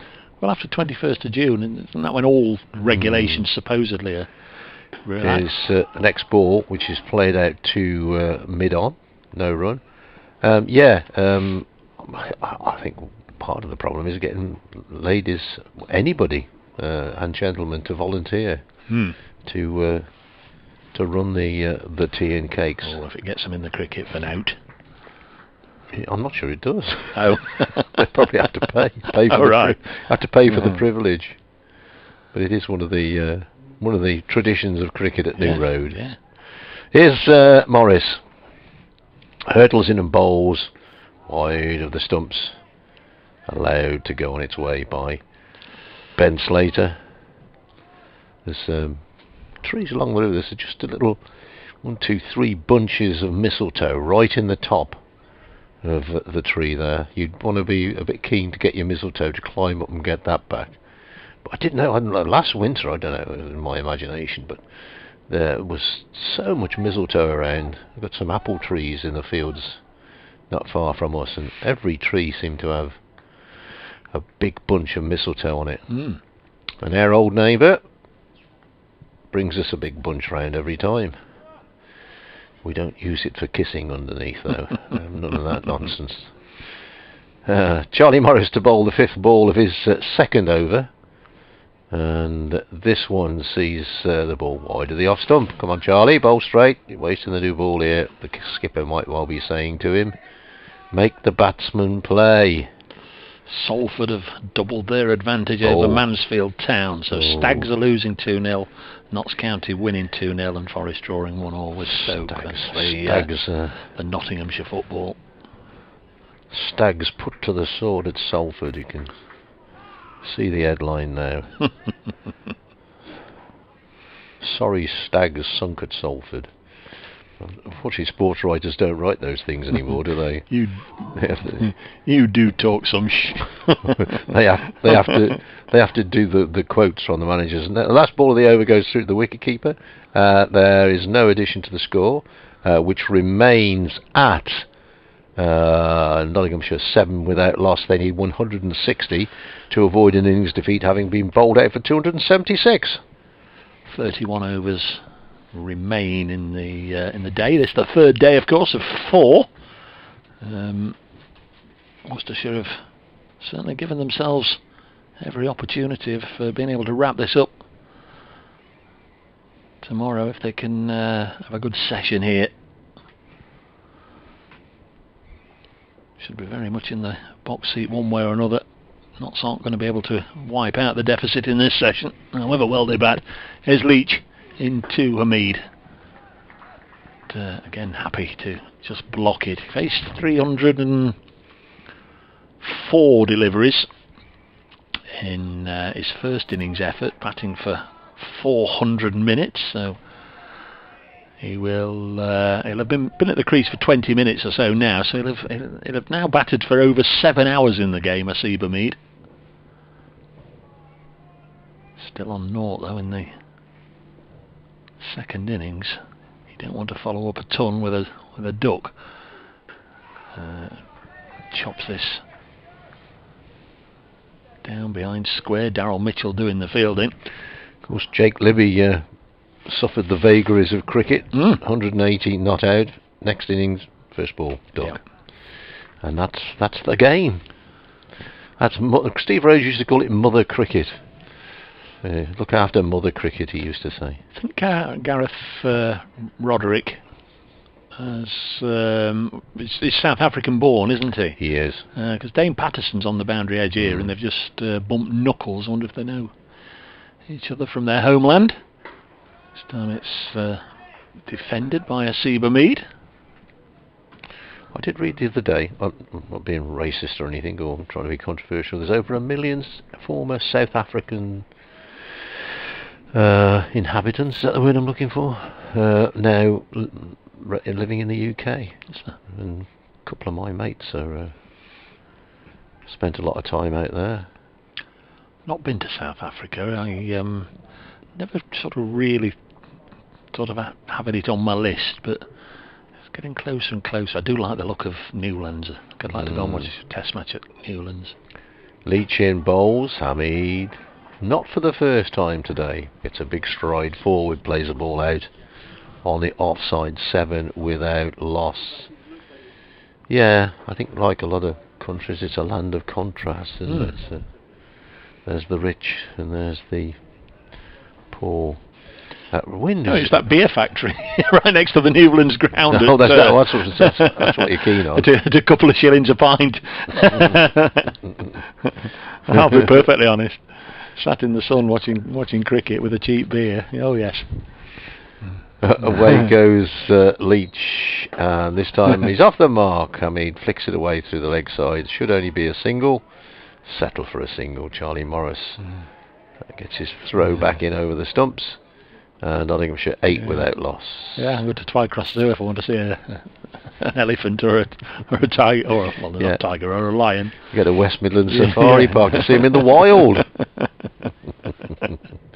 Get the monkeys to pull your roof off.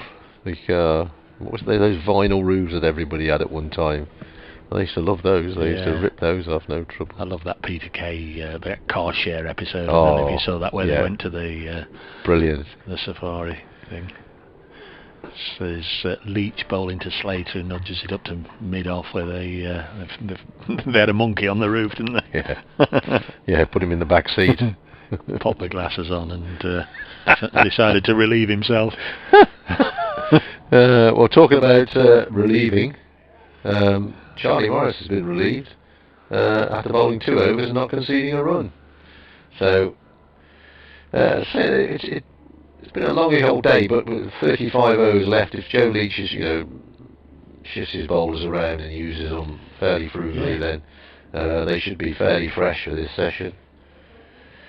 They do enough fitness training, unless Morris is going to come back on at the other end. That'd be interesting to see. But Ed Barnard it will be. To be fair, nothing has happened for your opening bowler so far, and as a captain, it's nice to see somebody proactive. Let's just switch it round. You just never know in each session who might be the one that's had, either got the golden arm or just been touched by Lady Luck. Might be that Ed Barnard comes on and gets 1 or 2 through the defences of these batsmen and starts to make inroads.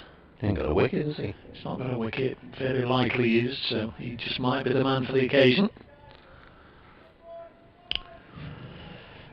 Barnard runs away from a deserted New Road end and bowls, and taken by Cox outside the off stump, who again is standing up. I say it's deserted, but there's 1 or 2 coaches and players wandering around. Of course, the scorers are to our left. The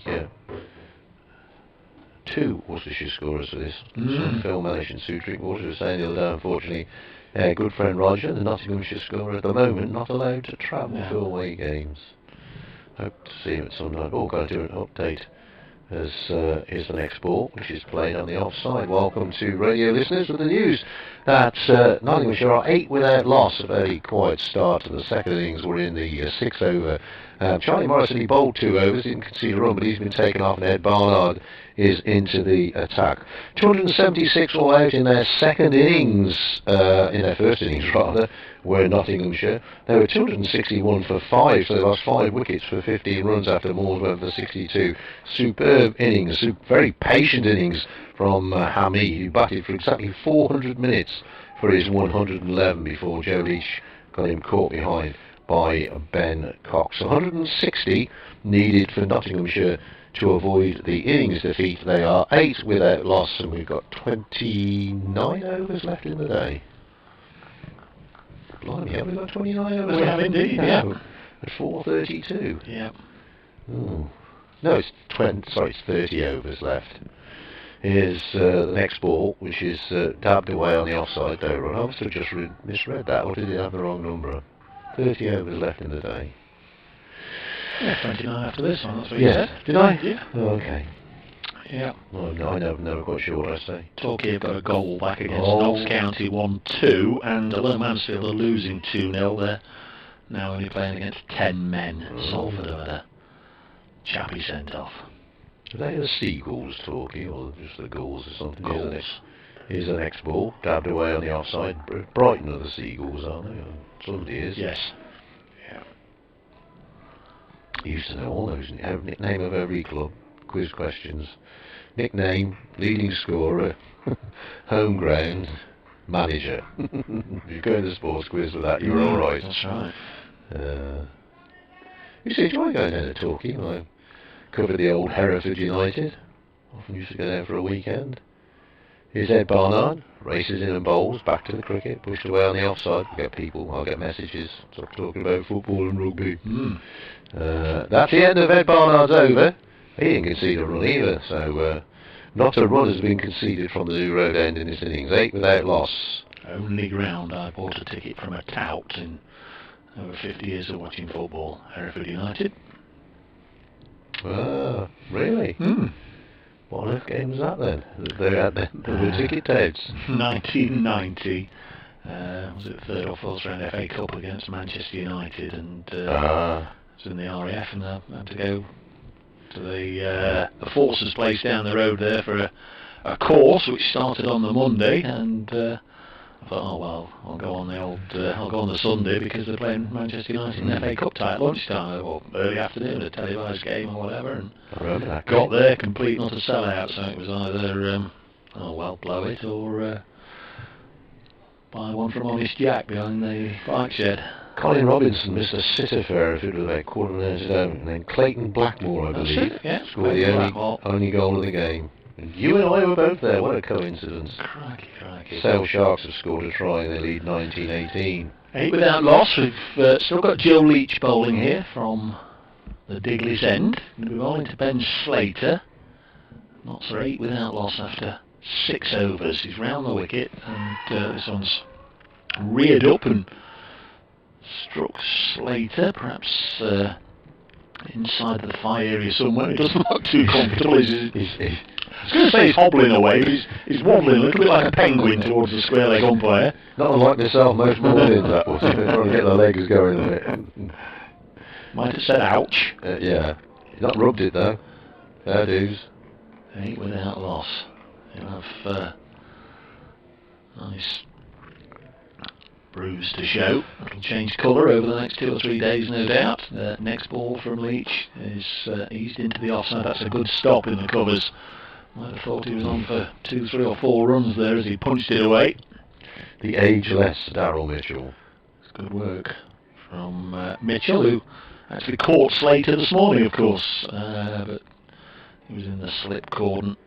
That was off the bowling of D'Oliveira. Slater starting this morning on 41 not out, only added 4 more.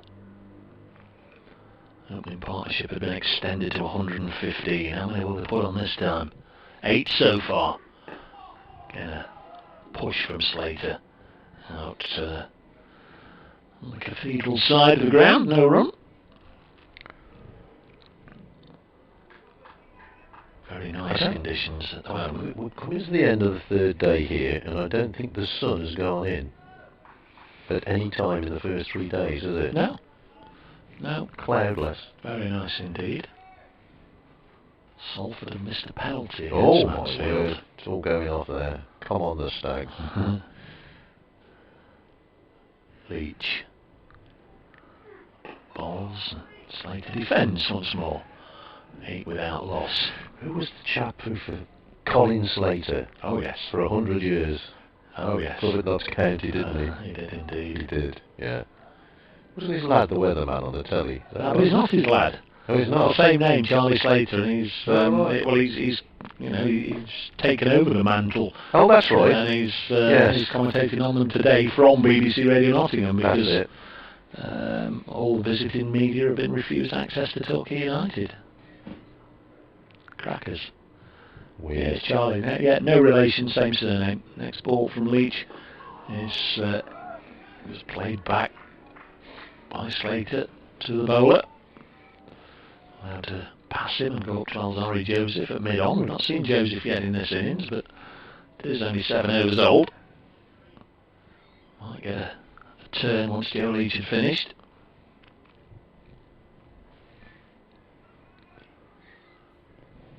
Used to like the old Meadow Lane. It was very wooden though, wasn't it? Lots of wooden buildings. Old one was, yeah. Yeah.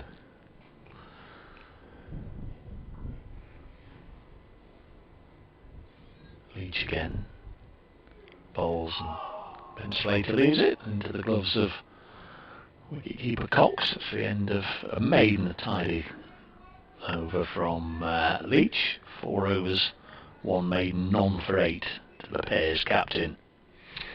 Again, little puff of dust came up as he bowled that delivery, which makes you think that the top may be starting to crumble here. Worcestershire will hope it does, and Nottinghamshire will hope it doesn't. So, Alzari Joseph, who's the overseas player, is 4th change in this attack at the moment. He's been saved for a late burst.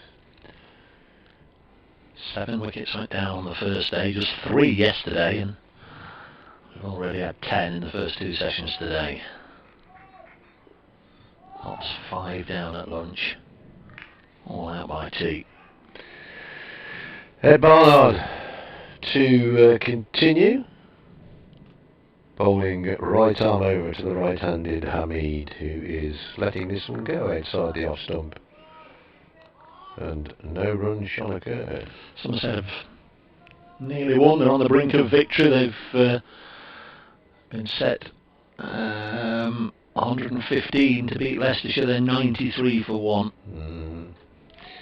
93 for 1 and game of golf tomorrow. Did lose last week, of course, at home to Gloucestershire. Next ball is eased away down to 3rd man for a single. Who's out there? Tom Fell is the fielder way out there. 1 more to the total. Kent's openers are still together at Canterbury against Lancashire. 2nd innings, Daniel Bell-Drummond 82 not out, Jamie Cox 66 not out, 155 without loss, having been bowled out for 169 in the first innings. Ed Barnard at New Road. That was the first ball from the New Road, first run from the New Road end in this 2nd innings. He had 3 maidens and a couple of balls. Next ball was pushed away. Barnard and Mitchell between them make a bit of a dog's breakfast of stopping it. There's no chance of a run. Oh, 28-18 to Sale now. There we are. It's all though. The hands are clapping, the feet are stamping. Sale, of course, were based at Salford. Here's the next ball, which is pushed back down the pitch. Ed Barnard is the fielder. At the football ground? No, they play on the A.J. Bell Stadium. Oh, I've seen that. That's on the side of the ring right. road there. Yeah, right next to the motorway. Opposite that ski slope place. Yeah, it's quite good at night if you're doing commentary there in the evening game. You see all the lights on the elevated part of the motorway. Here's Barnard in again, and this has a little squared Ben Slater up a little bit. He got a bat on it and it squeezed away on the offside, but a little bit of movement there for Ed Barnard. It's a strange looking thing, that indoor ski centre, isn't it? Yeah, it's just somebody sort of dropped it there by accident. It's like a Thunderbird's launch pad or something. Barnard bowls wide of the stumps. And that is the end of the over, and at the end of it, with no shot being offered, 9 without loss. Slater has 7, Hamid has 2, and if you've not been with us, Nottinghamshire bowled out today for 276, which gave Worcestershire a lead of 160. They enforce the follow-on. The situation is pressure wherever you look for the Nottinghamshire batsmen. Close to the wicket fields by and large. They've obviously observed and studied and watched both Slater and in particular Hamid for long periods in the first innings. They've worked out their scoring areas. The 2 batsmen also got the pressure of the match situation, the fact that they're following on, just can't really afford to take a risk. There's a single pushed out by Hamid, fine bit of fielding by Brett D'Oliveira, but it's always going to be a comfortable single. He'll swap over now for the left-hander. Hamid doubles his score onto 2. Slater is on 7. In fact, Hamid is on to 3. The board this time and caught up. 10 without loss. Oh, try for the Warriors 25-28. Sorry, we are concentrating on the cricket, folks. Don't send me texts and emails and everything else. You won't miss a ball. Now here's Leach. Comes in and bowls. Taken outside the off stump. Through to the keeper, just counting there. Yes, it is still a 6-3 offside field. Fairly standard leg side field, which is closest to our commentary position. We've got Gareth Roderick just in front of us. Brett Dollivier at mid-wicket. Al-Zahari Joseph at mid-on. And then on the offside slip, a third man, a backward pointed extra cover, and a catching short extra cover really, and a mid-off. Next ball worked away through the leg side. There'll be a couple here at least. He might go for 4. Gareth Roderick can't get round and is in truth nowhere near cutting it off. It was nicely timed by Slater away off his legs and gets a boundary. He's on to 11. As good a shot as we've seen in this second innings. Very much so, yeah. All timing. 14 without loss. Plenty of pace on the ball from Joe Leach, and Slater used that to his advantage, clipping it away. Not still trail by 146, so it's nothing they're going to be able to wipe out. Even with the following wind day, it's going to take till probably I was going to say just before lunch tomorrow, maybe. Yeah. If they're going along fairly sedately at 80 or so a session. So they need to get to that position with plenty of wickets in hand if they're going to save this game. Slater defends this one. Oh, by the way, I think you were doing your updates when somebody sent me a message to say he had experience of a badger in a hen house. Crikey. Yeah, badger broke in and caused chaos, apparently. So it did. I think it was Andy the sheepdog trainer who informed us of that one. 14 without loss, Nottinghamshire. A ground where they've won on their last 2 visits.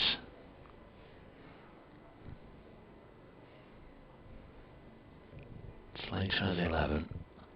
Next ball is well blocked. Looks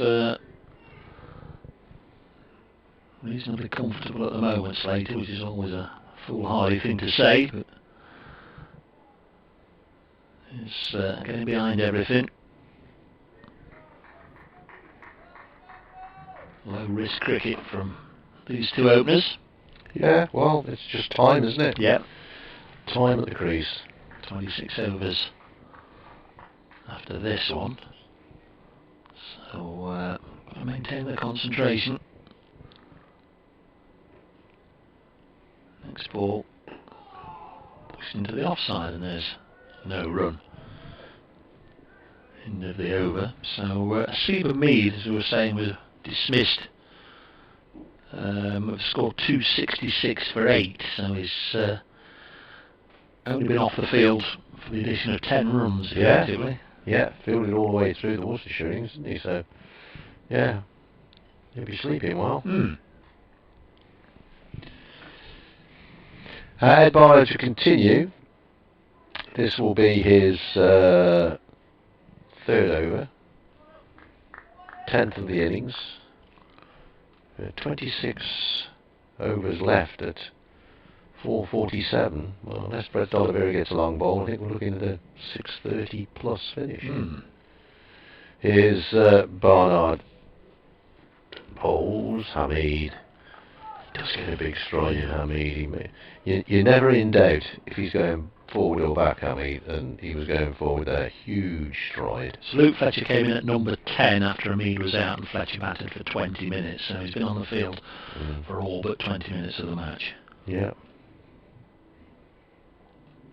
Yeah, tired boy. Barnard. enthusiastically in from the New Road End bowls. Hamid defends. Roderick comes into field. No run. Most of the wispy cloud has whisked away. There's a few little bits away in the distance. Nice evening to walk the dog. Walk the dog. If you have a dog. Oh, go and borrow one. Sit by the riverside. As Barnard is in bowl was a bouncer, and well taken by Ben Cox, who's standing up to the stumps again. I hope he got a little indication that he was going to bowl that quicker one. Yeah, we were due to go and sit by the riverside on Wednesday night, 7 o'clock, for a dinner, because we could do this in chums outside. And I went outside about 12 noon. And said to my good lady wife, do you think this is... No. She was entirely in agreement with me, so we went out to lunch instead, which was a bit warmer. Here's Barnard's next ball, and this time Hamid, who has got 3 runs off 25 balls. That might be 26, so he's faced 426 deliveries. No, he's on the field for 400 minutes, not deliveries. Yeah. He faced 300. He was out to his 304th delivery in the first innings. So he's faced 330 so far. Barnard in, bowls. Forward he comes.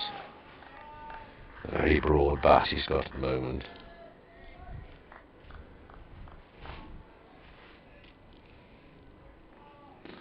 Lots of encouragement for the bowler. Of course, with no crowd in, we can hear those shouts much more clearly. Yeah.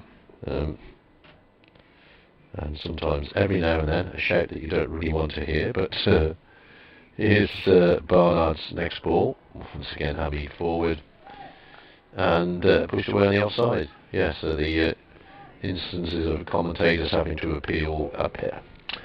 apologise for foul language have been quite common with no crowd in, because the crowd noise doesn't drowns it out, doesn't it? Yeah, doesn't drown out the shouts of the players. Alzari Joseph is going to have a bowl. He's going to come on from the Digless end of the ground. Could be an interesting little test this for the 2 batsmen. You'd imagine is going to get fired up. This is sort of situation that Worcestershire would have had in mind when they brought him. Yeah. When we need a wicket, I'll turn to you, big man. Did say earlier in the day he was very sparingly used, almost as if Joe Leach was saving Joseph for the second innings. Almost if that was part of the plan. Couldn't have envisaged that it did go as well as it did go, Joe Leach, but he does have some overs up his sleeve, certainly from Alzari Joseph.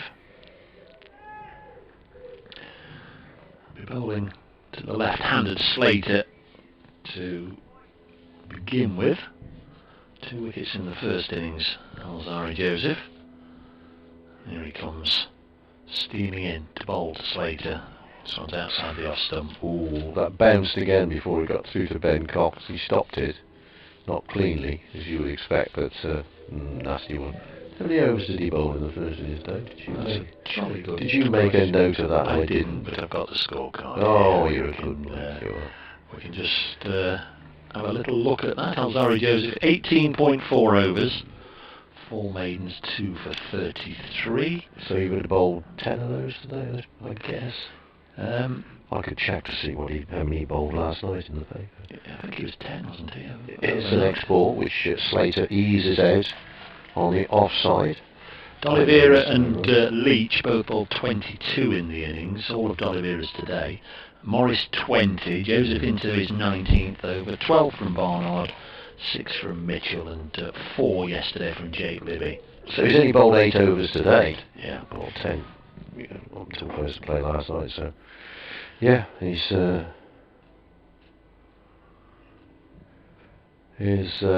fairly fresh. Yeah. Joseph back to his mark. He walked backwards to his mark.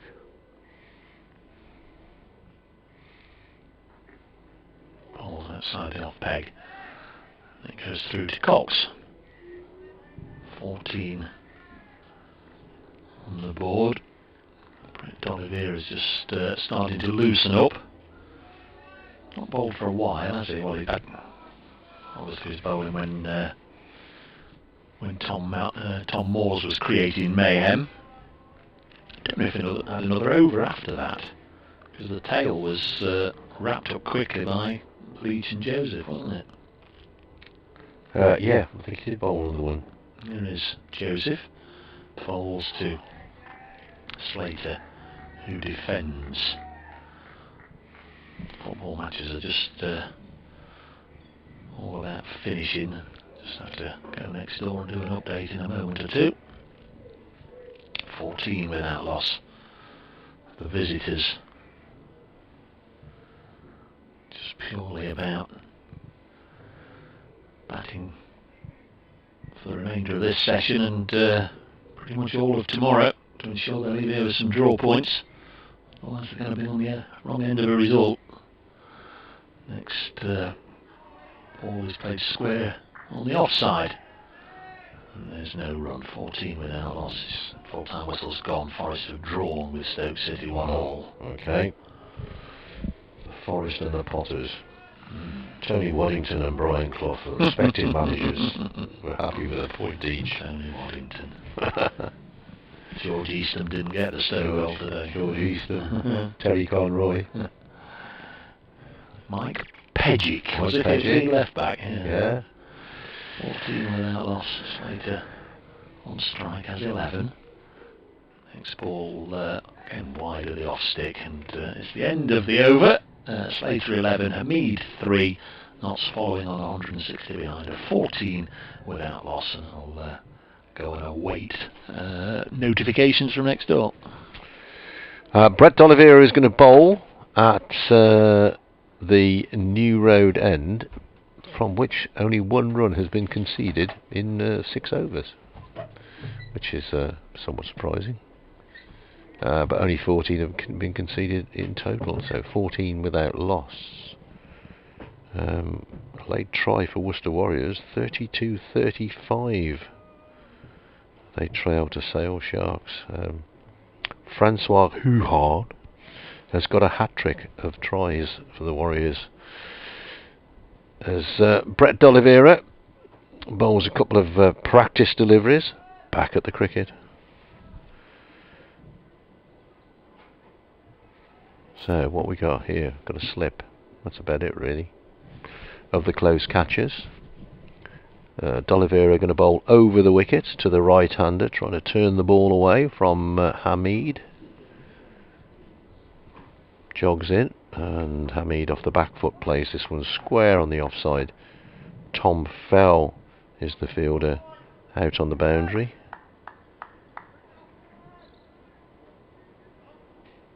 And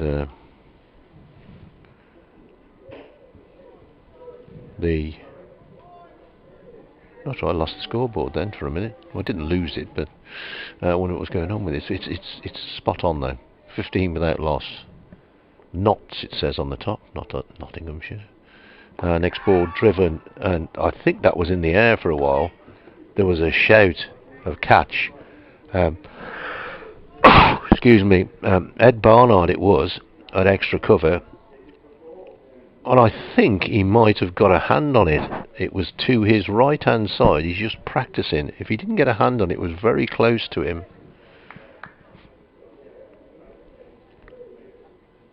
And 4 to Slater, goes to 19 without loss. There was lots of shouts and exclamations and catch, which obviously you never think of doing when you're in the field. Always amazed me. Everybody shouts catch. Oh, never thought about doing that. D'Oliveira in the chat with his skipper, moving his field around, and he's now got a backward point, short leg and a slip. Here's D'Oliveira in, whipped away through the leg side, put up a single here. Tom Fell is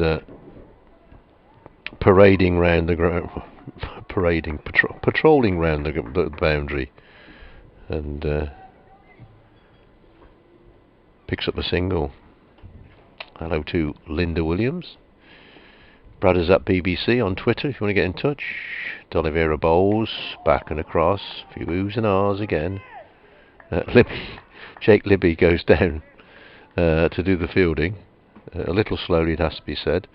Well bowled and fielded, a good lead. Lovely sat in the sun watching and hearing the cricket. Would rather be there though, says Linda. Well, yeah, not long now, Linda.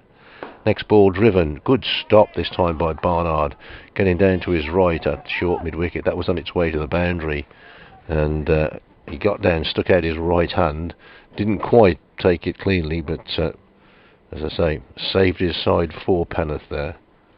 Fine bit of fielding. Here's D'Oliveira in again, stretching forward this time and letting the ball go by outside the off stump. Again, some little squeals from the close fielders, but one should suspect that that those were a little bit of kidology. Full-time score at 6 overs, Worcester Warriors 32, Sale Sharks 35, and that means that Worcester got 2 bonus points. For those of you interested in the rugby, for those of good friends from Nottingham not at all interested in the rugby, I'm sure my very good friend Mr. Bracegirdle will bring you the final football scores involving the Magpies, the Stags and the Forest. Is the sanitisers have been on, the hydrators, a couple of dentists out there I think,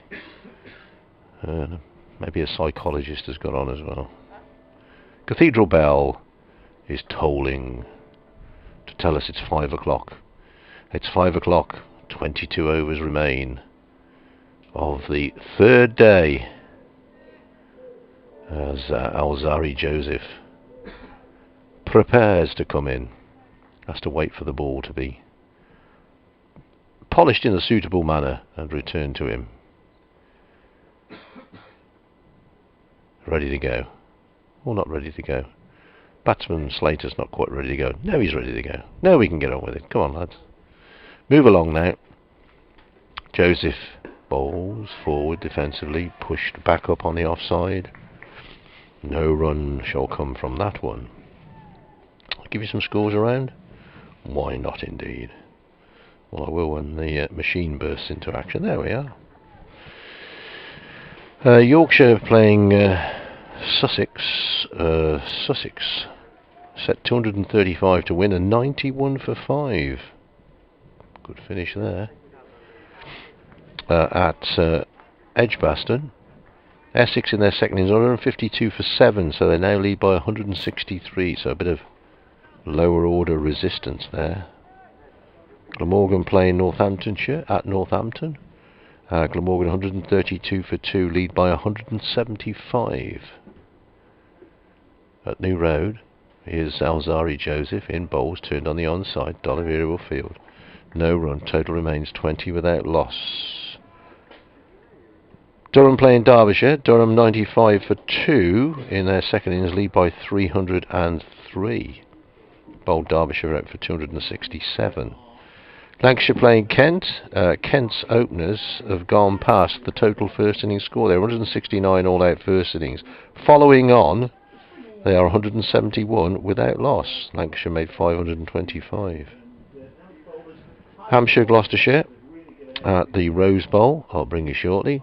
Here's Joseph in bowls, opens the face of the bat, runs it down to third man to Slater for a single, 21 without loss. Slater has 17 of those. Hampshire against Gloucestershire. Gloucestershire 315 for 9, trail by 155, so not quite avoided the follow on there. Sorry, Middlesex, that finished earlier today. Middlesex winning by 10 wickets, having bowled Surrey out for 130 in their second innings.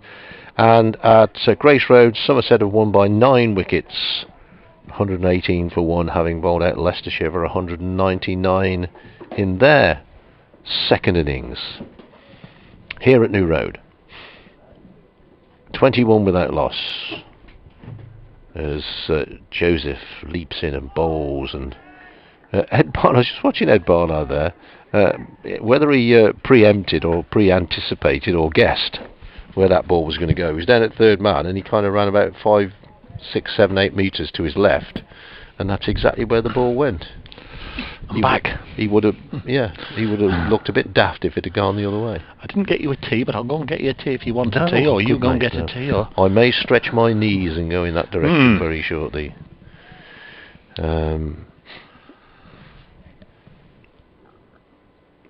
5 o'clock, so I think we have a news bulletin at 5 o'clock. I'll have to broadcast off the back of that. We've got an hour and a half, haven't we, yet, of cricket. 22 overs after this one. Yeah. Get Jake Libby on the other end. Get through the overs. Right, changing the field here with Mitchell, who was a short extra cover, goes to Gully. Still just one slip. Siren in the distance heads out of the city of Worcester. Maybe attached to a vehicle. Pushed away on the offside. No run. Just the siren going up the road. Outside my hotel room at 3 o'clock this morning. Oh, was it? Was there a bit of, at some point in the night. Was there a bit of Dodge City going on? A little bit. It was all those. Oh, hang on. It was all those goals that you're on about. Of course, in trouble. And second innings, Nottinghamshire 22 without loss, being asked to follow on. Slater on 17, Hamid on 5. No great alarms really for these two Nottinghamshire batsmen. It is one of those pitches where the bowlers just have to wear the batsman down almost, and hope for a mistake or hope for a ball that does something unusual. Leg by coming here, making it 23 without a loss. 276 all out. Were Nottinghamshire, having been 261 for 5. Hamid 111, fine innings from him. A crashing 62 from Moores, and it was the bowling of Morris just before lunch. Took 3 for 10 in 6 overs that rather ate into the middle order. Total is 23, 160 needed to avoid the innings defeat. 23 without loss. Nottinghamshire, we've still got 22 overs left in the day. We have indeed. Brett D'Oliveira going to continue. We've got the second result of the day, and like the earlier one, Middlesex defeating Surrey, it's come in Group 2 as Slater defends the first ball. Somerset, as predicted, have beaten Leicestershire at Grace Road by 9 wickets. Second win for Somerset out of 3 matches there. 23 without loss in that group. The only game remaining in that group is Hampshire and Gloucestershire. 23 without loss here. Gloucestershire 316 for 9. They're 154 behind, so they might be the question of the follow-on there if that last wicket goes down. Here's D'Oliveira round the wicket, and appealing I think for LBW here, but from this angle didn't seem to have a lot going for it. But Ben Slater, clearly a little anxious, just rehearses the leave alone. Not playing a shot. That's because he didn't play a shot. I think the ball probably just brushed the pad. They all got very excited. Guess the umpire having a bit of a look. Slater's forced a full toss away for a boundary. It was overcompensated by Brett D'Oliveira, pitched it right up there, and Slater made it into a full toss and got it away for runs. He's on 17, Hamid is on 5. First innings, it was Hamid, if you remember, who got out in front and pretty much stayed there throughout their stay this morning when they came back to the crease. Hamid was 51 not out, Slater was 41 not out, but this second innings, although neither of them are exactly rattling along, it's Slater who's certainly outscoring his partner. 21 of the 27 runs up to this point. Next ball is left alone by Slater, and for good measure Cox again whips off a bail. Just seen that one that they all appealed for. I don't think they appealed for a caught behind, because his pad and his bat were close together way outside the off stump, unless they thought he hadn't played a shot. Oliveira once more tosses it up there nicely. Defended this time by Ben Slater. End of the over. Another one to chalk off for Nottinghamshire. 27 runs on the board, so they're still 133 away from making Worcestershire bat again. Kent's openers have gone past their first innings score all on their own. I just gave that one out. Yeah, 171 they got, they. Daniel Bell Drummond 89 not out, and Jamie Cox 80 not out. It's a funny old game.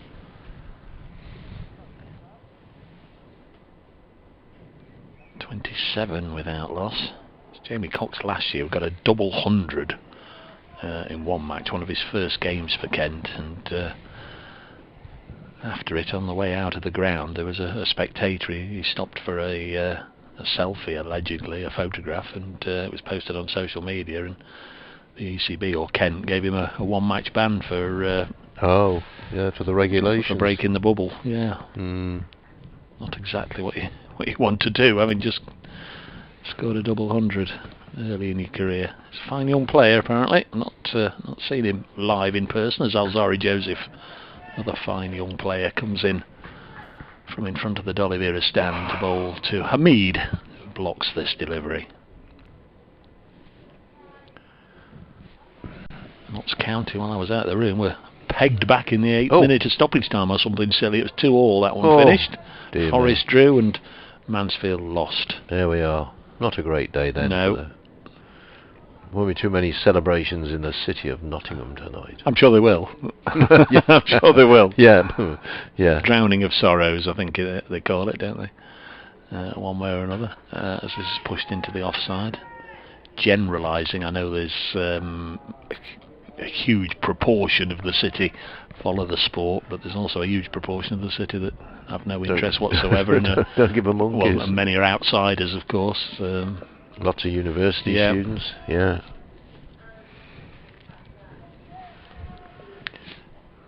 So it's a strange thing. Somebody who throughout his life, sport has just sort of meant so much. It's brought so much joy and fulfilment. Next ball is chopped down, fielded by Daryl Mitchell. To think of somebody who just generally doesn't like sport. You're talking about quiz shows over the first couple of days, and you get somebody on, don't you? What category do you want? Oh, anything but sport. Don't like sport. Can't understand sport. I think we're safe ripping into people who don't like sport on a cricket commentary, yes, aren't we? Yeah. But yeah, it's a very good friend of mine, lovely, no interest in sport at all. But there we are. Yeah, my dad didn't have. I mean, usually you get your interest from your parents and whatever, but no interest whatsoever. He was a gamekeeper, so he was out there shooting and liked his gardening. Joseph bowls and pushed into the offside, but no interest whatsoever. Never went to a football match or cricket match in his life. And yet I went because my dad, when he brought me here, I don't remember it. I was too young. Yeah. But that's how some people start. I mean, I sort of enjoyed it in the school playground, and as Mr. Fletcher waving to you there. Yes, he's just given a big wave. Yeah, and so many, my granddad, both my granddads were interested, but they weren't great sportsmen. So, yeah. Joseph comes in. Mead leaves it alone. Goes through to Cox, and of course once had been to Trent Bridge, late 60s, the first time as a young lad saw Sir Garfield, or Gary Sobers as he was then. That was it. Cricket was the thing. Yeah. More so than football. You remember your heroes. Football very much. But you can only go to football the rest of your life. You can only go to cricket the rest of your life. It would have been cricket. Certainly with playing as well. Joseph past Russell Warren and struck him on the pad here. Again, fancy it might have been sliding down, but Alzari Joseph turned and implored umpire Warren to find in his favour. But it's another maiden. Ed Barnard at third man had a big appeal for that one. I think he was just, helping out. I think it was just his own enthusiasm he was trying to get going. 27 without loss. Seems as if Notts have been stuck on that for a while. It was that boundary, wasn't it, a couple of overs ago from Ben Slater. Maiden over there from Joseph. He's conceded 2 runs in 3 overs. Brett D'Oliveira, 10 runs off his 2 overs, is about to continue. Alzari Joseph looks as if he's going to field with his jumper half round, isn't it? Oh, he has put it on. I wondered if he was going to bother. It was most likely the sling shoulder look. We have seen it over the years from 1 or 2. So, D'Oliveira to Slater, right arm round to the left-hander, trying to turn the ball into him, or trying to make him think he's turning the ball into him, pushed away on the offside, as my old cricket master used to say, our sports teacher. You don't necessarily have to turn the ball, lad, you have to make the batsman think you're gonna. Which is why he's spent all those years bowling perfectly straight deliveries. It's D'Oliveira, and that's whacked away to the offside. Charlie Morris has got work to do here, he can't cut that off. Nice shot once again, D'Oliveira over pitching, and Slater very quickly onto it, driving away through the covers for 4 more. 31 without loss is the Nottinghamshire total. They've all thrown back in the sun, I think, was in Alzari Joseph's eyes. But did you see the cloud of dust as the ball landed in front of him? It's very, very dry. It is indeed. Do need rain. But not while there's cricket on. Next ball from D'Oliveira, eased away on the offside. There's no run. Kent's opening partnership has ended at 176 for 1. Jamie Cox out for 80. Here, 31 without loss. D'Oliveira midway through his 3rd over. That's whacked away on the leg side. And Jake Libby fields at mid-wicket. Just a little glint of one of the window panes in the cathedral, one of the houses next to it, just reflecting the sun. D'Oliveira's next ball pushed away on the offside. Wow, just about rolls off the cut strip from Ben Slater's bat. 31 without loss, last ball of the 16th over. And this ball sees Slater cracking this one away. More work here for Morris. This time he will cut it off. They might come back for 2. They will come back for 2. Got to hurry because Morris's throw was coming in at a rate of knots.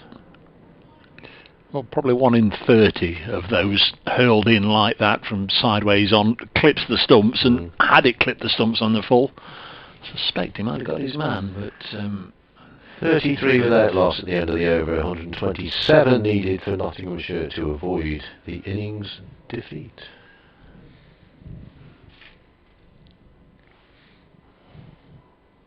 D'Oliveira now 3 overs none for 16, so the shackles have certainly been broken at his end, but Alzari Joseph 3 overs none for 2.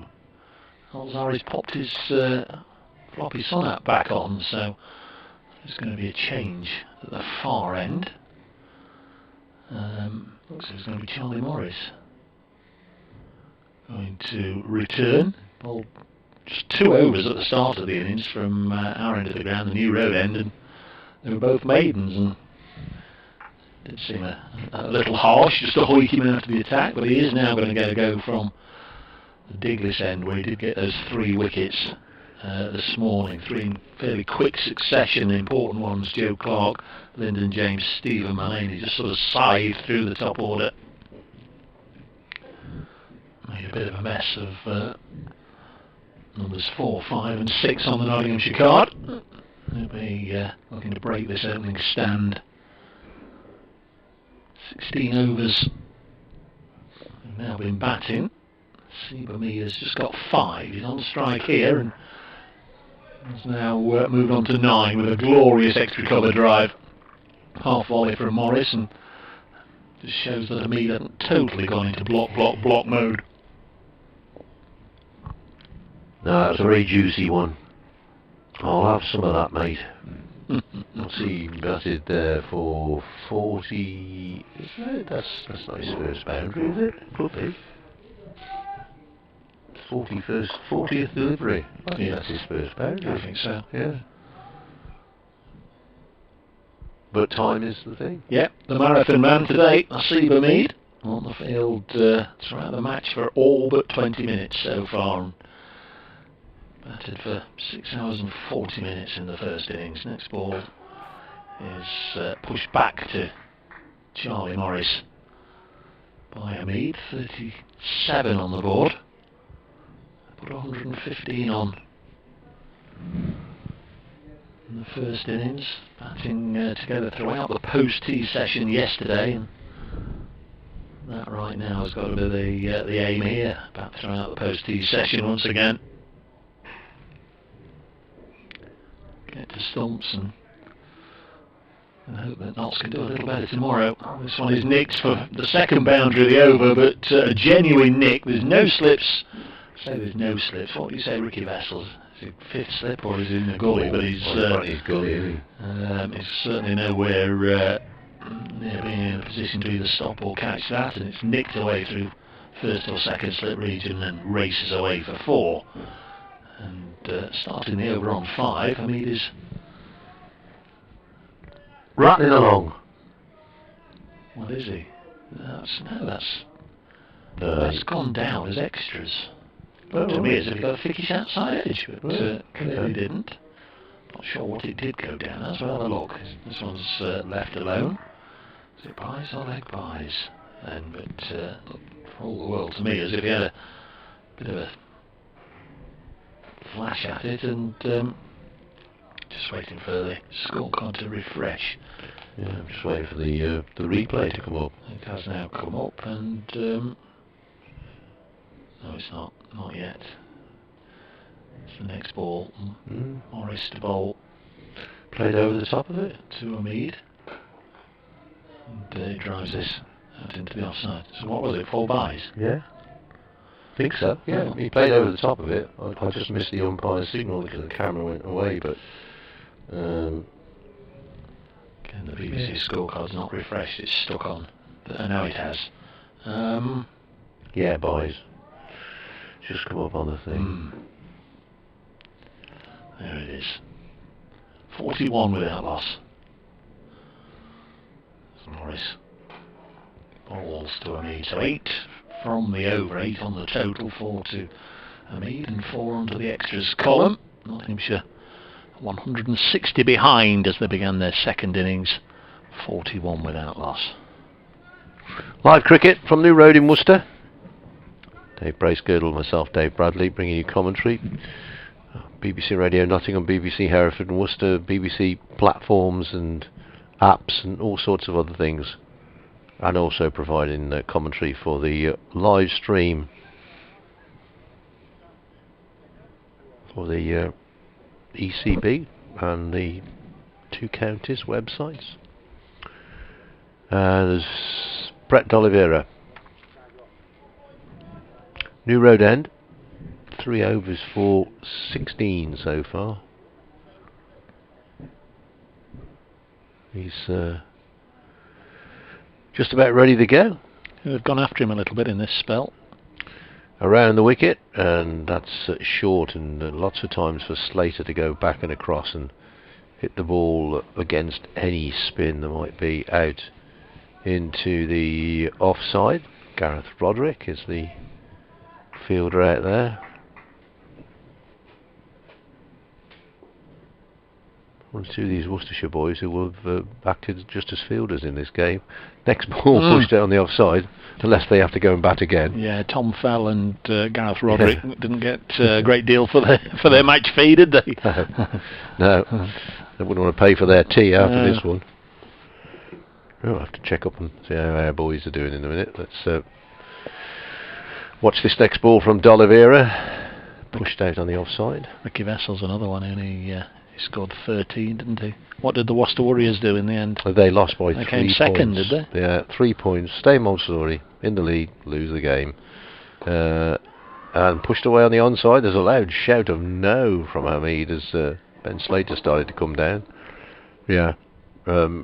Mate of mine sums it up. He says, could have won, should have won, didn't win. But there you go. Not even a round ball. Next ball is played sweetly. Came off the bat to mid-on. And there's no run.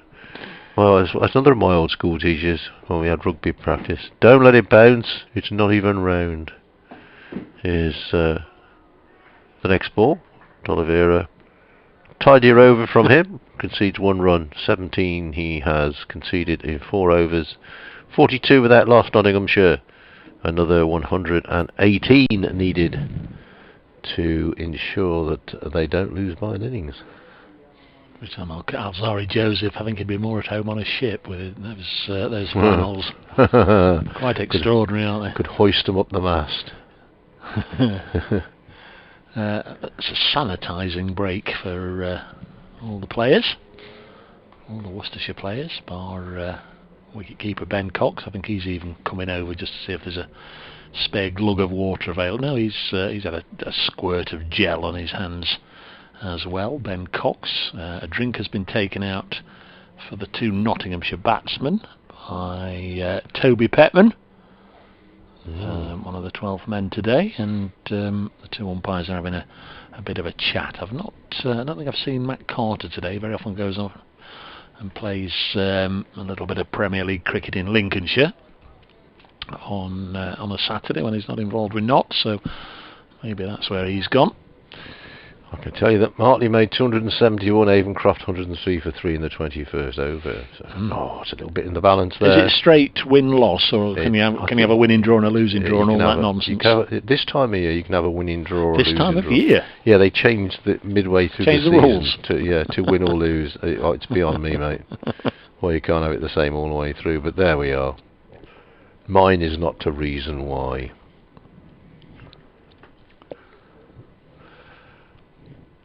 Who's this? Charlie Morris. It is indeed, from the Diglis end. Bowling to Slater. He might just have had a little nibble at that outside the off stick, but gets nothing on it. 42 without loss. Almost time to do another update for Radio Nottingham in their final sports hour of the day. It's that time where they're desperately scrambling about trying to get interviews. And is it phone in? Post-match? No. Post-match reaction and all that from the 3 grounds. Nicked again by Slater, and will this be stopped? Oh, yeah, 4 runs. That was good work by Tom Fell. Tom down on the ropes, because he stopped the ball. The ball actually didn't cross the ropes, but his knee did as he slid to stop it, and straight away he got up, and on another day somebody might just have thrown that in, and nobody would have been any the wiser, but straight away he signalled he knew that he'd touched the rope. What's happening here? James Physio called on. Pipe is coming on, and we're halfway through an over, so who's that for? Ben Slater. So we're going to have we just had a sanitation break. Well, it's a drinks break. They're coming on as water monitors now, aren't they? But we're only 2 balls into the over. Let's have a little look. And has he got something in his eye, or? Yeah, maybe, because it's a nosebleed. I think it's a nosebleed. Oh, right. Yeah, I've got the binoculars on him. He's got a nosebleed, and sometimes these things happen, and you can't do a deal about it. He hasn't been struck in the face or whatever. I presume it's that, Jamie. Well, this will speed the game up. Seba Mead has got a glug of drink from Toby Petman, the 12th man, and put a bit of ice on it. Russell Warren and Richard Illingworth looking on. Illy's grinning and laughing and chuckling at something. No doubt a comment from James Pipe. Don't think Ben Slater right now seeing the funny side of things. But yeah, 2 balls into this over.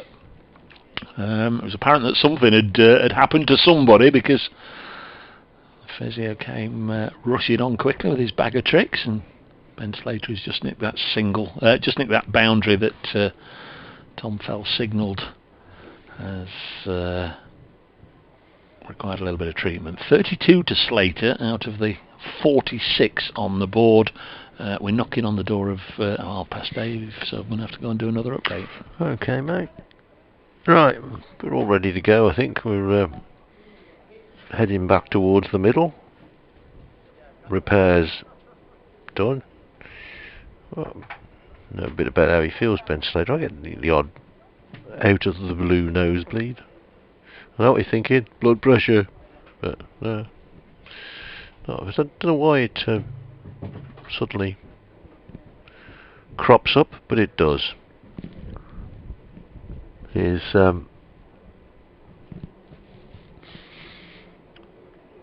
this? This is still Charlie Morris, of course it is. Still bowling. Still 16 plus overs remaining today. Do an update into a programme. Nottinghamshire 46 without loss. Just had a hold up here because Ben Slater, the Nottinghamshire batsman, has a nosebleed, but he's out there and ready to continue. Doing well, these two. 46 without loss. Slater 32, Hamid 9. Hamid batted beautifully in the first innings for Nottinghamshire, made 111, but they collapsed from 261 for 5 to 276 all out. Well, we didn't think Worcestershire would enforce the follow-on, but they did, and 160 needed for Nottinghamshire to avoid the innings defeat. At the moment they've got 46 of those on the board, and there are 16 overs and 3 balls remaining in the day. Here's Morris in bowls. Slater dabs this one down to third man. Straightforward stop this time from Tom Fell.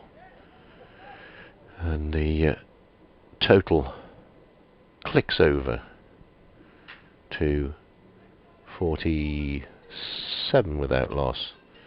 Almost beat the board then.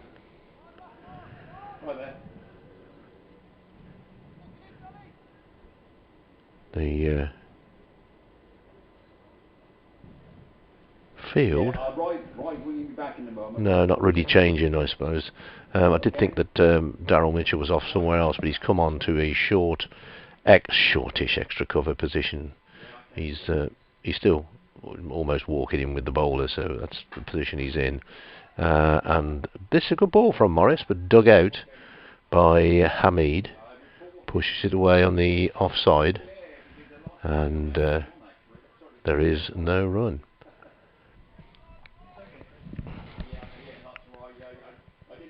The sun definitely beginning to glint off the, not so much off the cathedral, but the buildings next to it, off the windows there. Some have got the window blinds down to keep the sun out. Here's Morris in bowls. Hamid plays out on the offside. Mitchell strolls into field. There's a general strolling demeanour about the ground now. The umpires are strolling in, and players are strolling from end to end. Looks as if Ed Barnard, no, Daryl Mitchell's going to come on and have a bowl. He's coming on from the New Road end, replacing D'Oliveira. 4 overs for 17. And as we suspected, Joe Leach very much rotating his bowlers. And Mitchell to bowl is medium. Well, they're not really medium pacers, are they? But he's bowled quite a bit this season. Bowled in the first innings today, and bowled at a lengthy spell at Derby. There's my bits of paper gone. What did he bowl there? Mitchell bowled 15 overs in the Derbyshire second innings and took 2 for 34.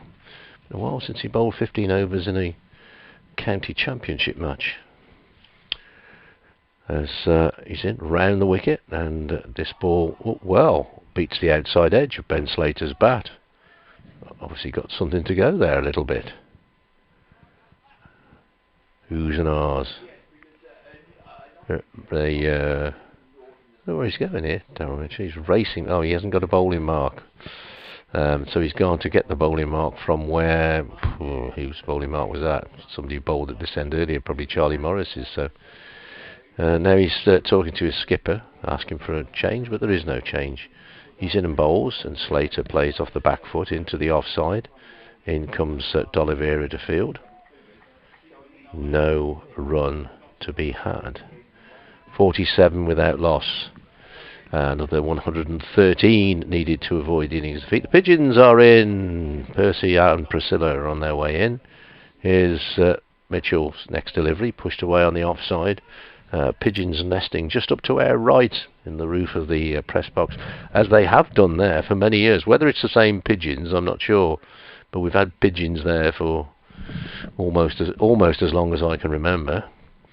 Not the same pigeons, I would suspect. Here's Mitchell in again and driven away on the offside. This time D'Oliveira has to go to his left to field, which he does. Rolls the ball along the ground back to Daryl Mitchell. So no run from that one. Here's Mitchell jogging in again, and this time dug out and played to mid-off, where Alzari Joseph does the fielding. 47 without loss. Mitchell yet to concede a run in his first 5 balls. Round the wicket he comes. And this time dabbed away on the offside. No run. End of the over. 47 without loss. So Slater and Hamid, like they did in the first innings, digging in there, and managed to whittle their way through the first 20 overs of the second innings. 15 overs remain in the day. It's going to be, I'd imagine, an hour of cricket left, so plenty can still happen. Hamid is on 9. Scratching away at his mark here as he prepares to face Charlie Morris. Similar field. Got Ricky Vessels in that goalie position, 4th or 5th slip position. Behind him down here in front of our commentary box is Ed Barnard on the 3rd man fence. Here's Morris in, and fairly wide of the off stump that one, and left alone by Hamid. Well taken by Cox, the reliable, dependable Worcestershire wicket-keeper. Around the grounds again during this over. Durham 152 for 2 in their second innings at Chesterley Street, so they've got a very healthy lead over Derbyshire of 360 with 8 wickets remaining, as all the other games comes towards the end of day 3. Another wide-ish delivery from Charlie Morris that Hamid doesn't have to play at. At Edgbaston, Essex are 180 for 8 in their second innings, leading Warwickshire by 191. The way they chased 330 at Trent Bridge last week, Warwickshire will be hugely confident, you would imagine, going into the final day there, but they've got to pick 2 wickets up yet in the Essex second innings. Essex 180 for 8, 191 in front. Here's Morris. Comes in again. This time Hamid does have to play it on an off-stump line and blocks it defensively. Group 2 of the County Championship. The 2 results so far from this round of matches. Somerset have defeated Leicestershire by 9 wickets at Grace Road. Middlesex have defeated Surrey by 10 wickets at Lords. The other matches at Southampton, where Hampshire 470 all out, Gloucestershire 320 all out just. So the deficit is 150. So again, it remains to be seen there if the follow-on is enforced or if Hampshire will bat on. New delivery from Morris, again just played defensively down into the ground by Hamid and Ricky Vessels fields. Group 3 of the County Championship, Kent 190 for 1 in their second innings, still a long way behind in the game, but they're indebted second time round to an unbeaten century. 100 not out for Daniel Bell Drummond, that at Canterbury, where Kent still trail Lancashire by 163, but Daniel Bell Drummond having a day to remember as Morris comes in, and this time for the 3rd time in the over. Hamid can leave it alone. He's left 3 and blocked 2. At Wantage Road, Glamorgan in their second innings, 150 for 2 against Northants. That's an overall lead of 193. And the final one is at Hove, where Sussex and Yorkshire have had a right old ding-dong over the first 3 days. Sussex in their second innings, 124 for 5, need 111 more. That one could still go either way, as Morris bowls and a block to end the over. So nice symmetry in that over. It was a maiden for Charlie Morris. Seba Mead could leave 3 and he could block 3, 47 without loss. That'll be 6. That's a good county championship game, isn't it? That game you mentioned, Sussex and Yorkshire. And as we were saying earlier today, those two wouldn't normally be playing each other. No, there's a bit of a stand going on at the minute. Ben Brown 20 not out and George Garton 16 not out. They've added 40 for the 6th wicket. Need to go on a bit longer. Another 100 needed for Sussex. 5 wickets for Yorkshire. Very good. Here, it's Dazzle Mitchell, dazzling Daryl Mitchell into bowl and wide of the stumps. No shot offered. Crease occupation. Time is of the essence here for... I think it's... sorry, Dave. No. I think it's fair to say BBC Radio Nottingham have fallen out with Torquay United Football Club. Oh, right. Here's the next ball, which is pushed away on the offside. No run because of no media. No media allowed at the game from Nottingham, so they've had to do the commentary from Radio Nottingham. No interviews allowed inside the stadium. Oh, the Notts County manager and players had to go out on the high street to speak on the phone to Radio Nottingham. That's ridiculous. Next ball is driven to mid-off. Is there history between the two or something? Or apparently, I mean, they only found out yesterday when it became apparent that they weren't going to be let in. That Torquay have been doing it to other visiting clubs this season. So you'd have thought it would have been kicked off before now. Next ball played out on the onside. No run. You'd think the league would intervene and say, look, this is ridiculous. We need the publicity. Well, Torquay United, they're going forward. They'll have to play some away games themselves, and might expect similar sanctions. Yeah. Is the next ball pushed away on the offside? No run. I know a good friend of mine who was probably not so much involved with Forest Green Rovers, who have a slightly eccentric chairman. Oh yes. Who was refused entry to the boardroom at Stockport, I think, and thus banned all the Stockport directors from their boardroom when they went back down to the Lawns. Well, I'm laughing, but that could be a bit nasty because Brett D'Oliveira was going away to field that one. It's not Brett D'Oliveira, it is. How's your coccyx?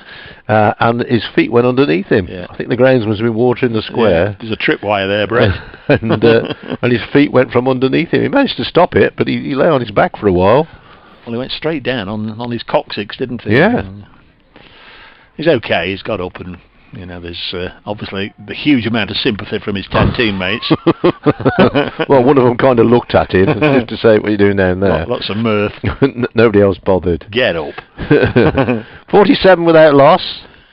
We've got Alzari down here for the first time in the game with his magnificent flannels. They're great, aren't they? There's at least a 3-inch gap between the bottom of his flannels and his boots. And a lot of people wear these, a lot of cricketers wear these grey socks, but normally their trousers come down over the top of their boots. So he does look a bit as if he's playing for somebody's third team with his kit. Looks as if he's got some. It looks as if he's turned up without his trousers, and he's borrowed a pair from somebody who's shorter than him. Here's Charlie Morris coming in to bowl to Hamid, who defends it.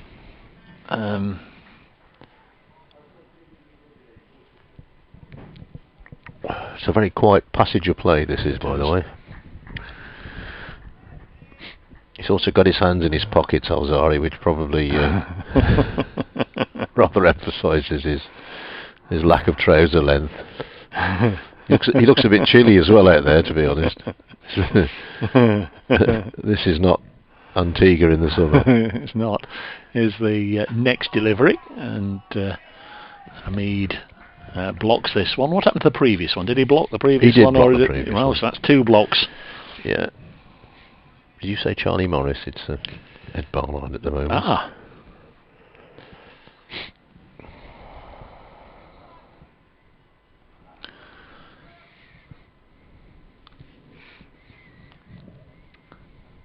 Here comes the man from Shropshire to bowl The Bolton Bradman, as it's been affectionately nicknamed for no apparent reason. He pushes this one back to him. It doesn't even come from Bolton.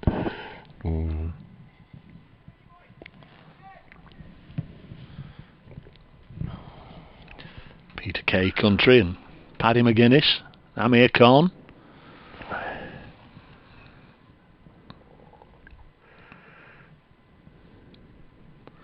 Barnard is in, and well, that's going to be 4 more to the total. And again, we have a look at the umpire. Did he signal anything then? As soon as I looked towards Russell Warren, he was signalling 4. Yeah, it's off the bat.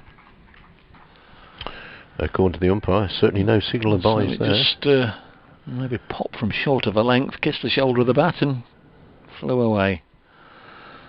4 runs. That's the 50 up. So the openers have done a decent job in both innings. You do need your front 2 really to lay a platform, and they've done that. 115 in the first innings and 51 so far in the second. Power to add. It's the next ball. Blocked by Asiba Mead. Still looking at Alzari Joseph. Great man. 51 without loss. I know he's not disinterested, but he's now walking along the boundary rope as if he could be anywhere else. He will suddenly burst into action.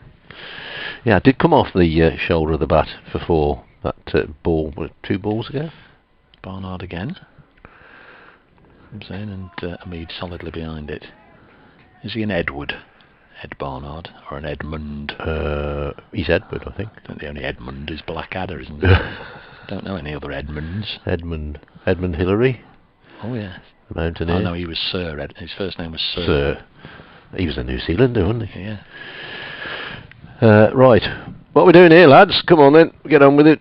12 overs to go. Mrs. Bradley's got me tea on. Come on, Darryl. Don't mess about. Called David Beddingham is 50 not out for Durham. He's had a game. What did he get? 254 in the first innings. 50 not out in the second. That's a fair old effort.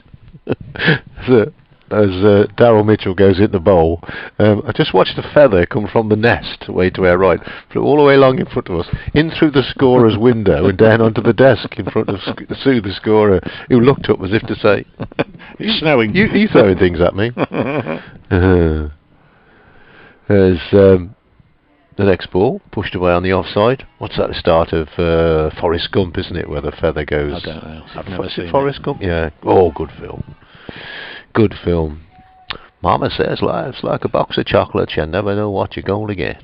I've been in the same room as Tom Hanks, but I've never seen Forrest Gump. Good actor. Good actor. Next ball is dabbed down just square on the offside. Jake Libby, who normally has been on the other side of the field. He's found his way onto the pavilion side of the field. No run. 51 without a loss. 33 to Slater, 13 to Hamid. 160 needed in 160 in practice, never mind in theory, to avoid the innings defeat. That's gone away off. Might have gone off the wicketkeeper's glove. But Ben Cox goes on the chase, and Vessels comes in and acts as wicketkeeper, which he did when Chappell was run out earlier in the day. In the end, there was no run, by the way. They didn't bother to take one. There's not, I reckon, officially not a cloud in the sky. As Mitchell bowls again, driven away on the offside. This will be Roderick to field. No run. There might, you could argue that away in the distance there might be. There's a moon. Yeah, you can call it. There's a moon. We've got a moon. Oh yeah, the moon's up over the cathedral. Yeah, there he is. He was right behind the pole from me. That's the old Max Boyce joke. Said he was in Port Talbot one night and there was a glow in the sky, and he said to somebody, "Is that the sun or the moon?" He said, "I don't know, I'm from Llanelli." All words to that effect. Mitchell to bowl over the wicket to the right-handed Hamid, 52 without loss. Hamid forward. Blimey, how many times has he done that today? Yes. His left foot must have been Yeah. really going to sleep. He stamped it down the pitch so often.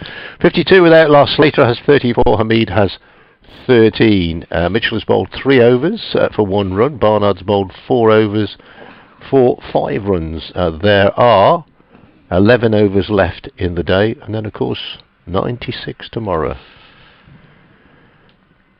Was a time when Max Boyce really was. Oh yeah, he was it, wasn't he? He was the very definition of Wales, and that was about the time that their golden period of rugby. Yeah, a big fan, very funny man. Wrote some really good songs and poems, and I'm seen him lots of times. I actually managed to work with him a couple of times, emceeing events. Very funny man. I suppose Mike Harding would perhaps be an English similar, but obviously not with the same sporting context, but just able to come up with a funny jingle or lyric or verse. Here's Barnard in again, round the wicket to Slater, who clips it to mid-on. Joe Leach just either running for comic effect or looked very stiff as he came in to get that one. I think it was for comic effect, actually. It was just a little bit of a race between him and Brett D'Oliveira, and the skipper won. 52 without loss. You do need 1 or 2 just to keep things fairly cheerful out there. Oh yeah. Next ball is forced away for 4 by Slater. There was a diving fielder, is that Roderick, with the floppy on, and goes away past his dive, which was in vain. Jake Libby goes and fetches it. Not seen Libs on this side of the ground all day. He's been out there. He just had a little wander over here in the last over, but that's normally his patch, his grazing area. Slater on to 38, made 45 in the first innings. Got another one here on to 39, and he's had a nosebleed as well. 57 without loss. Match held up with nosebleed. I wonder if the scorers have annotated. In fact, somebody will have to, because of the over rate. It will be. It will have been written down, won't it? 3 minutes lost for. Yeah. The umpires will say deduct 3 minutes or add 3 minutes on. I think they normally say.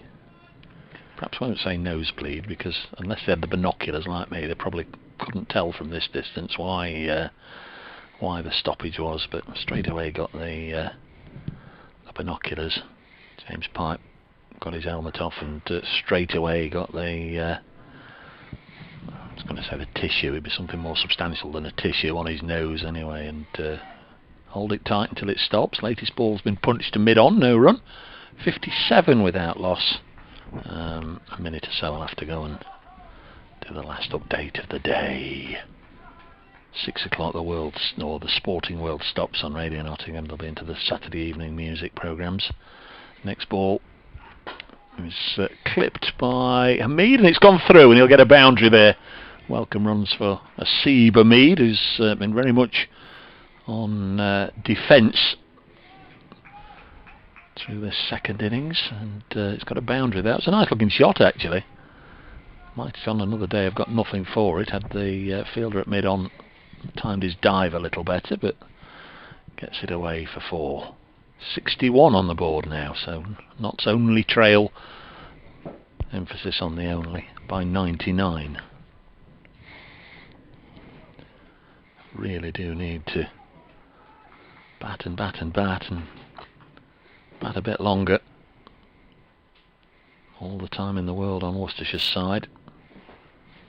Patience will be being emphasised. What are we waiting for now? I've absolutely no idea. I think the ball has been returned to the bowler. Yeah. Skipper's having a word. No change in the field. No, nice to have a plan. Yeah. And here comes Barnard again to bowl to Hamid. Again, he just turns the wrists, clips it to mid-wicket, and the over ends 61 without loss. Yeah, I was fortunate enough to be master of ceremonies at a lunch. Mr. Max Boyce was the speaker, and sat next to him and chatted away, and then when he did his speech, he told this joke where he used a glass of water. It was all about Johnny Wilkinson walking on water or something.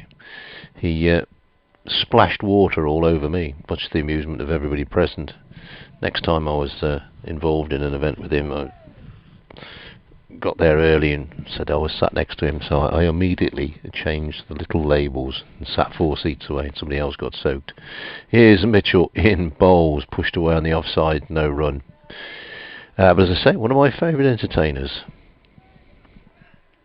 Max Boyce, very funny man. 61 without loss here, as the moon rises beyond the cathedral. It's a very pale moon, well, very indistinct moon, as Mitchell bowls, slapped away out towards the cover point boundary. Good stop there by Roderick. Got down well to make sure the ball wasn't going to bounce out of his grasp. Spread himself on the turf. As the old football writers used to say about goalkeepers, measured himself on the new road turf. 62 without loss. Well, if not to get through to the end here without losing a wicket, they'll be very pleased with their efforts. Hasib, half forward, plays the ball away on the onside. As we were saying, wickets have come in clumps in this game. 1 brings 2 is the old adage. Mitchell jogs in, bowls. Oh, got a bit excited there, a bit of extra bounce. He came forward and the ball bounced possibly, I don't know, off his glove, off his arm, down between his feet, but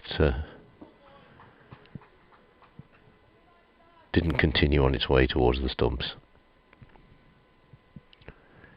Mitchell's next ball is forward from Hamid, pushes the ball out on the offside, and there's 1 run. 63 without loss here. Nottinghamshire need 160 to avoid the innings defeat. They were bowled out for 276, having been 261 for 5. Good bowling today from Charlie Morris.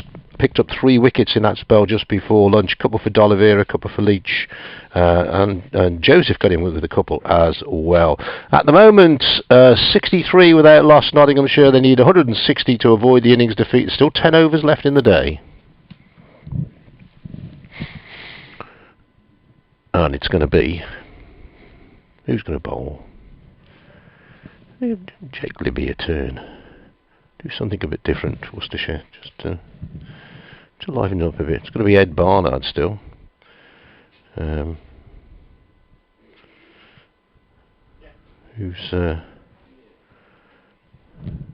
is Barnard. So I got myself a bit confused there, as ever.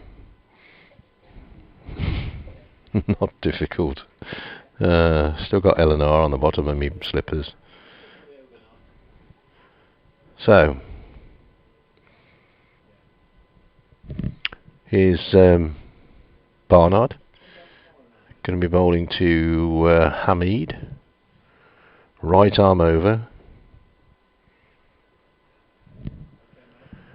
As Hamid stretches forward. No, he doesn't this time. He looks as if he's going to go forward, and then he rocks onto the back foot and lets the ball go through to the wicket keeper. No run occurs from that one. 63 without loss. Shadows beginning to creep across the ground. The square shadow of the Hick Pavilion almost onto over the boundary rope. This time Hamid covers up, plays away on the offside. No run. And then those pointy shadows of the New Road Stand pointed roof, they are onto the field. Alzari Joseph is just about stood in the shade at third man. Skipper Leach and former skipper Mitchell in conversation. Here's Barnard.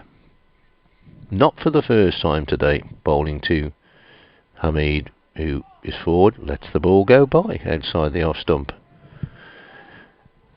Taken by Ben Cox. Feature of this game is that both wicket keepers have spent the vast majority of the time standing up to the medium pacers, which kind of explains the low bounce.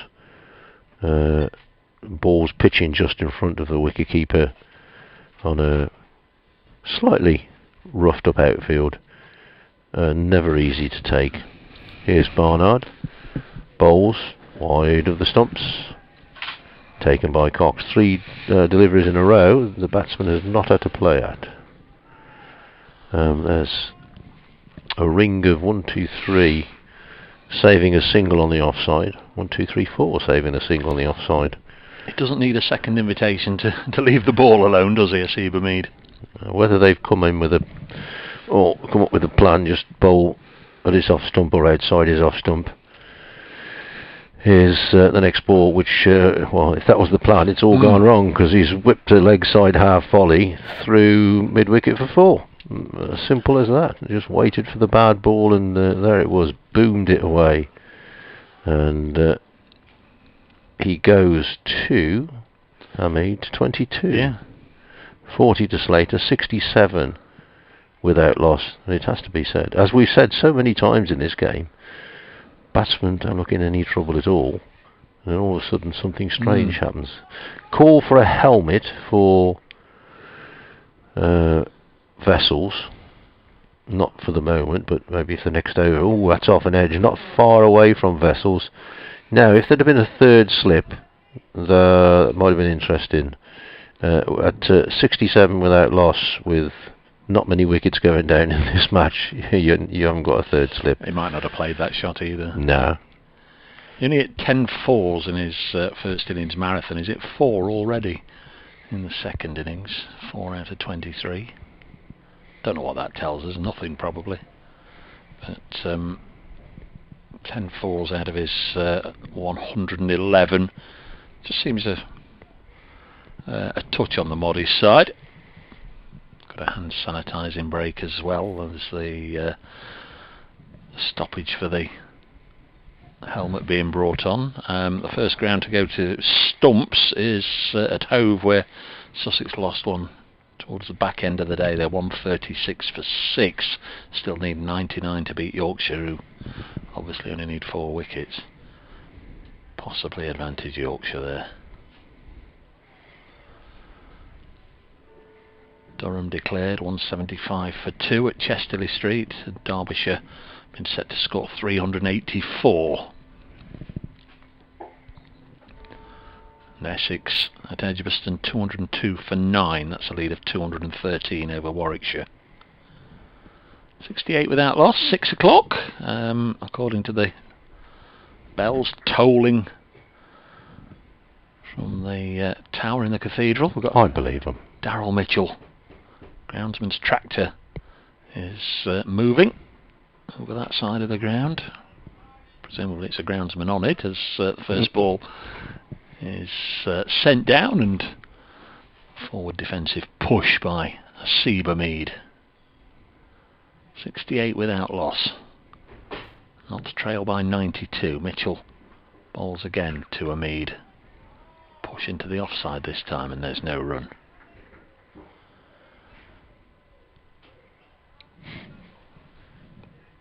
Be just an interesting little statistical curio if this pair can reach Stumps together, as he blocks another one in the 2 days running. Yeah.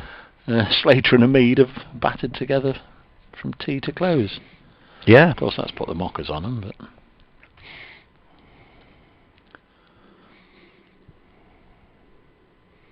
comes Daryl Mitchell.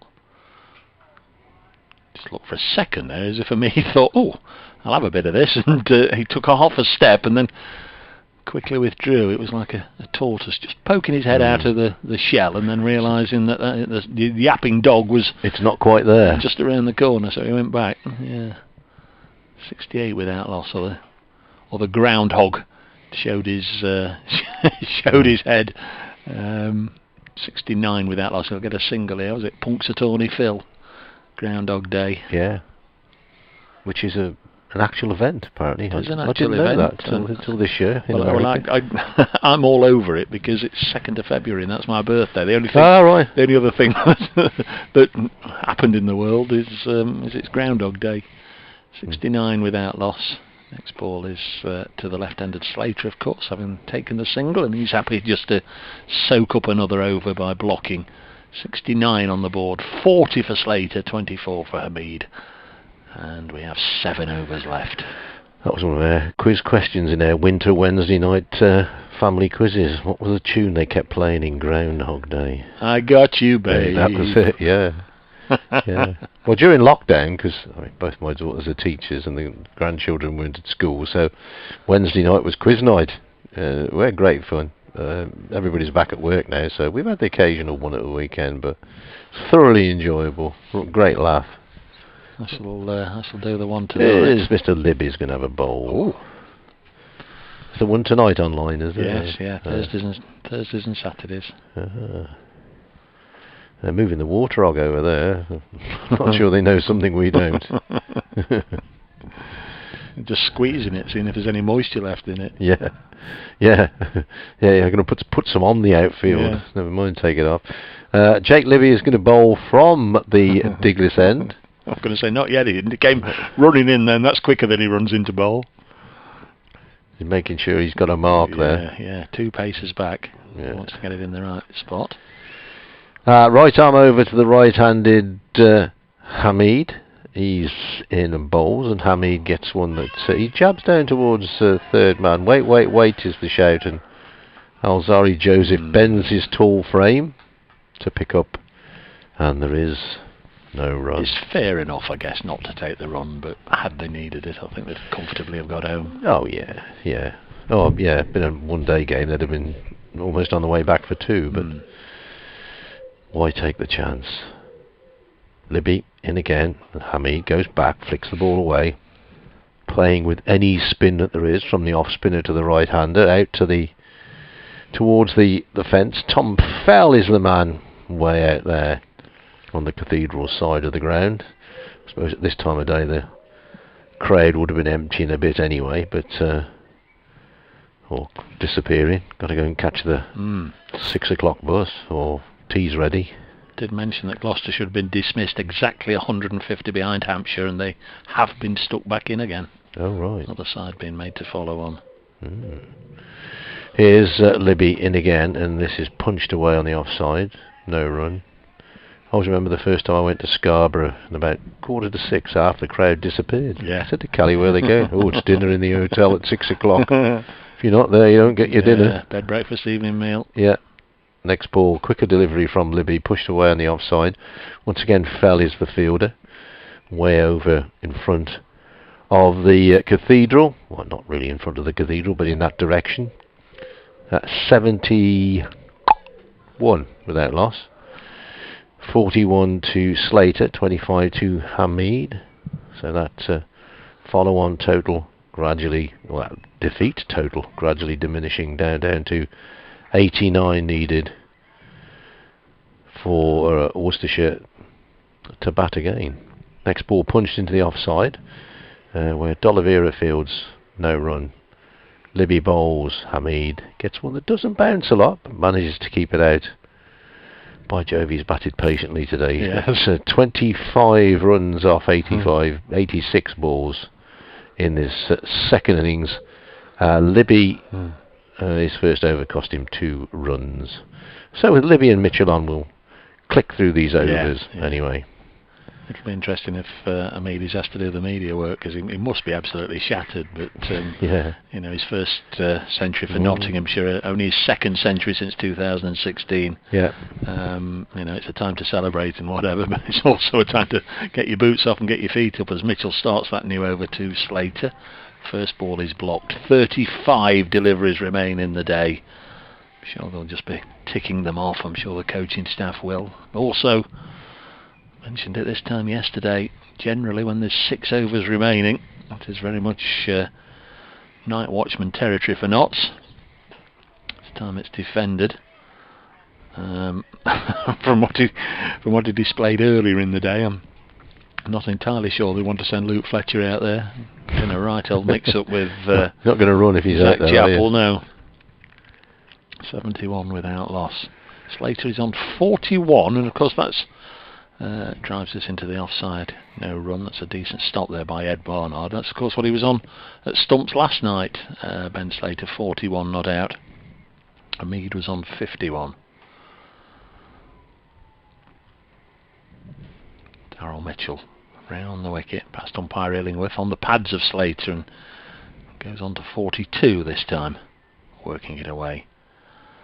Out to leg, 72 without loss.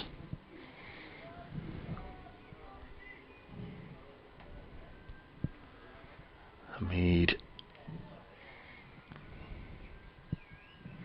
down again to the business end, so everybody swaps over for the right-hander.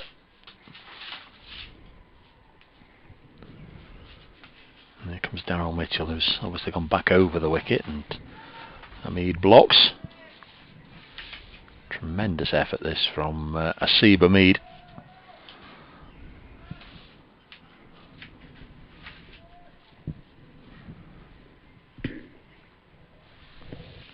In 82 on his Test debut against India way back in 2016, and he defends this time. Right then, you wouldn't have thought that he'd only have 2 more tests and then be discarded, and would only score 1 more century in the next 4 and a bit years until he reached 3 figures at New Road today. 72 without loss. Slater 42, Hamid 25. 30 deliveries remain. One of the many to have been discarded by England. Jake Libby, who has not been discarded by England, is going to bowl. Right arm around to the left-handed Slater. Slater flicks this one away through square leg. Going to get a single. Roderick, the fielder, out on the boundary. And 1 more to the total. I put the picture on of Alzari Joseph just showing his trousers when he was down in front of us, and Rachel says, sure, my grandpa used to say something like, put some jam on your shoes and invite your trousers down for tea, or looks like your trousers are afraid of your shoes, or something like that. Yeah. Have your trousers fallen out with your shoes? Here's Libby in. Bowls, pushed away on the offside. D'Oliveira. Conrad says you get a lovely view of the ground from the top of the tower. You do, when you can get up there. Nobody allowed up there at the moment because the falcons are nesting. You do, but nice view of the city. The lift's broken. It's pushed away on the offside, which is why King Charles stood up there to watch his troops. 1651, the Battle of Worcester. Lose. Lost on penalties after extra time. They lost to the Parliamentarians. And this one, next one, driven down. That's a lovely shot from Hamid. Just a nice, juicy, slow half volley. Whacked away. Joe Leach gives up because the 12th man, who is Pat Brown, is going to go and fetch the ball back for him. Yeah, Charles lost the Battle of Worcester and then escaped. And the story is that he hid in an oak tree. And there's at least 6 different places that claim that he hid in. Oh, that's the oak tree. That's Robin Hood, the story of the oak tree. Yeah, Charles, definitely did. But the Boscobel oak is supposed to be the one that he hid in. Next ball punched away on the offside. Leach has got to get his feet and his hands in the right place here, which he does, just about. Nearly didn't. I think he's laughing at himself there. There was a little bit of a look of a toddler about him then. Yeah. Dive to the ground. He wasn't fluid. 77 without loss here. Slater 43. Hamid 29. Libby bowls. Back goes Hamid. End of the over. 77 without loss. Nottinghamshire very carefully negotiating this post-tea session. What did we have when we come back out? 36 overs, was it? Can't remember. It must be 35 because there's 31 gone and there's 4 left. Yeah, well worked out. Carol Vorderman, I think you're safe. 77 without loss. 4 overs to go. Daryl Mitchell to bowl the first of them to Ben Slater, who's on 43, and he defends this first ball. We were wondering last night if either of the 2 openers would win the sprint to the half century, and Hamid got to his 50 in the final over of the day. Hamid's too far away, he's on 29 not out, but Slater could get there, he's on 43, but defends this one. Daryl Mitchell bustling through his overs. Worcestershire are okay there, they're +3 on the over 8.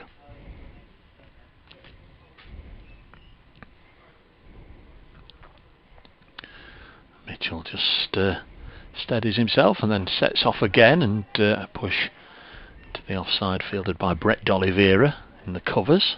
Spears the ball back into the gloves of Cox. And again, there's no run. We're midway through this 32nd over of the innings. 77 runs on the board. Low full toss. Slater works it away square of the wicket out into the deep to Gareth Roderick. Single taken, and Slater on to 44. 78 without loss. And Mead will have to contend with the 5th delivery of this over. Mitchell's 7th. It's only the 6th run is conceded. Here he comes, bowling to a Mead, a slip and a short leg. This one's blocked by the former Lancashire man. There's one ball left in this over. Brett D'Oliveira just turning his arm over. It might be a little late in the day, Brett. Here's Mitchell to bowl. Mead will clip this away and get a single. Takes Notts on to 79. He will keep strike on 30. And we have 18 deliveries, or a maximum of 18 legal deliveries left in the day. All looks very comfortable at the moment, but as we've said before, one brings two. Yeah, you never know, something strange might happen any minute, and suddenly it's a different game. So, Jake Libby to continue. 18 deliveries remaining in the day. So not quite the 6:30 finish that we thought, but with Mitchell and Libby bowling, one would expect the overs to click away quicker. Libby trots in, and this is turned one bounce into the hands of Shortleg, who I suspect is Ricky Vessels. Libby on his way. Once again, Hamid. There's no indecision with Hamid. He's either going forward or he's going back. And it's not exaggerated, but it's clear what he's trying to do. Here's Libby's next ball, and this time he definitely goes forward, drives it out on the offside, straight to D'Oliveira, who's at extra cover. 79 without loss. Libby jogs in again, high action, swept away this time. That's going to go away for 4. Just gives him one, I guess from our angle, just fading in towards leg stump, and Hamid very quickly across and swept across his front pad. And away it went for 4. 83 without loss. Hamid goes to 34. That's half the deficit wiped out. Next ball is going to pick up maybe a couple here. A long way for Tom Fell to go around that mid-wicket boundary. And indeed, 2 it is. 83 without loss. 1 ball remaining of Jake Libby's 3rd over. He's conceded 13 runs so far. So 85. It's just clicked on. Sometimes it beats you to it. Yeah. Sometimes it doesn't. It's he's certainly not putting pressure on the batsman here. Next ball forward comes Hamid. Plays it down the pitch. Libby feels Libby very much, you could say, an occasional bowler. Daryl Mitchell flings his cap high into the air for the 12th man to grab it. Dylan Pennington brings on the cap of Jake Libby and then picks up the one of Daryl Mitchell. I wonder if this will continue when the restrictions ease. The umpires will say, well, hang on, we've had half a season with you coming in picking up your hats and everything else. Yeah. You can carry on. Exactly. They often do look to be weighed down by 3 or 4 sweaters and caps and other paraphernalia, don't they? Yeah. They drew a line at helmets right from the start. They said they weren't going to hold those at any point as Mitchell starts a new over, and Slater, who's within one big blow of a 50, but is unlikely to hit a 6, you'd imagine, defends this one. Was it Headingley? They had a hole in the outfield with a lid, and they put the helmets in there. Yeah. It was Headingley, wasn't it? I think so. Been one or two innovations like that over the year. Down the leg side, and no, they're not going to go for any. We have had a 5 this year at Trent Bridge in one of the games. I don't know if it's the Derbyshire game or the Warwickshire game, but the ball eluding the keeper and clattering into the helmet. Oh, the pigeons suddenly started making a bit of a din, as you can perhaps see. It's been quiet all day, behaved himself or herself. Slater forces this into the offside, no run. We are 10 balls away from Stumps, 9 balls away from Stumps.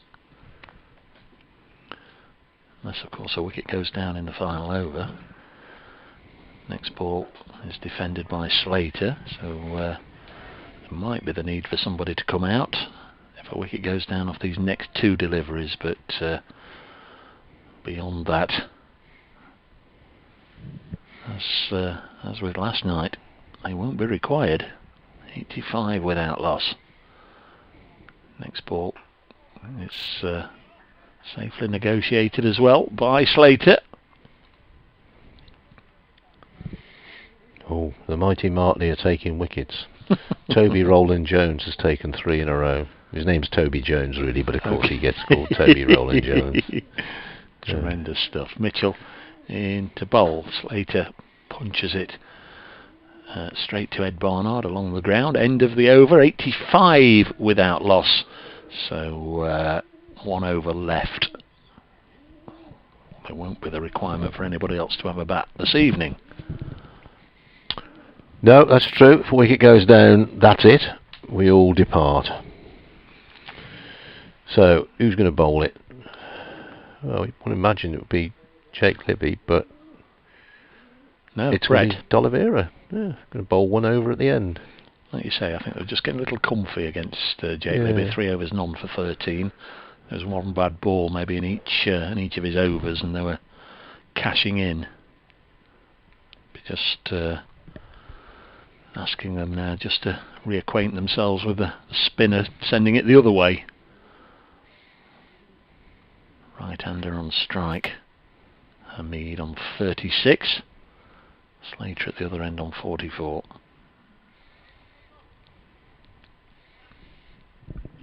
Where's he going? Vessels. Oh, leg. Short, fine leg position. D'Oliveira bowls, pushed away on the offside. Gets a single. Gareth Roderick, the fielder, out there. 1 more to the total. Goes to 86. 86 indeed. I didn't know if I'd beaten the board. One never knows on these occasions. So, Ben Slater to possibly face the last 5 balls of the day. As he gets up the other end, of course. D'Oliveira bowls. Slater plays with the spin away on the leg side, looking for 2. If they ran the first one very quickly, but there was no chance of a second because Roderick got to the ball. If he wanted to get the strike back, if it had come back for 2, he'd have been on 46 with 4 balls left. Or maybe he wanted to be there in the morning. Get up the other end. Well, there is that. So Hamid waits, pushes, no run. 3 balls remain of the 3rd day. So what have we seen today? Notts bowled out for 276, having begun the day 99 without loss. Seba Mead and Ben Slater first time round put 115 on. Slater 45, Hamid 111. D'Oliveira bowls, pushed away on the offside. Ben Duckett only made 5. Joe Clark should have gone for 8, just chipped 1 up. Joe Leach put it down at mid-on. But then Charlie Morris got in for 27 and followed it up with the wickets of Lyndon James and Stephen Mullaney. Driven back to the bowler, no run. Tom Moores came out and played some shots. A quick-fire 62, which was brought to a head with 24 from the first 5 balls of a D'Oliveira over. Then he went for 1 ambitious hit, too many, and skied it. That's the last ball of the day. Push back to the bowler. The last 5 wickets for Nottinghamshire in the first innings fell for 15, 276 all out during the tea interval, the early stages of the tea interval. It was announced that Joe Leach had asked Notts to follow on, and for the second day in a row, Asiba Mead and Ben Slater have battered together throughout the 2 and a bit hours of the final session to close on 87 without loss. That's it from us here. Myself, Dave Bradley and Dave Bracegirdle will be back tomorrow morning. Join us from 5 to 11 on whichever means you listen to or watch your cricket between Worcestershire and Nottinghamshire. Is it going to be an exciting and tense last day, or are Notts going to bat for most of the day and bat it out for a draw? Wait and see. Join us tomorrow from New Road. We wish you a very good evening. Right. Thank you, sir. Thank you. Well battered. Oh, that seemed a bloody long day, didn't that. it? It did. But it's only 22 minutes past 6. I think it could have been worse. Oh, God, yeah.